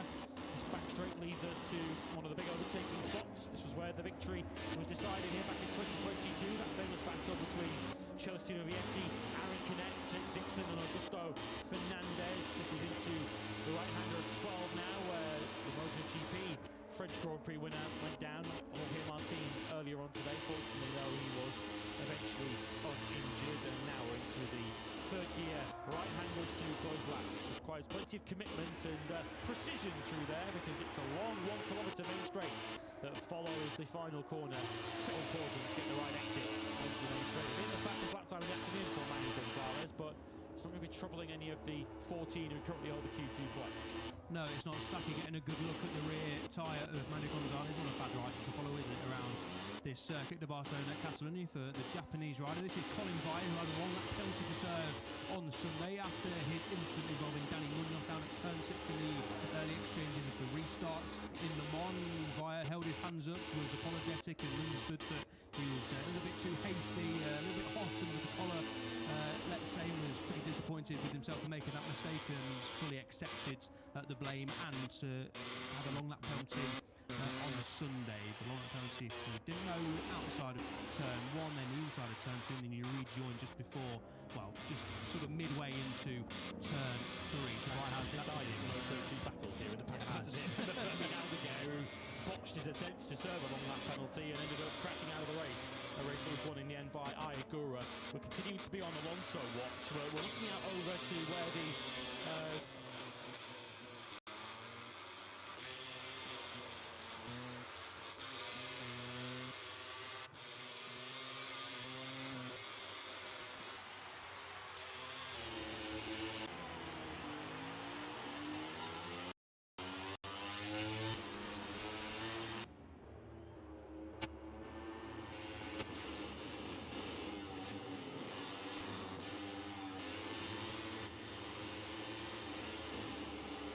pit lane entries. There are two rather impatient and fed up Aspar mechanics who are standing looking over the direction of the medical centre, and I guess where the service road accesses and enters the pit lane. They're just waiting to see their young Colombian and his motorcycle enter the pit lane. At the moment, no real signs of it. So with 25 minutes of this session remaining, the Aspar team are ready to receive Alonso. They're ready to receive his bike, but there's no sign of either just yet.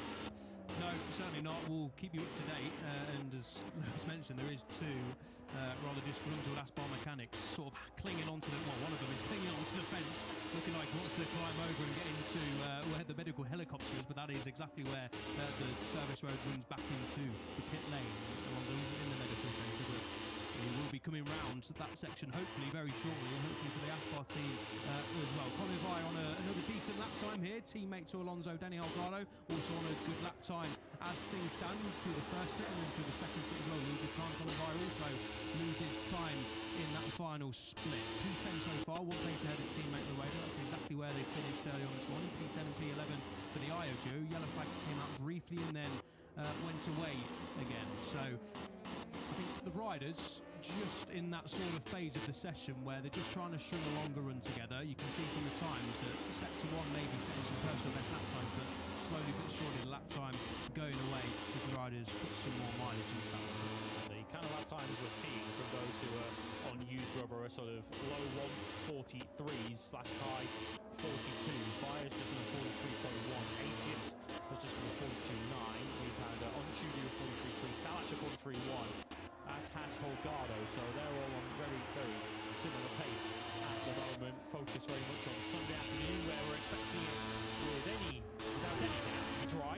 There is still a little bit of conjecture about the way the rest of this afternoon is going to pan out from a weather point of view, but there is certainly no doubt when we look at the forecast that we are in for a dry Catalan Grand Prix on Sunday afternoon. The Moto2 battle here is over 21 laps if this continues. And as always, the European schedule that will get underway at 7:15 midday. Yeah, dry but cooler Catalan Grand Prix, which I think is good news for pretty much everyone. Of course, we can come here a bit later on in the year when the temperatures are soaring towards the 30-degree mark, and it's a little bit warm to go racing into, watching the grandstands in, and of course to work in as well. Holgado comes around turn 5, still no sign of David Alonso's bike. The other Aspar team rider, of course, can't even see him coming down the service road, let alone back into pit lane. I'm not sure what's going on. I don't know if we can try and get some cameras to where Alonso is. This has taken a long time for the bike to get back. I can see the bike coming back now on the back of the trailer coming down the service road. So the Aspar team mechanics will be very pleased with that. Not pleased how long it's taken, of course, but the bike is now coming back into pit lane in around about 20 seconds time. So that's good news at least. No Simon Alonso, but he'll be on the back of the scooter somewhere, I'm sure, or maybe even back in the box already. But here it is, the Calyx of Alonso arriving back into pit lane, and somehow they've got to try and diagnose what on earth is going on with that bike for it to start and then stall, start and then stall. And yeah, hopefully Alonso can head back out for, it's going to be the sort of final 10 minutes as things stand. We'll just have to send him out there on enough fuel just to do the bare minimum and just put some soft tyres in. Just say, David Alonso, work your magic. He is a bit of a magician on a motorcycle, isn't he, of course? Already in his short career, 19 Grand Prix victories, of course. All by one of those has been on a Moto3 machine. 3 of them, though, did come here. Certainly in his Moto3 days, he was a bit of a circuit specialist. In fact, he was undefeated in Moto3 around this place. So, if anyone's capable of rescuing this session, it might well be David Alonso. But he's just said it last weekend, said all season. Just cannot stretch a clean weekend together. Once again, we're saying, although this isn't far from David Alonso's fault. No, exactly that. At some point, Alonso will get a clean run of things over a weekend, but obviously the injury he picked up in training pre-French Grand Prix, which we only learnt about on the Friday evening. Now this problem, they're still getting the bike back off the trailer. The mechanics have just about done that, and I'm sure we'll get pictures very shortly of the two mechanics racing the bike back down pit lane. And yes, intriguing to see if Alonso can get out in the session. Of course, that is no guarantee. The drone there just following Celestino Vietti around turn 10 and turn 11. Vietti up inside that top three. No substitutes for Vietti so far this weekend. There it is. That's what we've been talking about there. The two mechanics racing it back down pit lane. And yes, we of course then wait and see how quickly Alonso can get back out on track. But as we mentioned, valuable time lost, valuable dry running lost in this session. A lot of time to work toward the race on Sunday. As we've mentioned, if there's one rider, there's a few of them in this class, but if there's one rider you're going to pick who can string a lap together and pull a rabbit out of the hat when needed most, Alonso will be pretty much top of most people's list. So fingers crossed for the Colombian Aspar that they can get back out as soon as possible. Moto2 boxes are, fortunately for the Aspar crew, quite a long way down the pit lane. They're up towards the pit exit, so they're going to be straining every sinew to get that bike back to the pits as soon as possible and begin what's going to have to be a very quick diagnosis for the Aspar squad down there. At the moment, his teammate Daniel Holgado is looking fairly comfortable for replacement qualifying 2. He's up in 4th place. The riders, the heavyweight names outside there, we've already mentioned Alonso and Manu Gonzalez, who's currently down in 23rd place. It's not a bit of a false position, I think, for Manu Gonzalez, because of course all those yellow flags that Alonso was bringing out at the start of the session would have denied Gonzalez the fastest lap time he'd have done right at the beginning of the session when his tyres were at their freshest. But we've also got Barry Baltus, who's down in 15th place at the moment on the Fantic machine, just behind his teammate Tony Arbolino. We've got Alex Estridge, who was 3rd this morning on the forward bike. He's now down in, 16th place. They take the front mudguard out. I'd just give a polite advice to the Aspar team, just remember to put it back in. Yeah, I'm sure they've made that mistake once and won't make that mistake again. And we'll try and diagnose what is the problem with that Calex Triumph. Is it technical? Is it engine? Not quite sure. It kept stalling. I'd imagine it's something technical, and the computer will hopefully be able to tell them what is wrong. Yes, it is not the afternoon that they would have wanted, Alonso would have wanted, and pressure on then for Alonso and the team to get back out. Pressure on at the moment for Barry Baltus, who was shoved off the road, let's say, over in the one by Celestino Vietti. Vietti was handed along that point in the race, served that, and Vietti still finished inside that top 6. But Baltus, who considers Le Mans, and rightly so, the home Grand Prix, the Belgian, of course, speaks French and had a lot of support, so a lot of Belgian flags around the circuit. Baltus was feeling the love from the French fans, sporting a special crash helmet as well, and was going pretty good, was Baltus. And unfortunately, things like that can happen in racing, and I think Baltus basically ended the day, says no words for what happened today. Try and wrap up and move on to the Catalan Grand Prix, the number 7. An unfortunate end to what was a promising weekend. I think we're doing Fs in a row now for Baltus, who needs to get points on the board. I think that is now the first back-to-back DNF since he did the same in Spain and France, ultimately, back in 2024. It's been a very strong run of form, of course, we know, for 2025, finishing inside that top 3, and Baltus just needs to get a decent haul of points on the board and try and gain some momentum for the last season, Baltus had 53 points to his name. This year, just 13. And you can't blame the half-point situation in Buchanan for that either, because that's only cost him 1 World Championship point this stage of the year. The yellow flags return in the second sector. You can't blame David Alonso for this one. The rider we have to blame, unfortunately, is Barry Baltus, who joined the lengthy list of riders to crash at turn 5, and that Fantic Calex is not running again this afternoon. No, that looks pretty damaged. Hopefully Baltus is all okay. He's walking, which is good news. But we were just speaking of the Belgian, saying he needs to gain some momentum in terms of results, and the fuel tank has come apart there from that Calex. That has taken a right old tumble in the gravel trap. Baltus is checking his hand to see if he's all okay. But Baltus? Yeah, as Lewis mentions, I'd be incredibly shocked if that bike reappears in this session. So that's another big name headed for Q1 as things stand, alongside Manu Gonzalez, the championship leader, and alongside David Alonso. But currently heading for qualifying 2 is this young man, the Moto3 world champion. Of course, no words from us will do justice to the journey he's been on over the last 6-7 months or so since that horrifying crash on the cycling lap of Moto3 in Sepang. But as things stand at the moment, this is by a considerable margin the best of Jose Antonio Rueda on a Moto2 bike. I don't think anyone ever really doubted Elliot that he would get there eventually. He's just too talented a rider not to do it. But of course, so many rookies we've seen come into Moto2 and find the going super tough. It is the hottest of baptisms when you move from the lightweight class of Grand Prix up into Moto2. Rueda has found that to, of course, recently underwent arm pump surgery, so he's been difficult to find a Moto2 rookie in the past who hasn't. But so far at a circuit that he has favoured him in the past, Jose Antonio Rueda has made a quantum leap forward in his Moto2 rookie year. Yeah, and it is at the circuit last year where he made his debut in Moto2 in a private test. After we'd obviously been here for the Grand Prix, him and Angel Keras were on track, of course, still challenging for Moto3 title honours at that stage. But both riders, we found that later on, were very fast on their first time out on a Moto2 machine. And of course, as mentioned, you can't really fathom what Jose Antonio Rueda, and of course, Deck Vila as well, is involved. That engine have been through over the last few months, but quite right to point out that it's fantastic to see Jose Antonio Rueda inside that top 14 and challenging for a legitimate top. That is fantastic to see, and once Rueda gets going, he's going to be a special rider to watch in that. Of course, it's a team that are not only well versed to winning Moto2 World Championships, but they have got plenty of experience of bringing on rookies into the Moto2 class as well with great success. Costa, of course, debuted in this class as an IO rider. They went to the championship with that team. Fernandez, a year or two prior to him, of course, was a rookie in this Moto2 class as well and smashed all sorts of records. And more recently, via last year, of course, podium finisher in his rookie Moto2 season. That is the long trudge of Barry Baltus, who knows already his fate. This afternoon, he's going through qualifying 1. And we've got 15 minutes to find out who will join him in that Q1 session. At the moment, this young man is going to Xavi 2-0, although I think the expectation for him to do more than that would be a little bit unfair.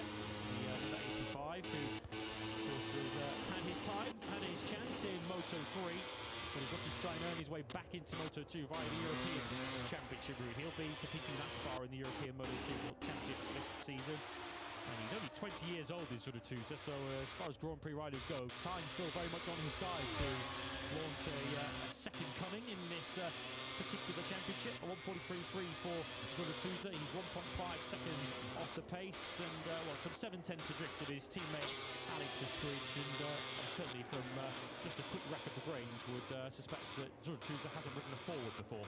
No, I don't think so. And the Moto2 European Championship is somewhere where young riders particularly want to end up, but it's a route that's proven fruitful for quite a few riders, namely Senna Regis, of course, a championship winner in that class, Now De Gea, a championship winner in that class, now, of course, a MotoGP race winner. So all is not lost when you don't get the run of the mill in Moto3, don't get the chance you feel like you deserve and move into the Moto2 European Championship. These opportunities do come along, and if you can prove yourself to the Grand Prix paddock and get chances and don't chuck it down the road and take the chances when they're presented, then it's a viable route back into the Grand Prix paddock and, of course, go on to achieve your dreams of becoming a MotoGP rider and a potential world champion. And sorry, Xavi 2-2 at 1.5 seconds off Ethan Guevara is not too bad of a job done at all at this stage. 13 minutes to go as we hop on board with the session table topper Ethan Guevara. If he can make it a Friday P1, that'll be 4 of the important sessions.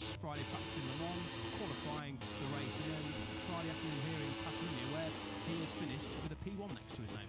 I'll tell you this though about the European Championship, that the level of that championship is growing year on year. Looking at some of the names who are competing in that championship this season, we've got Dennis Foggia, of course, we've seen very recently in this class. Jacob Ralston, recently out of Moto3. Stefano Nepa, another who's recently been in the Moto3 World Championship.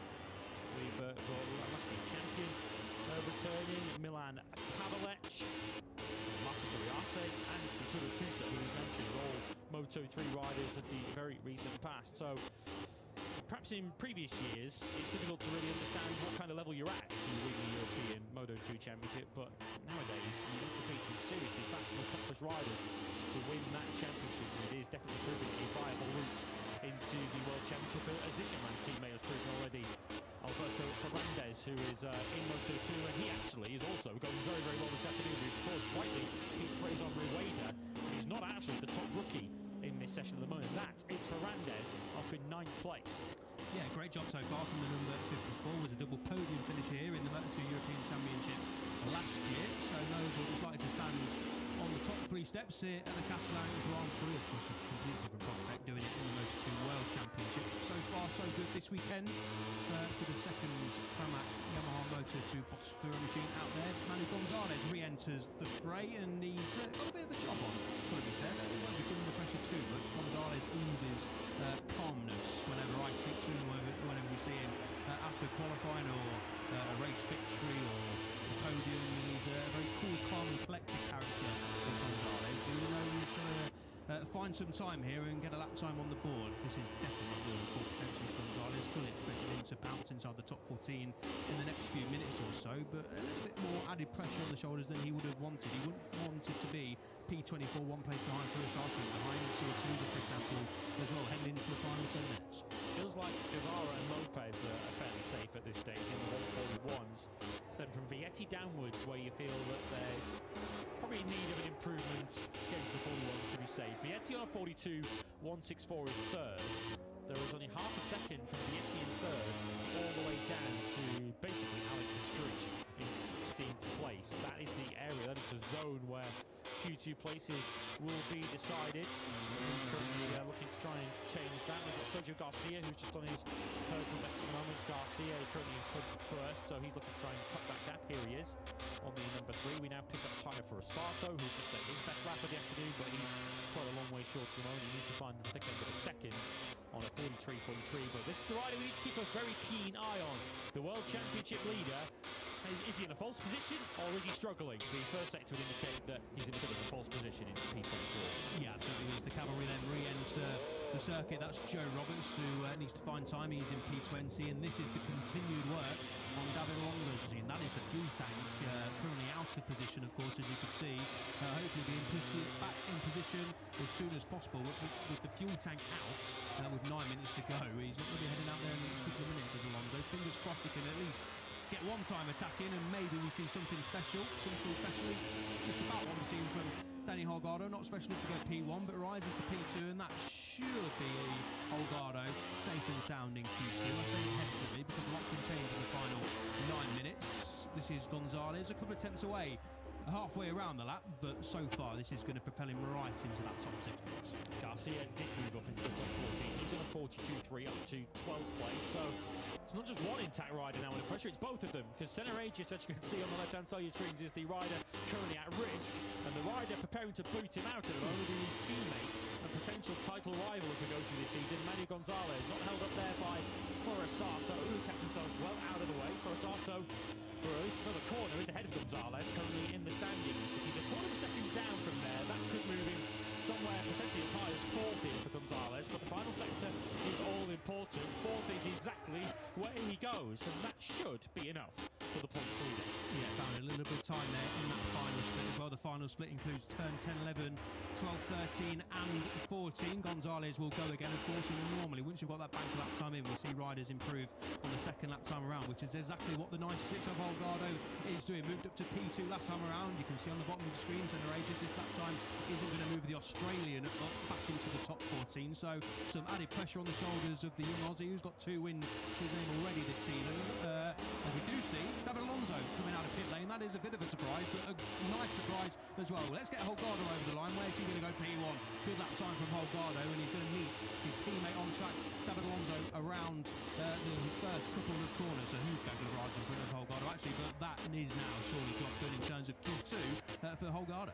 David Alonso will be listening to every note of that engine sound, won't he? Just praying that it keeps running and he has no further issues. He's going to have probably 4 laps to try and improve his lot. Not that it can get any worse, because he's down at the back of the field. A screech up to 4th then on a 41.9.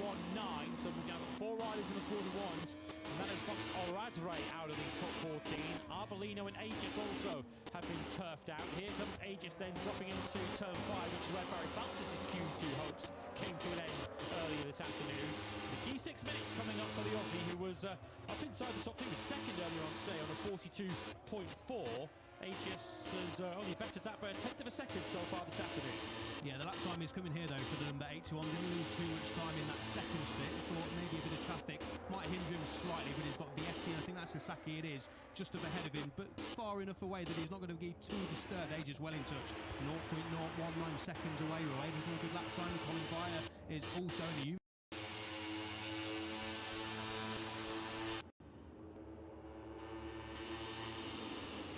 Sasaki, he's outside the top 20 as this, and chasing Celestino Vietti. Maybe Sasaki and Aegis could jump into the top 14 here. And the rider that Aegis is right behind is Ayumu Sasaki, I believe, and Sasaki is also setting personal best, so he's not going to get held up by the 71, who's also targeting qualifying 2. This could put the likes of Bayo, Rueda and Garcia into trouble. Here comes the 71 of Sasaki, 21st all the way up to 7, Aegis all the way up to P1 on a 141.625. That is within a tenth of a second now of the all-time lap record.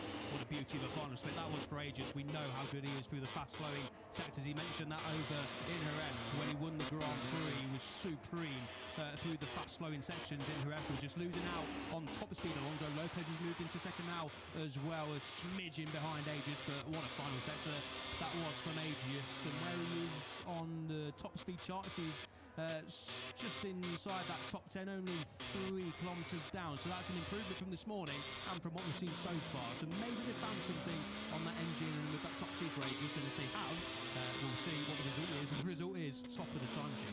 So Gonzalez is now back to 7th place.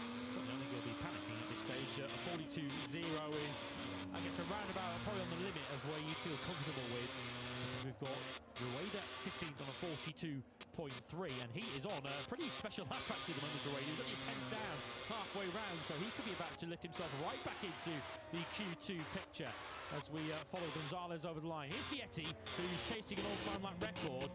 Up behind him, very close behind him, in fact, is Rueda. Rueda certainly is looking at qualifying 2. We'll pick up the 15. Has he just been held up there coming out of turn 10? Hopefully he hasn't, because this could be the first time we've seen the Moto3 World Champion into qualifying 2. It's Celestino Vietti about to set a new all-time lap record. The lap time he has to beat Holgado's 41.549 of last year. Boscascuro rounds the final corner. The 13 dives for the line. Celestino Vietti, it's a 41.611. He's still short of the all-time lap record, but he's the fastest rider of the day so far. Rueda, that's a personal best, but he falls agonisingly short by 14 thousandths of a second. So close for Rueda, but he's got another couple of lap times in this at least. Colin Vire has moved into that top 10. A good lap time from the Dutchman, Rueda's teammate, of course.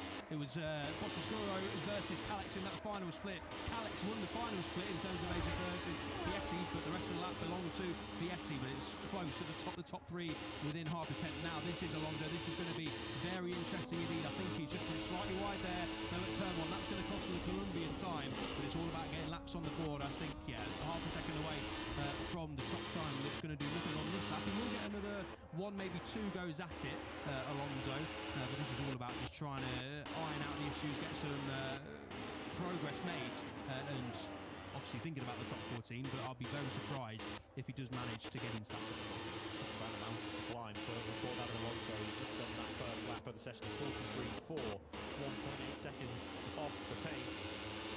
We've seen changes for Dani Munoz, as you can see from your screens. Last year's podium finisher, he's done a 42.2. He's now up into 13, so Arbolino is now on the outside looking in. Vietti, Aegis, Lopez, Holgado, Guevara at the moment is doing what he's doing in Le Mans. I'm just sitting in the pits and watching the final throws of this session. Clearly happy that he's done enough in 5th place. Then we have Escrinch Gonzalez, Vaya, Sasaki and Salac. Onchu and Connect both in at the moment for Mark Vidies. Then Munoz and Ortola, who's sitting rather precarious in P14.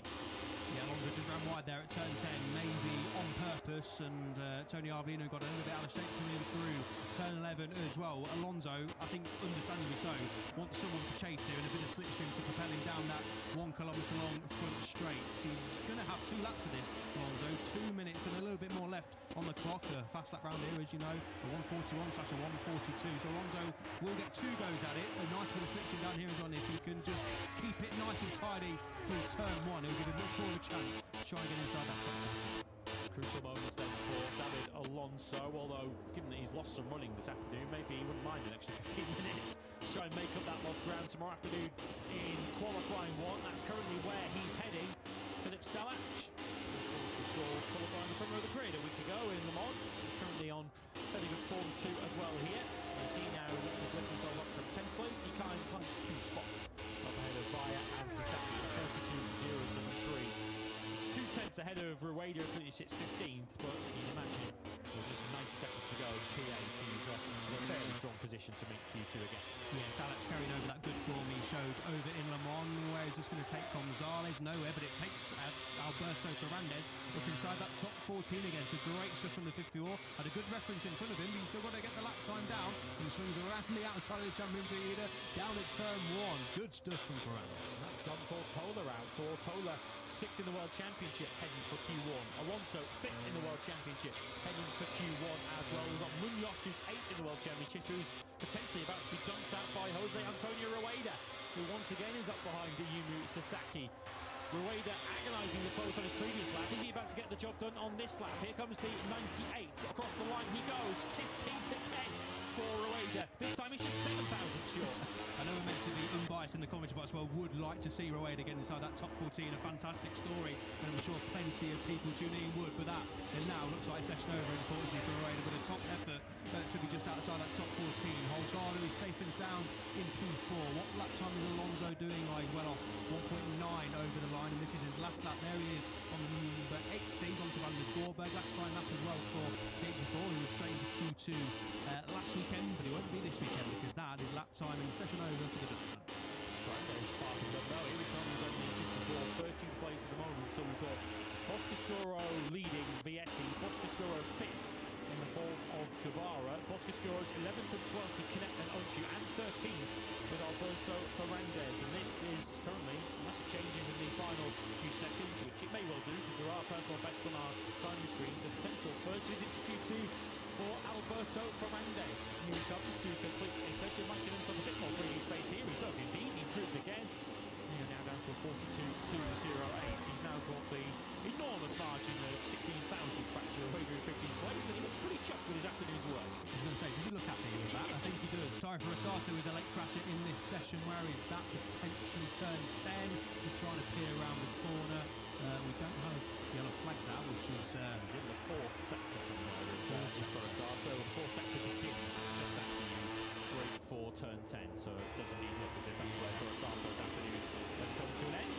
Yeah, I can see the green panel flashing on the exit of sort of turn 10, chapter 11, so it must be turn 10 where the Japanese rider has gone down. Is that all she wrote in terms of the top 14? I think it is. Just looking at where Alonso is 1.4 seconds off with his third fitting, so that's not going to come of anything for Alonso, which is understandable, of course, but it is Q1 again. And we don't normally see the best work from Celestino Vietti, do we, until we get to the business end of the weekend and race day. As we said, though, can't say fairer than that for Vietti on day 1, El. That is 2 from 2. Yeah, top job from Vietti, and the questions that were answered over in Le Mans about the switch to a WP suspension have clearly paid off here at the Catalan Grand Prix. Once again, Vietti top this morning, top this afternoon, job done, and Aegis have got the top 3 to go with it as well. In fact, P1 and P2 for this morning, and P1 and P2 this afternoon. So if you're going to pick a favourite for pole position tomorrow afternoon, then maybe look at Vietti or Aegis. And the slight unknown, I guess, is Guevara, isn't it? The inform Boscascuro Blue Crew Tram Out rider, because once again, not even interested in doing the time attack at the end of practice. Clearly felt that his job was done. He was 2 to Q2 anyway, so why bother burning through a brand new soft rear tyre? Guevara in the end switched to 5th.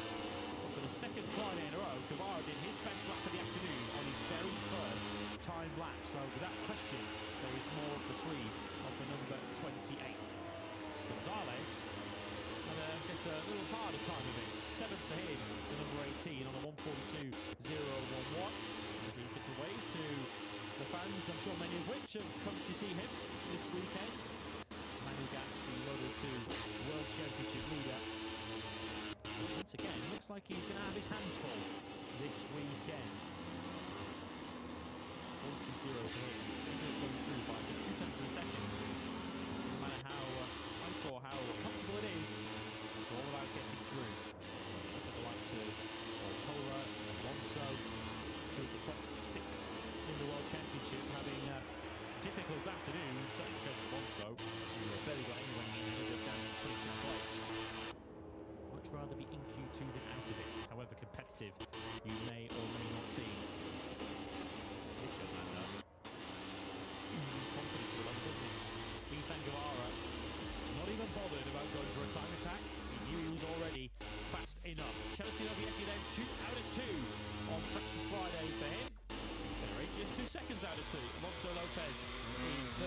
Salac and Holgado, Ethan Guevara and Alex Escridge. Manu Gonzalez, championship leader 7th from Philip Sarch, Colin Vaya and Ayumi Sasaki. Aaron Canet and Dennis Onshu through the Q2 for Mark BDS.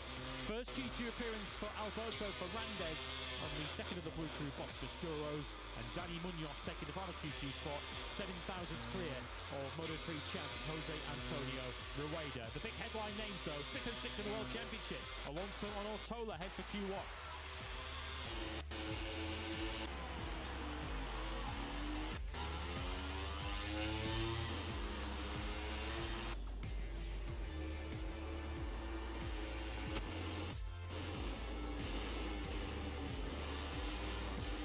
Two then for Chele Viete on day 1 at the Catalan Grand Prix, who looks to back up his 2022 victory here with a second in 2026. That's our Moto2 action done for the day. MotoGP Practice is on the way next.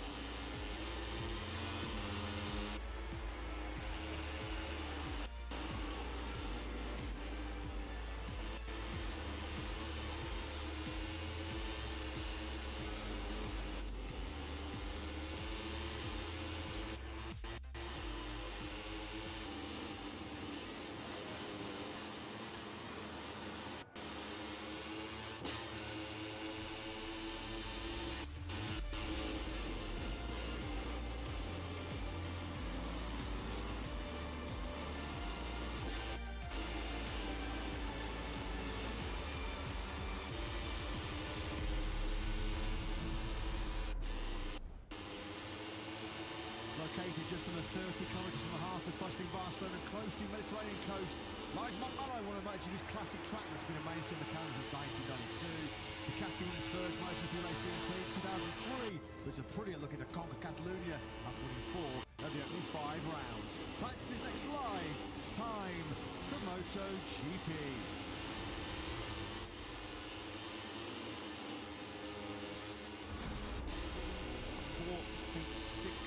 6 kilometres, 2.89 miles. That is your circuit to Barcelona-Catalunya. 24 laps of the main Grand Prix here on Sunday. Just over 1,000 metres as the start-finish straight, where the MotoGP bikes power up to over 350 kilometres an hour. Hard braking into that third corner. Got to be careful on the left-hand side, the front side through turn 2. Acosta and Babinda found that out to their cost this morning. World Championship contender Hakeim Denish. And a pretty heavy tumble at turn 12 this morning. You can see that as you come into the stadium section before the final sector completed by turns 13 and 14.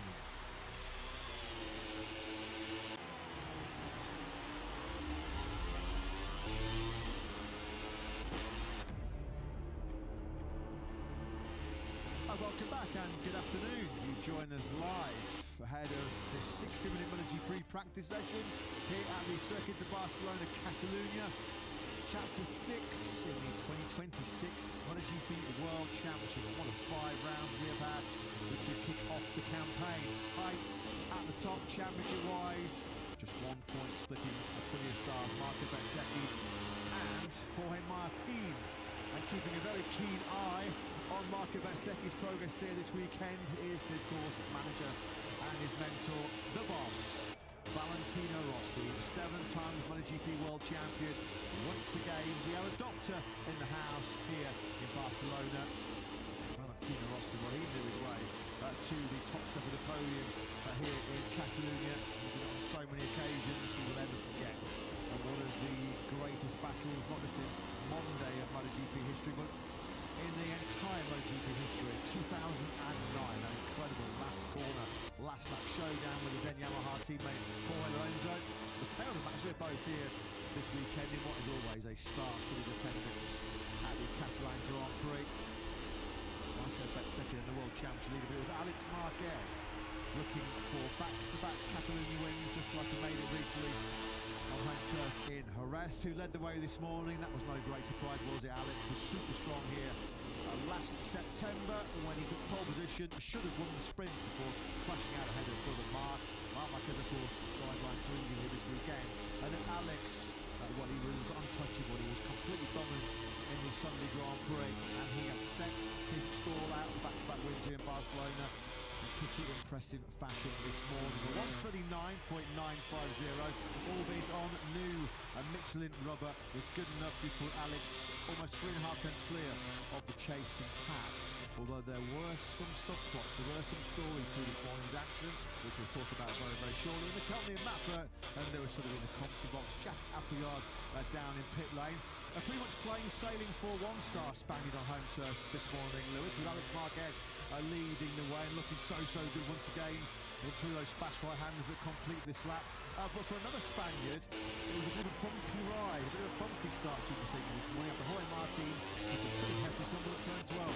Yes, watching Jorge Martin at the moment should come with something of a health warning, because there are so many dramas, so many incidents that punctuate his sessions. This was right at the start of the session when we were enjoying once again Martin's ability to defy the laws of gravity and physics down at turn number 5. Once again, getting his shoulder down to the point that you can barely now read the sponsor logos on his left arm. Fortunately though, moments after that, we saw him go down, as I mentioned, down at turn 12. He seemed to have got a little bit tangled up with his bike when it made it to the air fence. A little bit of pain and discomfort initially in his left forearm, but nothing that prevented him from going back out at the end of the session to do a practice start. The best news for all of us is that after what appeared to be quite a painful impact when we saw him standing up in the gravel trap, Jorge Martin is fit to continue in this Catalan Grand Prix weekend. You just never, ever get tired, do you, watching that brilliant shot, the famous shot of Jorge Martin shoulder dragging through that turn 5. That was a good part of this morning's action, wasn't it, as far as Jorge was concerned? Although there are encouraging signs, it's his best start to a Grand Prix weekend for Aprilia. He was second to Alex Marquez. Bearing in mind as well, Jorge was ruled out of the last 18 minutes of this morning's session after that get-off at turn 12. Well, VP Gresini Racing, they know what it takes to win around this Catalan Grand Prix circuit. Alex Marquez did it in some style here last year. And Fermin Aldeguer, some positive signs for Aldeguer. This is the Mandalorian. There's a new Star Wars movie apparently coming out very soon, Lewis. I'm not really down with the kids here, but Mandalorian helmet for Fermin Aldeguer. He's hoping to be starring some MotoGP wars here this weekend in Barcelona. Not a bad start this morning actually for Gresini Racing. Alex, of course, as mentioned, was fastest. Fermin Aldeguer fighting his way back to full fitness, looking more like the Aldeguer of 2025 in many respects. He was 7th quickest in what was a pretty tight session. Yeah, caught a quick word with his crew chief, Frank Carcetti, during the lunch break. It's just all a process for Fermin Aldeguer. They just have to stick with it. It's not the kind of process that you can fast forward, unfortunately, for Fermin Aldeguer. I mean, missed so much track time already this season, missing all the testing and all of Thailand. Jorge Martin on the floor this morning, so too was this young man, Pedro Acosta, 4th in the World Championship. He suffered a crash that so many suffer over the years here in the circuit of Barcelona-Catalunya, particularly when temperatures are low. Pedro Acosta went down at turn 2. Indeed, unfortunately, as we saw the back this morning, Jorge Martin, 2nd in the World Champion, our French Grand Prix winner. He does, though, lead the crash count so far in MotoGP this year. This morning's spill at turn 12 was his 9th spill of the season so far. Federico Antonio is making a habit of starting Grand Prix weekends in very, very fast form. 5th FP1 of the season so far, where he has closed it out inside the top 3. On the off-one, Ducati keeping the boss happy. He was watching trackside. Digi has won 40.343. That's secured him the top 3. That came very early in the session as well on lap 6 of 18.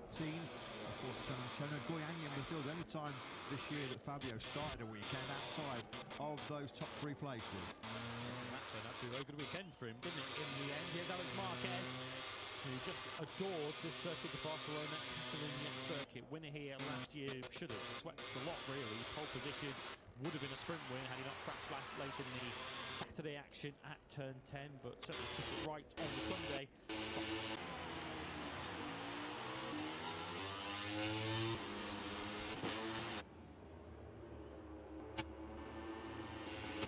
By ending the winning streak of his brother Mark at that stage in the season. We were asking when we came to Barcelona last year, when is anyone going to beat Mark Marquez?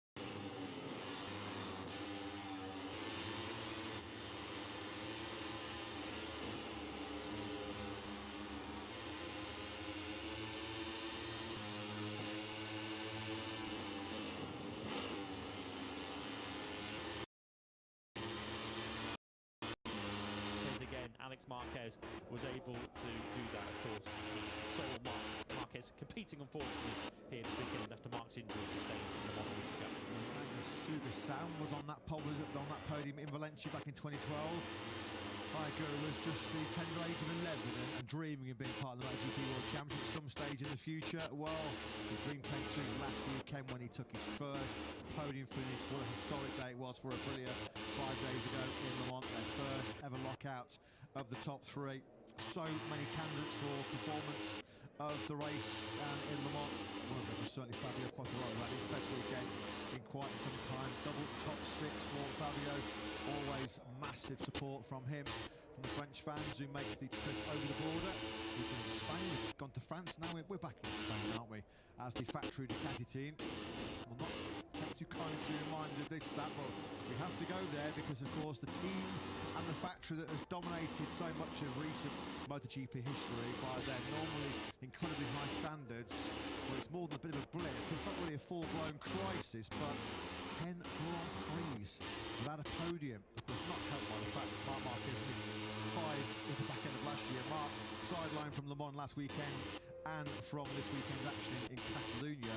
But I guess that sort of stat is a clear indication of just how much Pecco Bagnaia has quite literally fallen on hard times of late, with 9 Grand Prix DNFs in his last 12 starts. Yeah, of course, there were several podiums that they could have picked up in that time. Bagnaia in Malaysia last year, looking at the puncture.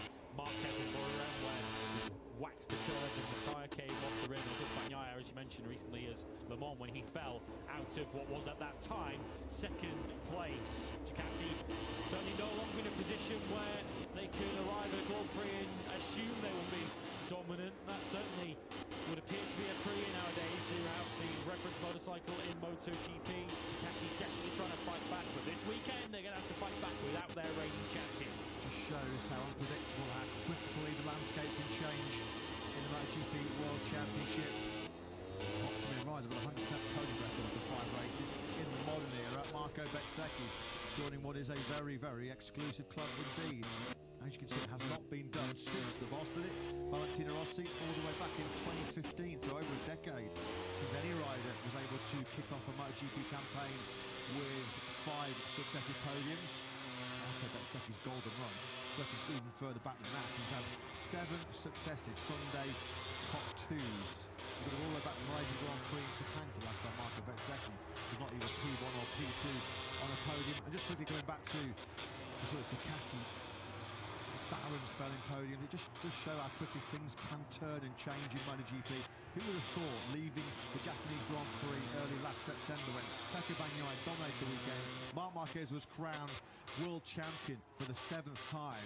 Can you imagine saying to Davide Tardozzi and Gigi Dall'Igna and Marc Marquez and Pecco Bagnaia on that day, well, you're going to go on a 10-race run now without a single podium? I mean, they would have laughed you out of the paddock. At that stage, the podium would have been considered a poor result. They've been raised on a diet of winning over the last, 5-6 years for Constructors' Champions for the last 6 seasons at Ducati.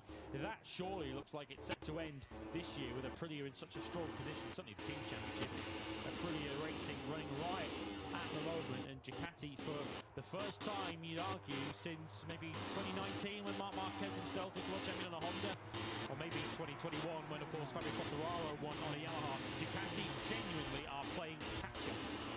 Some good news for KTM fans, and in particular Maverick Vinales fans. If you join us this morning, or if you're joining us for the first time this afternoon, Mav is back. Of course, we haven't seen Maverick in action since the opening day of track action at the Austin Grand Prix in Texas.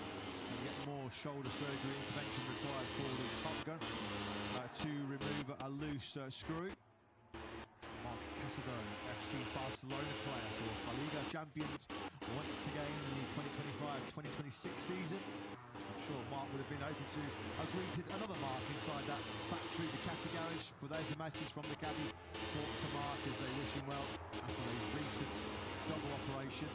Firstly, to remove a screw himself out of the damaged right shoulder. I think that screw's been there since about 2019. And then, of course, to fix the foot fracture he suffered in the sprint last weekend. So no Marc Marquez here in Catalunya. Maverick Vinales is back in action. Even a bad job this morning with the Red Bull K10 Tech 3, 19th quickest. He had Augusto Fernandez, Yamaha wildcard behind him. Alex Rins and top track Gatlioglu on a pair of full-time Yamahas. Suffer size for everybody out there on track at the moment, all 22 riders. There's Diogo Moreira and Augusto Fernandez who are currently looking at. In terms of the riders that changed tyres this morning towards the end of the session, went for pressure over Alex Marquez, Gian Antonio, Acosta, Aldeguer, Morbidelli, Binder, Marini, Agura, Vinales and Toprak all went for a brand new soft, brand new medium rear. Soft front, that is, of course. Raul Fernandez went for a brand new medium rear but didn't change the front tyre. Everybody else, which includes, of course, the factory of Prix, includes Pecco Bagnaia, perhaps the most notable names, they did not go for fresh tyres this morning. They did the entire FP1 session on one set of tyres. Now we're looking at Joan Mir, 2020 MotoGP world champion. Now there's some rumours, some speculation, which is really starting to pick up some serious momentum here this weekend in Barcelona, that Joan Mir possibly could be slotting into the Gravini Ducati squad next year, of course. Gravini looking for two new riders, with Alex Marquez and Fermin Aldeguer going into the team next year. So Mir has been mentioned strongly with a Gravini Ducati seat. That could mean Trackhouse and Prix could be taking up an option maybe on Enea Bastianini as it gets all one going into turn 4. As just mentioned, great to see Maverick Vinales back in action. And Enea Bastianini, who we just mentioned, a very, very strong morning here in Barcelona. 6th quickest he was for Tech 3. Let's get some thoughts of the boss. Nico Gorin is with Jack. Yeah, he is indeed. It's good to be joined by Nico, and good to see the number 12 back in the box, Nico. Give us an update on Maverick. How was he this morning? How did the body react to those first laps back aboard a MotoGP machine? Well, obviously he was really delighted. He told us it's the first time since the crash that he can ride really free. He did not have to think about the shoulder while the 2-3 attempts he did since then, he always struggled on the bike. So that's the first time he's riding really free. He feels really happy, comfortable. I saw a big smile on his face this morning, so it's a good time. Absolutely, that is a great sign, and we hope Maverick has a good weekend back. On the other side of the gallery, I imagine expectations quite high this weekend for Enea. Had a brilliant performance in last year's Catalan Grand Prix. Started the season with pretty strong feelings, so what's possible for Enea this weekend? Well, we hope great performance. Last year, that was probably the highlight of the season. We know this track is really particular. In terms of tire management, this is probably the worst track. The tire, you have one lap and then you have a drop on the tire, and then it's just a matter of surviving and trying to manage the tire life. We know Andrea is quite he's quite good at that, and did it brilliantly last year. He seems to be in a good shape. We've had a great Lemans race. Enea is good. He's much more relaxed than at the beginning of the year. So we can hope some great results from the Italian this week. We can see he's moved across to the updated aerodynamics package as well that Pecco had last time out. Is that giving him a small step, do you feel, or is it inconsequential, the move from the old aero to the new one? Well, this is we've tried this aero package in Jerez. That was the first time we tried it. It was quite positive. One of the main things that was brilliant for him in his test in Jerez, so he was really happy about it. Pedro had it in Le Mans. For him, it was fine. This is the first time we had it. We used it straight away. We had not so many results, but Enea is really comfortable with it this morning, so it's quite positive at least. And let's keep working on it. Thanks, Nico. Have a good one. Yeah, thanks, Jack. Thanks to Tech 3 boss Nico Goyon. Yeah, Enea had his best start this morning to a Grand Prix weekend in 16 Grand Prix since Brno. Of course, where last year he was on the sprint podium, so if he starts the weekend off in strong form, you've got to keep an eye on Bastianini.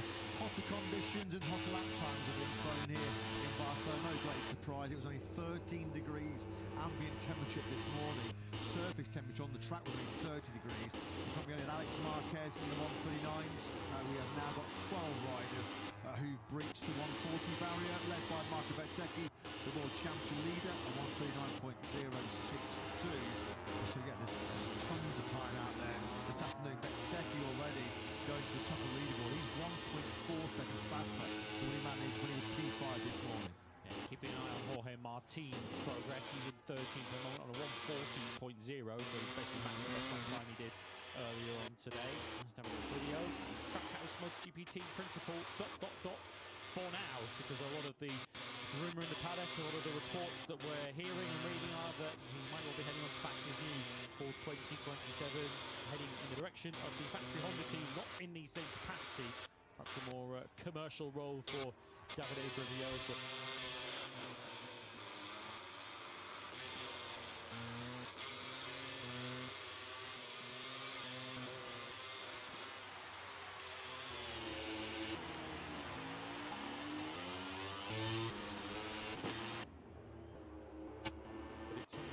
As if this might be the last year we see him in the colours of Trackhouse. Yes, I'm led to believe there's been some lengthy transatlantic phone calls and Zoom meetings going on between on-site Trackhouse staff and the boss, Justin Marks, back at their North American base, as they now, rather reluctantly, you have to say, seek a new team manager in Vedapratama. So it's been a pretty costly couple of weeks, hasn't it, as far as Trackhouse is concerned, losing their team manager. They've already lost Guevara, who has confirmed that he will not be part of Trackhouse next year. You don't know where he's going. But when you look at actually the current MotoGP World Championship, the current form, Yamaha are quizzing, aren't they, for 2027 as it stands right now, because we are led to believe they're going to be having Jorge Martin and Guevara as their factory lineup next year. I'm sure the water management and the water engineers are thinking, not bad business so far, what we've seen in 2026. Yeah, they know how to pick them, although you could argue that they're not exactly secrets in terms of how special they are as riders. Jorge Martin could well be heading to Yamaha as a two-time MotoGP World Champion, for all we know, depending on how the rest of the season plays out. And of course, Guevara already a podium finisher. Potentially might well be a MotoGP Grand Prix winner too in the very near future. We're running on board with Pedro Acosta. Directly up ahead of us is the returning Maverick Vinales.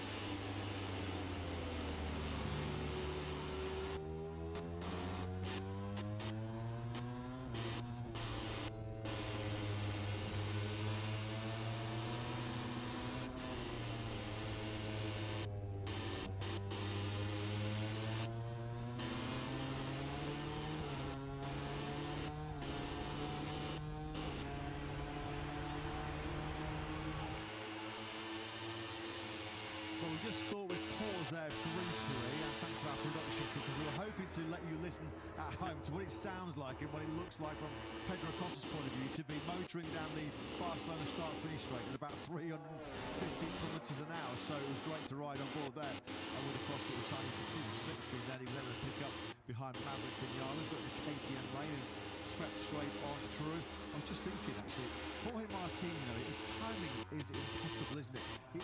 He was on the Ducati GP24 to win the championship a couple of years ago, which is one of the best engineered motorcycles we've ever seen. Ducati will probably never build a better bike than GP24. He now is on the best Aprilia that we've ever had. Are the omens good for Yamaha? Yamaha's going to be quick. Yeah, are the omens really good as far as Yamaha is concerned? Because he does seem to pick his moments to move to the manufacturers at the optimal time, doesn't he, Jorge? You have to say as well, a bike always looks faster when you have a fast rider on top of it as well. There's no question that Aprilia have that with Jorge Martin. Just 1 point in it at the top of the World Championship between Marco Bezzecchi and Jorge Martin. Maverick Vinales skating wide there. In fact, no, we're probably Costa now, aren't we? That's Maverick we're looking back at as Acosta goes wide into turn number 10. This is turn 12, which has already played a big part in the action already today with Jorge Martin going down there earlier on today. Would be so Jorge Martin, wouldn't it, if he does take the #1 plate to Yamaha next year, having won the championship with Ducati and gone straight to Aprilia. If he could win separate world titles and then with separate manufacturers and then jump on another completely different motorcycle, absolutely brilliant. Well, Trackhouse, quite rightly, making lots of headlines on track at the moment after Guevara's brilliant podium last weekend. Well, they're making a lot of noise as well off circuit with the potential departure of Vedapratama to HRC next season. Well, one man will know exactly what's going on all things Trackhouse, because it is Mr. Rico himself who's with Jack. Yeah, he is indeed. We'll start with the fantastic performance of Guevara last weekend, Davide. I think everybody in the paddock felt that was eventually going to come, given what we saw in Austin, given his performance the since the start of the year, but you've still got to go out there and do it. How much of a relief was it to you, to all of the team, and to I in particular, to get that first MotoGP podium?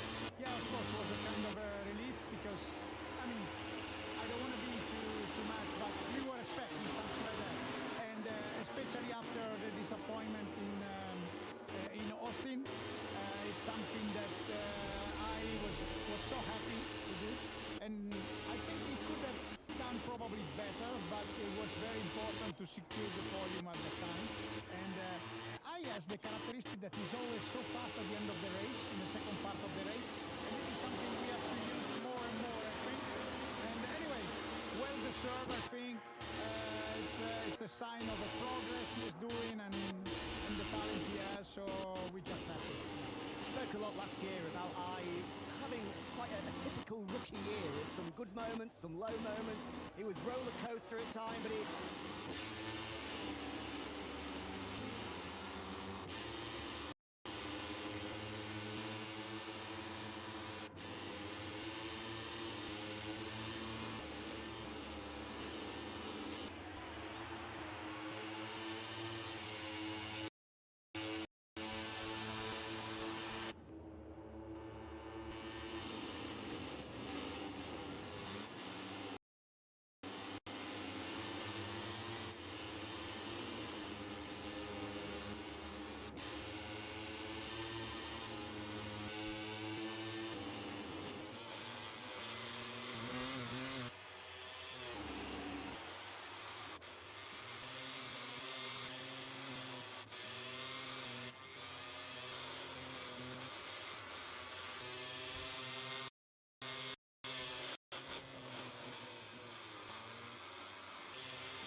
Also, I is a type of guy that you always learn, you always progress.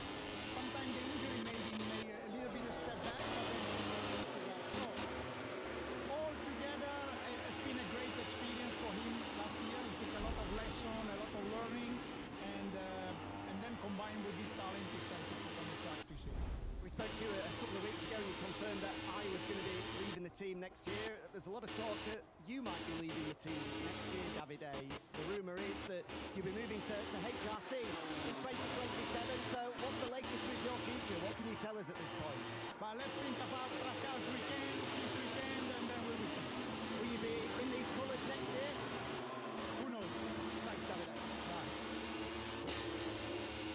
Grazie, Davide. Thanks, Jack. Cryptic to say the least there about where he might be in 2026. Make of that what you will. I mean, let's be honest, if Davide Brivio was not going to be the track out and he wasn't going to be going to Honda, well, that was his opportunity to completely shut down all those rumours. There is, as we always say in MotoGP, no smoke without fire. And given the fact that yesterday we had confirmation, which has been rumoured for a few days now, that current Honda team manager Alberto Puig is moving to an advisory role in 2027. It does leave the door open for some new management to move in to Honda, albeit it's not a like-for-like straight swap. Alberto Puig for Davide Brivio. Honda are still potentially looking for another team manager, but yes. Davide Brivio, of course, who has enjoyed success at Yamaha, World Championship winning success at Yamaha, World Championship winning success at Suzuki. He's a race-winning team manager at Aprilia. Let's be honest, Lewis, his CV is something pretty much unrivaled in a management role in MotoGP. He generally just makes teams better, doesn't he? Which is perhaps the best quality you can have as a management sort of figure within a team. If you make not only the mechanics, just make the whole operation function better, and he also seems to have a good eye for young talent in terms of riders. And he is part of the Honda team next season. Even if he isn't the team manager, he's certainly going to have an influential role within the team, and we're fully expecting them to have a rookie within their factory Honda team next season in the form of Colombian David Alonso. What a mentor, what a figure to have, to just, I guess, draw upon his experience and winning experience, of course, throughout his Grand Prix career. So he'll have a big role to play, whatever that role is. And if it is indeed with Honda, we're awaiting the specifics of precisely what his title will be and what that entails, but he will certainly be an asset to that operation. Yeah, and although there's been no official confirmation about the Brivio Trackhouse split, it's not a split at all, isn't it? But Brivio obviously tempted by the opportunity to go and work arguably with the world's biggest manufacturer when you talk about global motorcycle racing. Ralph Fernandez talked about this a little bit yesterday when he was asked about the potential impact on him personally of Davide Brivio leaving. You know how much the Italian has sort of taken Raul under his wing, being that sort of shoulder for him to lean on. Raul basically was like,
gutted when he heard the rumours that Davide Brivio was potentially leaving Trackhouse. As mentioned, he's almost been a father figure who, when he won that Australian Grand Prix in Philippine last year, one of the first people that Ralph Fernandez name dropped was Davide Brivio. He transformed my MotoGP career. He was there to advise me and mentor me when I was really struggling to make an impact at the MotoGP. So on a personal level, not the professional level, Davide Brivio leaving Trackhouse, a body blow for Ralph Fernandez. Difficult shoes to fill, won't they? Ralph Fernandez, who of course will hope to still be part of that Trackhouse operation himself beyond this year, but he has had a bit of a dip in form, it's fair to say, since that strong start of the season, the double podium from the front row in Buriram. We yet to see him qualify higher than 9th since then, 3 out of 4 Q1 exits since then for Raul Fernandez, and yet to finish any higher than the 6th that he took in both the sprint and the Grand Prix in Jerez. So for Raul Fernandez to be absolutely certain that he's going to be still a Trackhouse rider for 2027, his form will need to pick up pretty sharply. Yeah, he was certainly a bit of a forgotten figure, a pretty concern last weekend, wasn't he, in Lemans, as he had to stand and watch the celebrations. Martin Betsekio-Gura locking out a clean sweep for the first time in the Prix history. The odd one out last weekend was Raul. We'll be hoping that one doesn't linger on into this home Grand Prix here in Catalunya. As we were just talking about before we went down a Jack in pit lane a few months ago, the gossip columns are starting to get filled up with Joan-Mir Gresini Ducati. I'm not sure too many was expecting. I mean, it was recently, wasn't it, where Enea Bastianini did tease the media and tease us and the broadcaster in Tissot Square. He said, well, maybe I've got a surprise deal. And I think it might surprise everybody in 2027. And of course, the fact that Mir is going into Gresini and Danny Holgado seems to have a Gresini seat locked and loaded coming up from Moto2, it does suggest that the beast might be on a Prix next year, possibly. We've not heard any rumours that Enea is struggling to find a ride next year. What we, I guess, just sort of guesswork from ourselves in the conference, it certainly would appear, it feels to me as if Enea Bastianini would be a very good fit for a Prix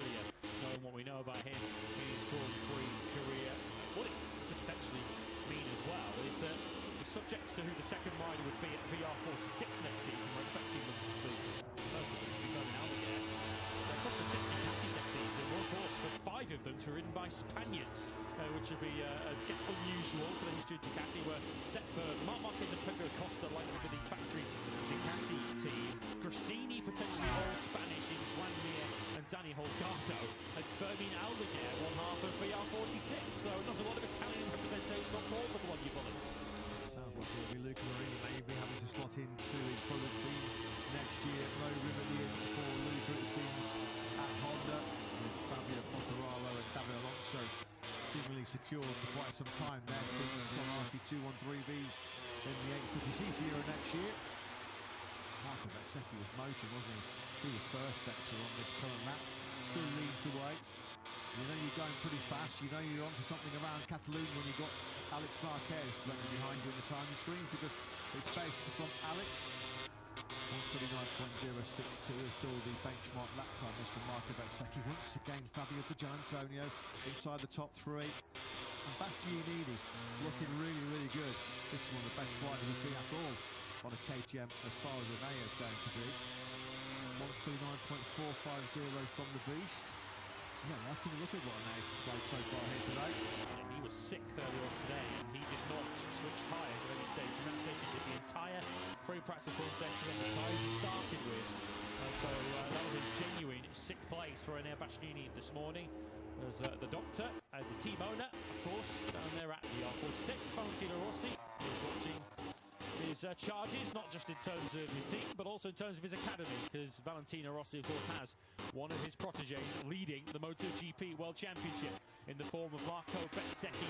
You do wonder just how big a role Max Biaggi, of course, very much part of the Aprilia camp as well, and will no doubt be his experience drawn upon by both Jorge Martin and Marco Bezzecchi. What a role Valentino Rossi, though, could potentially play, because he's got all that experience of fighting for MotoGP World Championships over the years, an experience that Marco Bezzecchi does not have. It was a very intense and close rivalry between Rossi and Biaggi for so many years.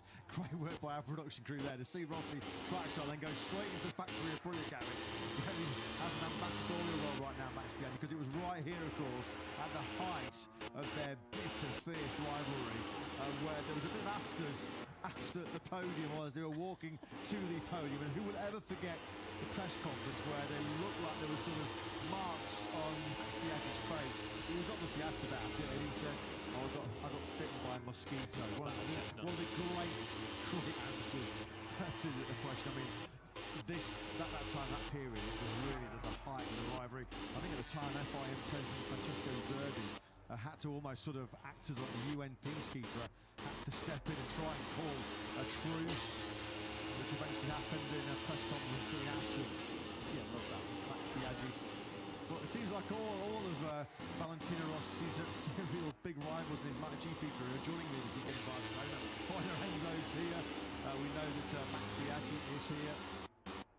I might be turning up at some point here this weekend. Okay then, let's go back to matters on track, shall we? Because this morning, Pedro Acosta was fast despite his crash at turn 2. Enea Bastianini looking like a potential to the strongest KTM. This weekend, let's look forward to boss Guevara in the Jack.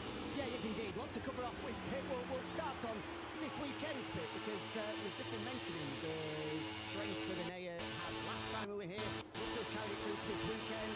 Pedro, I'm sure, is going to once again look to try and get the maximum out of the package. Just how close is that big result? It's clear at the moment that the Ducatis and the Aprilias have got a step on everyone else. Do you feel that there is the possibility of things falling your way this weekend?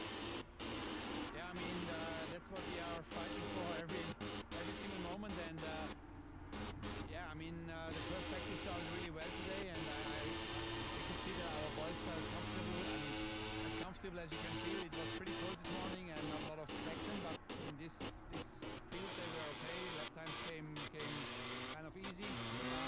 But yeah, we are fighting to come up to the front and also get that next victory. And we all know how much also Pedro wants that victory, but all in all, we could make another step on Monday test in Perez. All the parts which we got there worked really well.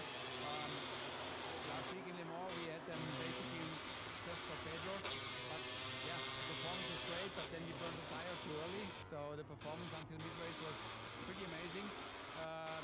was a difficult track for us so far, so we could really hit the target and then find where we have been a little in the back, and the performance was there. But then, yeah, like I said, you burn the tire and then you were like 2.9 seconds back and you finish only 5. So this shows how competitive this class is, and what an amazing job also all the other guys are doing. So you find something, but everybody else is also working, and so it's very dynamic. But I feel we come just closer and closer and closer. It's work like every day another millimeter, and we have so great riders, they should be on the podium. A lot going on in the background as well at the moment, in particular with Tissot. It's been a story of, are they staying, are they going? At one point it felt as though they were close to Honda, now seems as though they might be staying. How confident are you that KTM will remain with 4 bikes on the grid next year and you'll get a deal signed with Tissot? I mean, that's also something we work for, because I think the project for sure is much stronger if you have 4 bikes instead of 2. But it's also, it's like it's a new ownership, and winter is coming in, and you said from the beginning, I won't take my time. Don't push me, don't rush me. I will take my time to understand the game a bit better and listen to all options, and that's a fair deal. But we also definitely fight for them. We want to keep them with us, because I feel we would be stronger together. And also that's something we are working on, and whenever we can perform on track. And right now, Enea is there as number 4. He was fortunate to get him onto that update, because we're also committed always to all the 4 riders if there is an update based on your ranking and performance. So it's clear that Enea at the moment is after Pedro next, so it will also be a to him and not make a difference between the garages. So I think we can underline how we want to work, and yeah, like to really enjoy that we are putting them so close to the factory team, and no more factory satellite teams. It's like independent teams from all sides. Now we are working on it, and don't ask me if I'm confident, because that could hurt me if I'm too confident. But we work really hard to bring boys on the podium and to with us. Your rider lineup for next year seems to be coming together last weekend.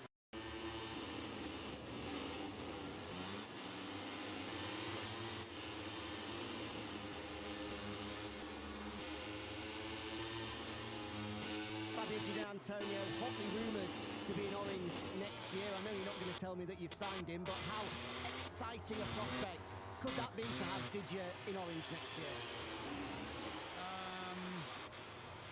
Today is super yellow, so really aggressive yellow. I don't know if we can turn this into orange, but he's definitely a good boy, and we are talking to him very intense. And just finally, on the 2 guys in the satellite squad at the moment, Ney Bastianini, Maverick Viñales, both of them have said they've got 1-year options in their contracts. What's the latest with the negotiations with them? Yeah, I mean, that's the only thing what is like putting us under pressure to take a quick decision also with the team. Before we don't have a team, we don't need to hire riders. So, and it's not about that we want to hire them or we want to use options against them. We want to get the team on our side and then decide for our riders. But also we don't want to hold the rider down who is not happy to stay. So it's not like it looks super aggressive. We have the option and we want to nail them down. It's not the case, but we also don't want to give this option away today before we are not clear about the team. So let us fix the deal with the team. Then we could get riders, and definitely Enea and Maverick are riders. We want to. I mean, first of all, we want to bring Maverick back in form, and also we want to bring Enea where he belongs to, because he didn't deliver yet. I mean, it didn't click, and now it looks like it's clicking a little bit, you know. So he's coming better and better, and he is becoming better, and he can perform like he should perform. Maybe he don't want to leave. So I want to work on the performance and be a great partner to them, and then I think very soon we're going to see some decisions. We look forward to seeing everything come out at long last. Thank you for your time, Pete. Have a good weekend. Thank you. Great stuff, Jack. Thanks, as always, to KTM Motorsport Director Pit Fire. Always a fascinating chat with Pete down in pit lane. Has seemed to be the case for quite some time. Alex Marquez, as far back as pre-season, had signed some kind of pre-deal or pre-contract, or maybe an official contract to join the KTM Practice squad next year. Fabio Buchanan Catalunya potentially joining him. That might mean, of course, if Maverick Vinales does harbour aspiration of remaining on a KTM next year, which we know he does because he told the media here yesterday, Catalunya might have to drop down to Gunther Steiner's Tech 3 team, if indeed Gunther Steiner, having looked around for a few months, assessed and gauged where he's at in MotoGP, what might be his best option for 2027, if it is to remain with KTM. He might be linking up with Maverick Vinales. From the ring, we have player Jack mentioned two-pit. They was gathering some serious momentum, wasn't it, around sort of Austin rest time, but certainly a lot.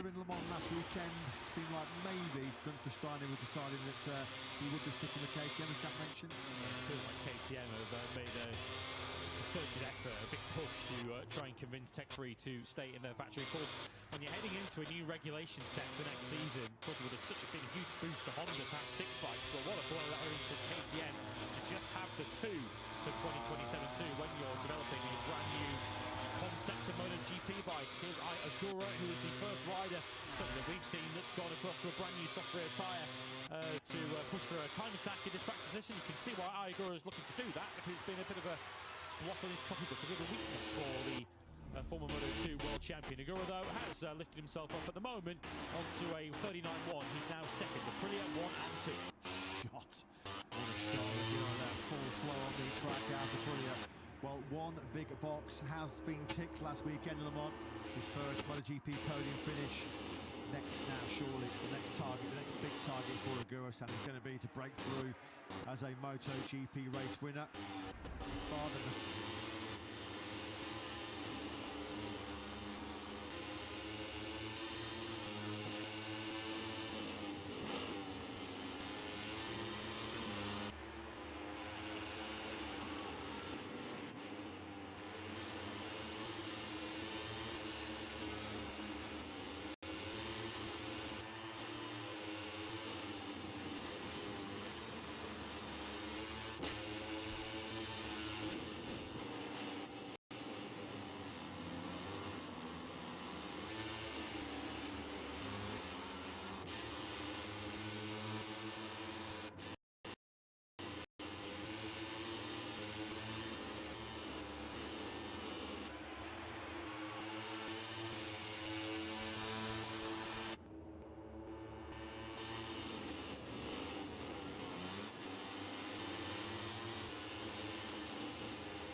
Sanji was a bit of a good luck charm, a bit of a lucky mascot last weekend over in Le Mans, making a rare sojourn into Europe. And I am told by the Trackhouse team that he is hanging around. He has come to the Catalan Grand Prix this weekend as well. Of course, I think Ayagura does use Barcelona as his European base. So I'm sure showing Papa Agura around the magnificent, beautiful Barcelona. But yeah, I guess for as long as this podium run continues, senior Agura might be spending a little bit more time over in Europe than you might have initially planned. You go anywhere, you are needed here. Here's Pecco Bagnaia, who is down in 19th place. Still not really sure what kind of protection he's got today, it has to be said. Down in 17th this morning, but basically Bagnaia did this morning what Bagnaia always does in FP1, which is run a single set of the tyres and not chase headline lap times. He's going to have to at some point. At the moment, he's down in 19th place. The only riders behind Bagnaia at the moment are a trio of Yamahas: Alex Williams, Tom Bakrakakioku, and Augusto Fernandez, who was wildcarding, of course, on an experimental V4M1. Unreal. When you look at Bagnaia's recent stats, that Montaigne win, which was the conclusion of a phenomenal weekend for the Italian, that is his only top 6 finish in the last 15 Grand Prix. Oh, Ayagura. Well, we've been waxing lyrical for good reason about the brilliance of the Japanese rider, but Ayagura has crashed out. Well, you can see the Honda barrier. We're getting used to seeing that on the outside of turn 2. Here's Davide Brivio, who's potentially Honda bound. Looks on. You can clearly see from those live pictures, Agura has been able to quickly get back on his feet. Is this going to be the Acosta? Look at that. As soon as he was carrying any sort of lean angle through that second corner, front tyre just said, no, sorry.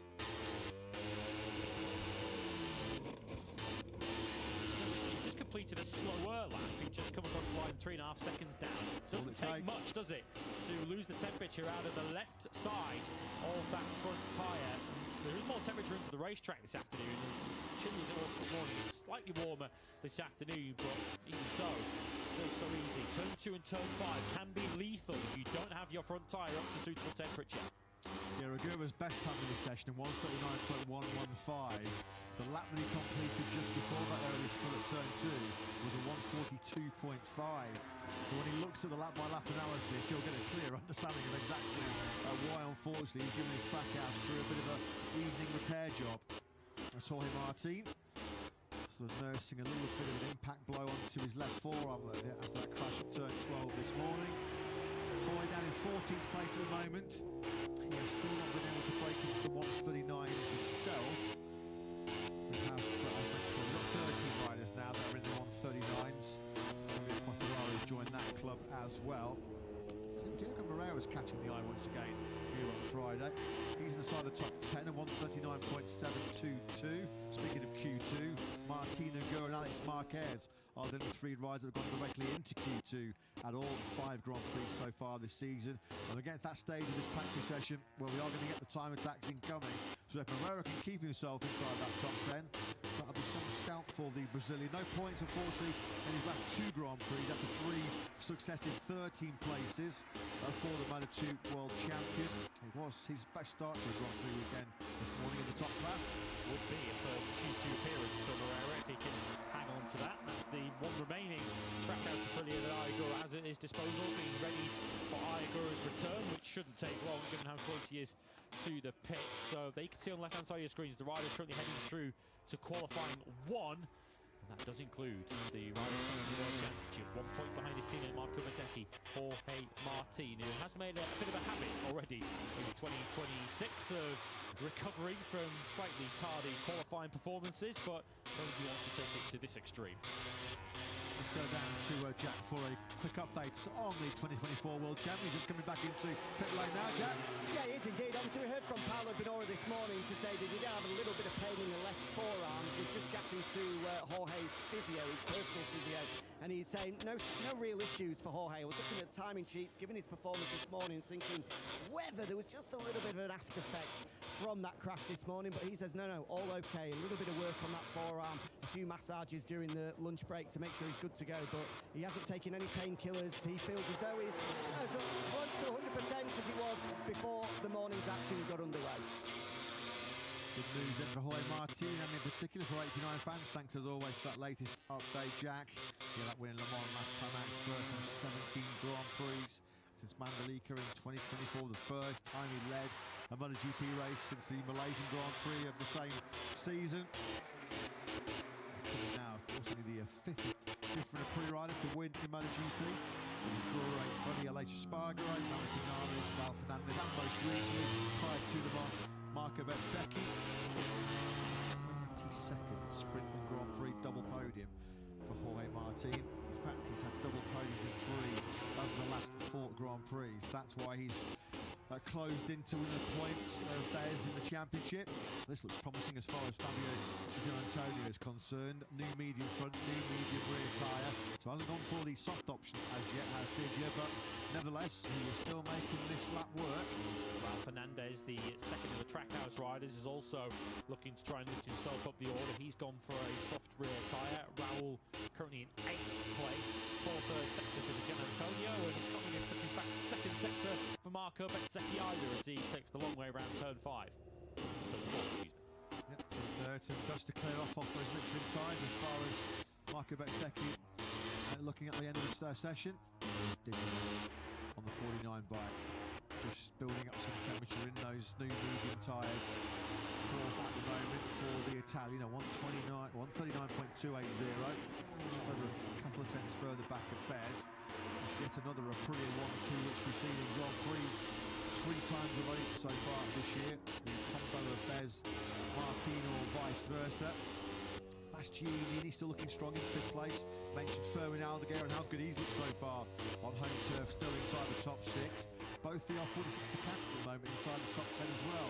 Because Frankie Morelli, we're looking at on screens right now behind Bez into turn 4. We haven't seen Morelli occupying a place in the top 10 too often of late, but he's at 7 before we get into the fully fledged time attacks. Yeah, we saw the rear step inside a little bit there for Bez on the way into turn 4, which will have contributed to him running on and going through the gravel track. Here comes Maverick Vinales then. I think expecting him to reach Q2 would be asking too much of Maverick on his return to action today. He is currently in 17th place, 1.1 seconds off the very best.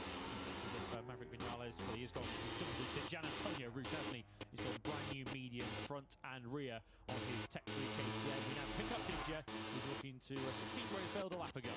Not too shabby this from Vinales. He's only 1.1 seconds off of Bezzecchi's best pace.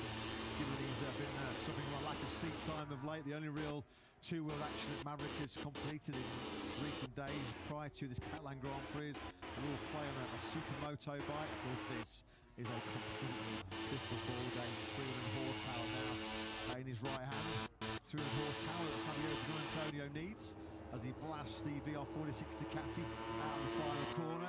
See how low the Ducati GP26 sits with the ride-eye device engaged. It's another mid-139 lap from Fabio Di Giannantonio. Still in 4th place, still comfortably going into Q2. But we've still got a third of this practice session remaining. A lot can chop and change. Less than a second covering the top 15 riders. Bears down to Luca Marini. Bez on a 39.0. We've got Guevara and Alex Marquez on 39.1. Di Giannantonio on a 39.2. Bastianini 39.4. We've got a trio of riders, Aldeguer, Morbidelli and Fernandez on 39.5. Would be a key moment for Frankie Morbidelli, that, if he can stay up in the top 7 where he currently sits. For Frankie Morbidelli, haven't seen him automatically in qualifying 2 so far this season. His sole Q2 appearance came on the own weekend in Buchanan, which came via Q1. Matt Lloyd and Stuart Miller on the spanners there, getting some tweaks and some mods ready for Guevara's spare bike. Great for those guys who've been a part of the MotoGP paddock for such a long time. Of course, they would have been feeling the pain when Guevara missed out on the podium in Austin a few weeks ago. So great for Guevara's side of track out to Pratama to finally get some podium for Secco. As we pick up now, Brad Binder. Binder at the moment, just at the tail end of that top 10 in 9th place. Good to see Brad's looking relatively A-OK. A little bit second and a little bit back in the groove after getting a real big get-off just, 5 days ago in that French Grand Prix in Le Mans. I think what was left of that KTM RC16 would have been just thrown in the back of the truck, and when the mechanics took out the debris here on Wednesday, it would have been a start again. Let's have a rebuild job. But yeah, Brad at 149.636 has elevated him up 3 spots compared to where he finished FP1 this morning. And he, of course, the moment to move up from there. Mir is just ahead of him on the factory Honda, who certainly needs to move up himself. He's in 18 at the moment. Mir was having all sorts of trouble getting that Honda stopped into turn 1. The rear tyre skipping up in the air as he slammed on the brakes. Brad Binder, though, closing in. Binder at the moment, remember, he was in the from the fringe of the top 10 earlier on today. He did a 40.6, was just about a half a tenth outside the top 10. Binder at the moment is second of the KTMs in the session. But Bastianini 5th, Binder 9th. Acosta, who we haven't seen an awful lot of, is sitting in 12th at the moment. Of course, Maverick and 17th. Pretty eventful over the last few years here in Catalunya, hasn't it, for the number 33, Brad Binder, who crashed in the May edition of the 2024 Catalan Grand Prix, and was leading the sprint late on. He was involved in that horrendous first couple of corners incident with Pekka Bagnaia back in 2023, made the restart and then was forced out with an early mechanical. So it hasn't been a great circuit for Brad in recent history, and boy does he need some big results. This might be the catalyst to a return to prominence for Brad up into P5 at 139.292. Because unfortunately for South African fans and Brad Binder fans, when we're hearing names mentioned for 2027 seats, his name not figuring too prominently in many conversations. Miller, Morelli also sort of falling into that bracket, unfortunately, as well. We could be losing one of 5 profile riders back end of this year. You know, Alex Rins has been informed by Yamaha they wouldn't be in as far as the Spaniard's concerned. Binder up behind Mir. You can see for Binder, the slightly more settled on the brakes. Just a little bit of a dance with the rear tyre, right foot skipping across the tarmac, down from around 355 kilometres now. What's Binder's top speed? 354 k's in this session, which is over 220 miles an hour as you try to get it stopped down to second gear, and just over 100 k's for that first corner. Top front looking for some tips behind Fabio Quartararo. Razgatlioglu's been running the older aero version with Quartararo's. Yellow flags are out in sector 2, something down at turn 5, and it's Alex Rins. Alex Rins, well, we were just talking about the Spanish rider, his woes, his troubles in 2026. And Alex, unfortunately, on the deck, he was down in 20th place. Saw they were the trouble, the 139s so far this afternoon. Down the left-hander. Pesky turn 5 has caught out every rider at World Championship level as Brad Binder goes quickest. Brad Binder then finds the first 138 of day 1 here in Barcelona. Where's that come from? Brad Binder, a 138.970. The South African rockets into P1. That's just on Friday here a year or two back. Is that just in the back of my memory somewhere of Binder being fast on a Friday here in Barcelona? Toprak's gone 11th as well, just ahead of him. We saw that. Toprak up behind Quartararo up into 11th place. He's been nowhere for much of today as Toprak. He's been way down the back of the field, the thick end of 2 seconds off the pace. So not surprised at all that he's jumped in behind the clear reference on board the Yamaha to get himself a little higher up the order. He's at 7,000 as it stands at the moment behind his fellow rookie Moreira, who holds the last Q2 place. He's gained 11th place and found 2.2 seconds between sessions. Razgatlioglu, of course, we know you're all mad two-wheel motorsport fans. The Bonanza weekend for you. We're here in Catalunya, of course, for MotoGP action. Our World Superbike partners, well, they're in their check round over in Most, so plenty of race action to keep you occupied over this mid-May weekend as the Beast and fellow KTM star Pedro Acosta on soft rubber are starting to find some pace here.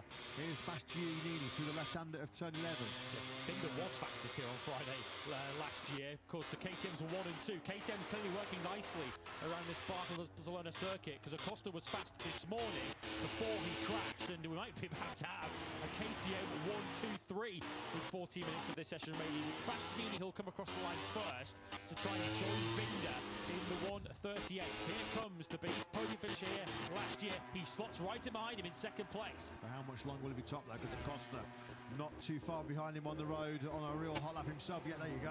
Acosta does indeed take over top spot. We've done a KTM 1-2-3.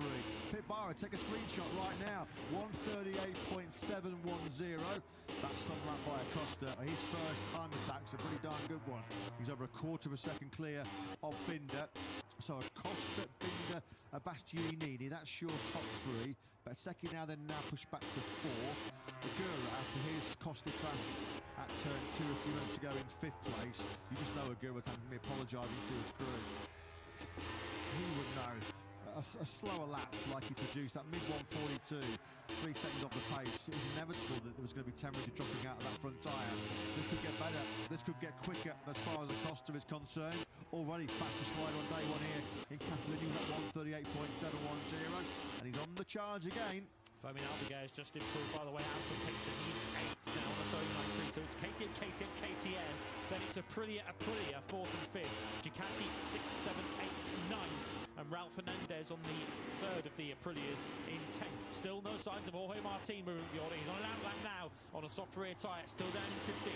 It's in these hard braking zones, particularly into turn 10, which is one of the most vicious on the Grand Prix calendar, is where last weekend after Le Mans, Acosta still feels like KTM has to make some steps forward, some improvements, but still not as stable on brakes as the Aprilia is.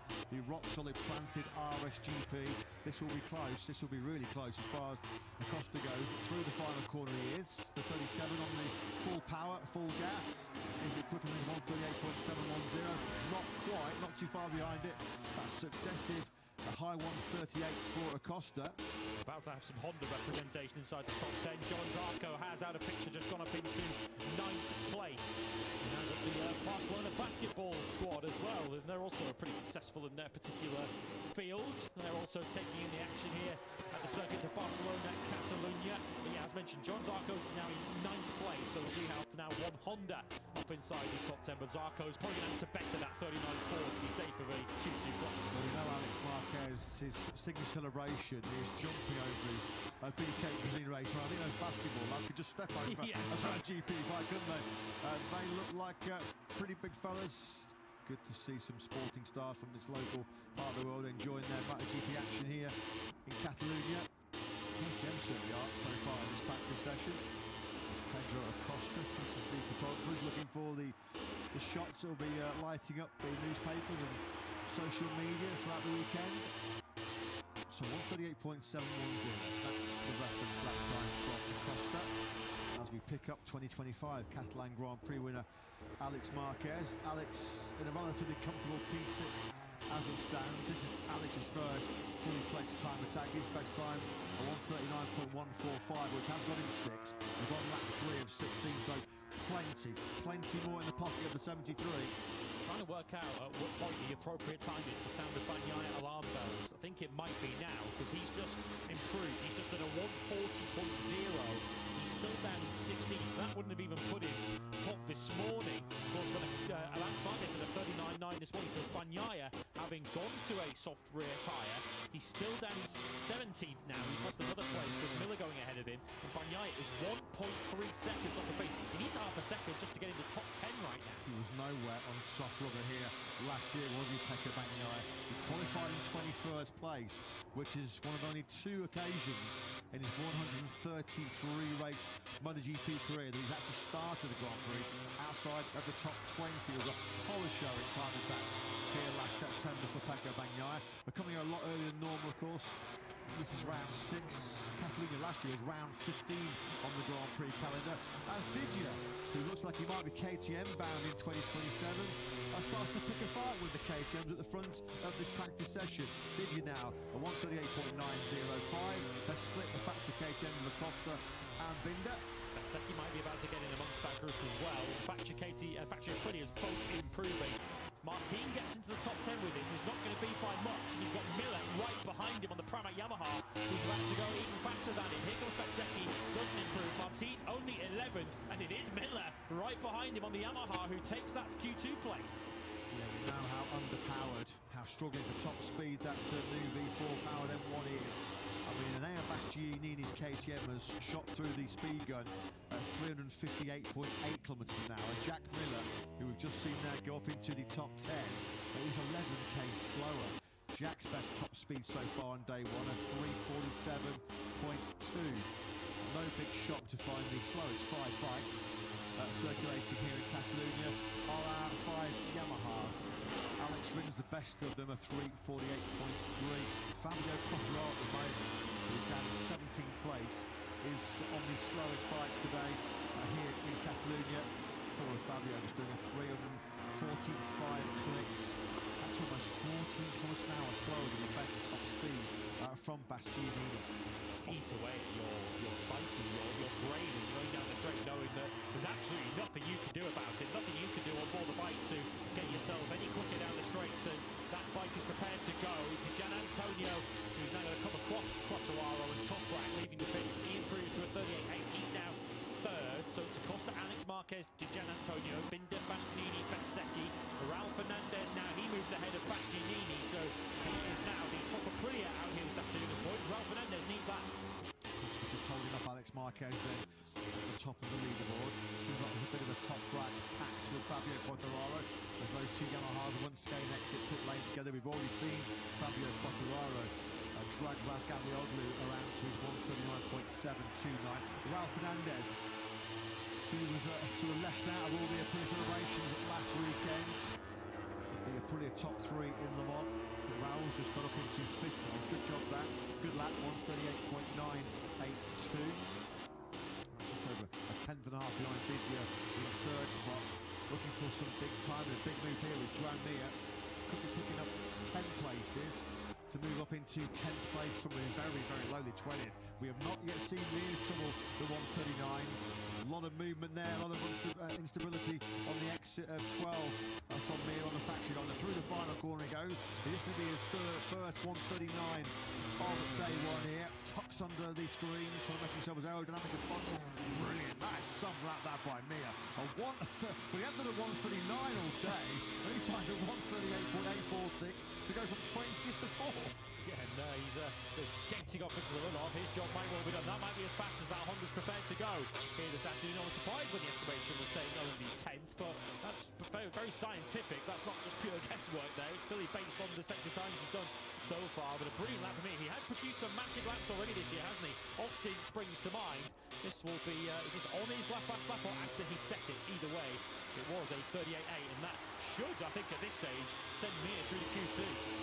Yeah, luckily for Joan, it was after he'd set that 38.846. He's a pusher, he's a trier, there's no doubt about it. He leaves it all out there, doesn't he, Joan Mir? Might be a little bit critical of him. His finish rate certainly could be slightly better. But as Joan Mir says, he's not here to mess around and fight for the minor places. So often we've seen him when he has fallen of late, he's been fighting within that top 10, in that top 6, a little bit higher. Jorge Martin, this is a big 6 minutes coming up for the Martinator. He's to throw himself firmly into the hat for a back-to-back double wins. Really surprisingly, Jorge Martin won 9 MotoGP races. He has never taken one in front of a home crowd. Never won on Spanish soil in the Premier Class. The referee simply able to put right here this weekend. He's never taken back-to-back MotoGP victories, something he would also dearly like to change. The moment with those improvements for Mir, for Raul Fernandez, now got Bezzecchi 8th, Agura 9th, so they're not exactly safe as houses either in the bottom end of the top 10, and Martin down to 13th place. It was only 0.6 of a second covering the top 10. It was not as close as it was in Le Mans a week ago, the closest ever Friday practice session, but it ain't far off. Thankfully, it looks like we're going to get a full dry practice this afternoon, because as you can see there, we looked into the distance behind Quartararo and Razgatlioglu. There's some very ominous looking dark clouds emerging off into the distance. 15th goes Toprak, 16th for Fabio Quartararo. These two have been working in tandem for much of this session.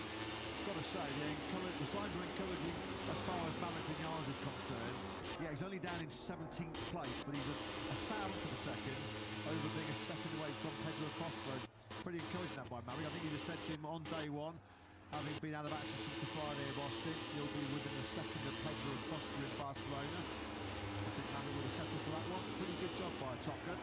Just his lap on the bike, doesn't he? Once again, because building the strength up off the bike is one thing, but just to build up the strength also just by doing reps, as they say, and just putting laps on the bike to understand the target is in the background. Fortunately, there are only 4 minutes of this session remaining, but with those clouds rolling in, you don't want to be caught outside the top 10 if the rain does hit.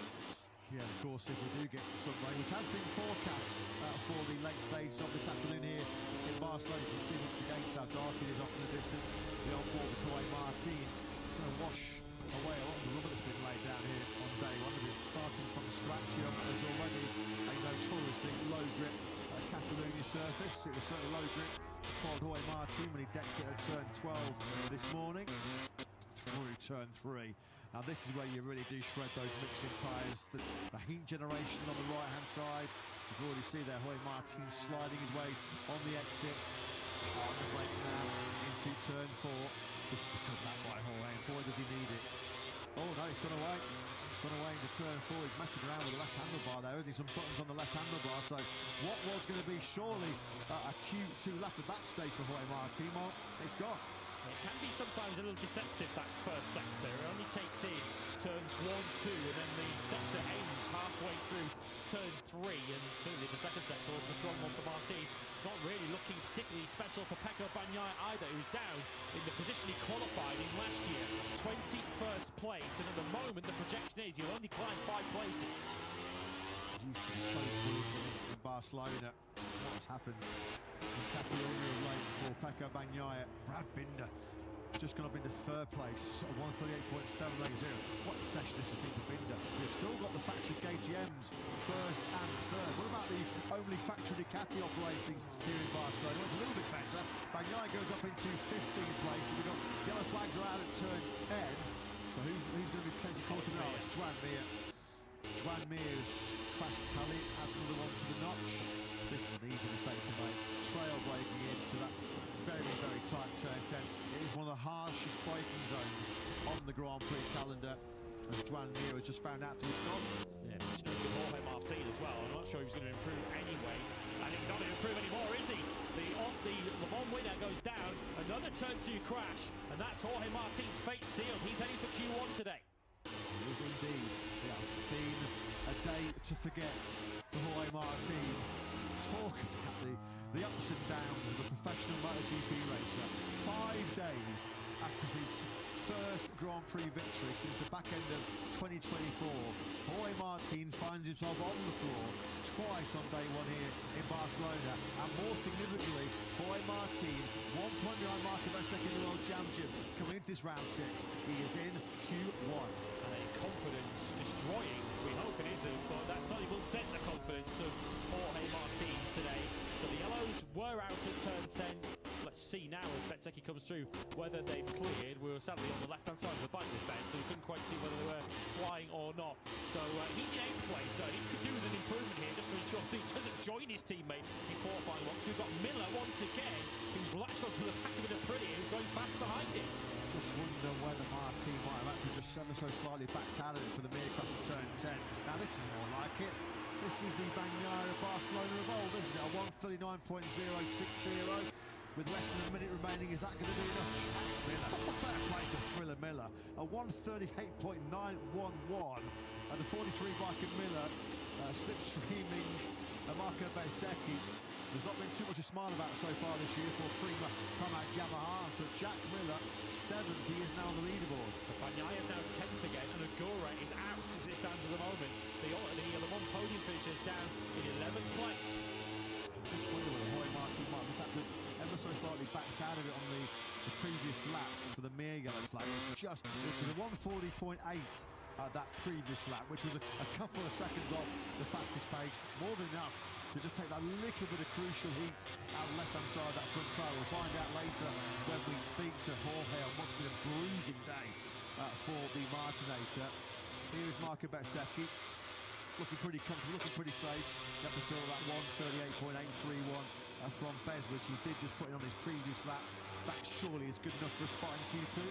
Denish at the moment is just going to be a nervous spectator because he's going slowly and he will not be able to respond if any of the riders behind him improves and knocks him out. The two looking most likely are Zarco and potentially even Quartararo, who's of course done much of his afternoon helping Toprak on the Pramac Yamaha. He's trying to help himself now in the latter stages. So 7 days ago, this time last week, Zarco lit up Le Mans. He set the fastest time on Friday, didn't he, in front of his home crowd. Where is this coming from? Zarco, both Frenchmen are flying here, aren't they? Quartararo potentially 19th and 9th. Could be even better for Fabio. Look at him, we know how good he is through these last right-handers. What about Zarco as well? Over the line becomes Zarco's gone 4. So that's pushed Pecco Bagnaia down to 11 places. All eyes now on Quartararo, who's deep in the 4 sector. Zarco then 4th. What about Quartararo over the line? 19th and 9th. He sneaks in. That's bad news for the beast. Bastianini gets dumped out as well later on. And Ralph Fernandez is precariously sitting in 10th. He's on course to improve. What was the margin in the top 10 last weekend in Le Mans? The closest Friday practice ever. I think we're beating it today. Unbelievable. 0.272 of a second is covering your top 10 right now. What about Ralph Fernandez? He's near first. He is locked on. He's 10th at the moment, right on the cusp. At the final corner, he powers the track out to Aprilia. Ralph Fernandez is lining up with the 4th, so he does get even closer. Fabio Quartararo, is he going to survive? Is he going to get in through the skin of his teeth? He is indeed. 1 track out of Aprilia goes through. Ayagura not through after his early drama at turn 2. So 2 of the Aprilias that were on the podium, 5 days ago in Le Mans, 5 days later, they are from the podium to Q1 here in Barcelona. Roy Martin's first Q1 appearance of the season, and it's all because of this. We've watched this front tyre now. It is going to make an angle which Roy Martin does not want. It's already gone. It has already gone, and gravity takes over. So, for all of the spectacular shots we've seen of Roy Martin going through turn 5, it's shoulder down in not a good way, once again, as far as the mark data's come too. We say this so often, but look at some of the names in Q1. Bagnaia, Bastianini, who's had great pace in race trim, he's 11th. Agura and Martin, they're all in Q1. Maverick Vinales was within a second of Pedro Acosta. But all said and done, it's Pedro Acosta that's going to lead a brilliant Friday here as far as the factory KTM is concerned. Acosta fastest, Brad Binder 3rd.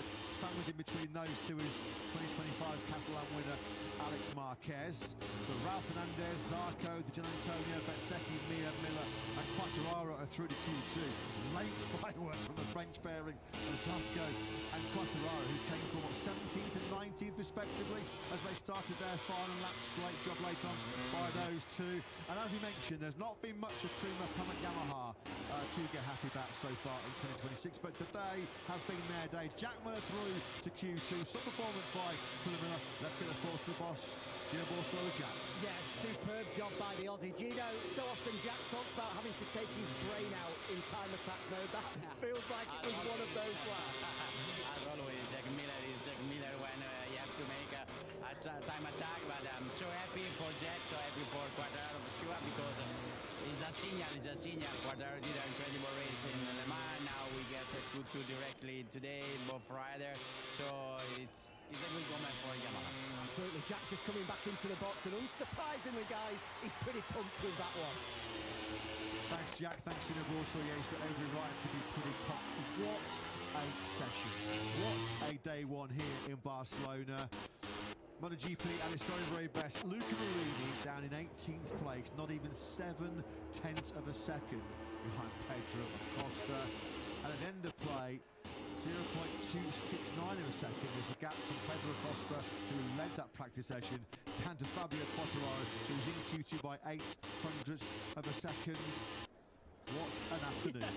The closest ever Friday practice a week ago. The record already beaten a week later around a much more technical and longer circuit too. The circuit of Barcelona-Catalunya. What a Friday. KTM was switched to be raced on Fridays. In Barcelona they were 1 and 2 on Friday here last year. 1st and 3rd here. And it was the performances of the KTMs and the 2 Frenchmen, Zarco and Quartararo, that caught the likes of Bagnaia, Agura and Martin out. Martin and Agura's 100% automatic Q2 records are both gone today. Which leaves only Alex Marquez, as was the case in 2025 as well. Alex, the only rider, went to the full 22-round season last year, going directly through the Q2, keeps up his impeccable record. Barcelona, you beauty. What a Friday. What a day one we have had here in the Catalan Catalan Grand Prix. Top at Salac just over 0.8 of a second behind Acosta. 19th on the time machine. You have to feel for the likes of Bastianini, 800ths outside the top 10. Bagnaia only 1,000th of a second behind Nr. Guevara only 500ths further back of Bagnaia. Diogo Moreira was mighty close to a place in Q2 as well. 14th fastest, not even half a second behind Acosta at the top. Wow, well, Acosta, Alex Marquez, Binder, Fernandez, Zarco, San Antonio, Bettesecchi, Miller, Quartararo are through to Q2. Give us a smile, Jack. Yeah, give us a thumbs up. There you go. First Q2 appearance of the season for the very popular 31-year-old from Townsville down in Australia. Of course, his first points win finish on the new V4 Yamaha last weekend, the 15th in Le Mans. It's always great to see Jack smiling. A happy Jack's a fast Jack, isn't it? Still got plenty to offer, I'm sure he's saying, as a MotoGP rider. And that's the second Friday in a row, isn't it? That we've got second weekend, we've got 2 Yamahas through to Q2. Of course, Quartararo earned his right last weekend via qualifying 1. He doesn't have to go through that particular route this time. And heavyweight Q1 we've got the 2 of the podium finishes, as you mentioned, on board of Prix from last weekend. Guevara and Martin both going through qualifying 1, along with Pecco Bagnaia, Fernandez amongst others. A heavyweight Q1 coming tomorrow. Won't include these 10. Acosta fastest on Friday in Barcelona from Alex Marquez and Brad Binder through to Q2 automatically for Binder for the first time since Buchanan. Ralph Fernandez from Zarco, Gian Antonio and Bettesecchi, Miller and at the last gap, Quartararo through in 10th. So Q1 will feature Bastianini, Bagnaia, Guevara, Moreira, Morelli, Aldeguer, Martin. Top Friday, crashing the extension for him. Marini, Toprak, Maverick Vinales, Alex Rins and Augusto Fernandez. 1.22 seconds, covered the lot of them. K10 then have a cracking Friday here in Catalunya, led by Pedro Acosta. Start the session on a pretty used soft front tire and went to a new medium and did some very good work in race trim, didn't he? High 139s from Acosta before he led the way with a 38.7. That run 2 looks pretty promising, doesn't it? On medium rear for Alex Marquez, consistent low 140s. It was a 38.7 that he required in the end to take second place. Two factor K10 inside the top 3. Great news for Guevara and co. Brad Binder, third quickest, strong on that fourth one on fresh rubber, 138.780. Brad Binder top 3. What a bounce back that has been for the South African. Heavy cracking them on. Got a pretty rider from France, fastest pretty rider today, Raul Fernandez, with the benefit of the soft rear tyre later, got himself into the 138. He takes 4th place. He was hot and he was not in terms of the 4 sectors around this circuit of Barcelona-Catalunya. No surprise to see Pedro Acosta leading away the first sector. Zarco and Aguirre, his closest challengers. Technical second sector bettered by 2 Ducatis, Gian Antonio and Alex Marquez. Moving your way around sector 3 with Scales Acosta's K10 that gets the job done ahead of Zarco once again and Ralph Fernandez. And Aguirre was fastest in the 4th sector, but that was not enough to earn him a place in Q2. Well, what a difference less than a week makes in the MotoGP World Championship. Hoy Martin, French Grand Prix winner. Aguirre, first-time MotoGP podium finisher in Le Mans last weekend. Those pair both in Q1 tomorrow morning. No dramas, no problems for KTM. 2 KTMs inside the top 3. And top rider on day 1 here in Catalunya, home crowd hero Pedro Acosta.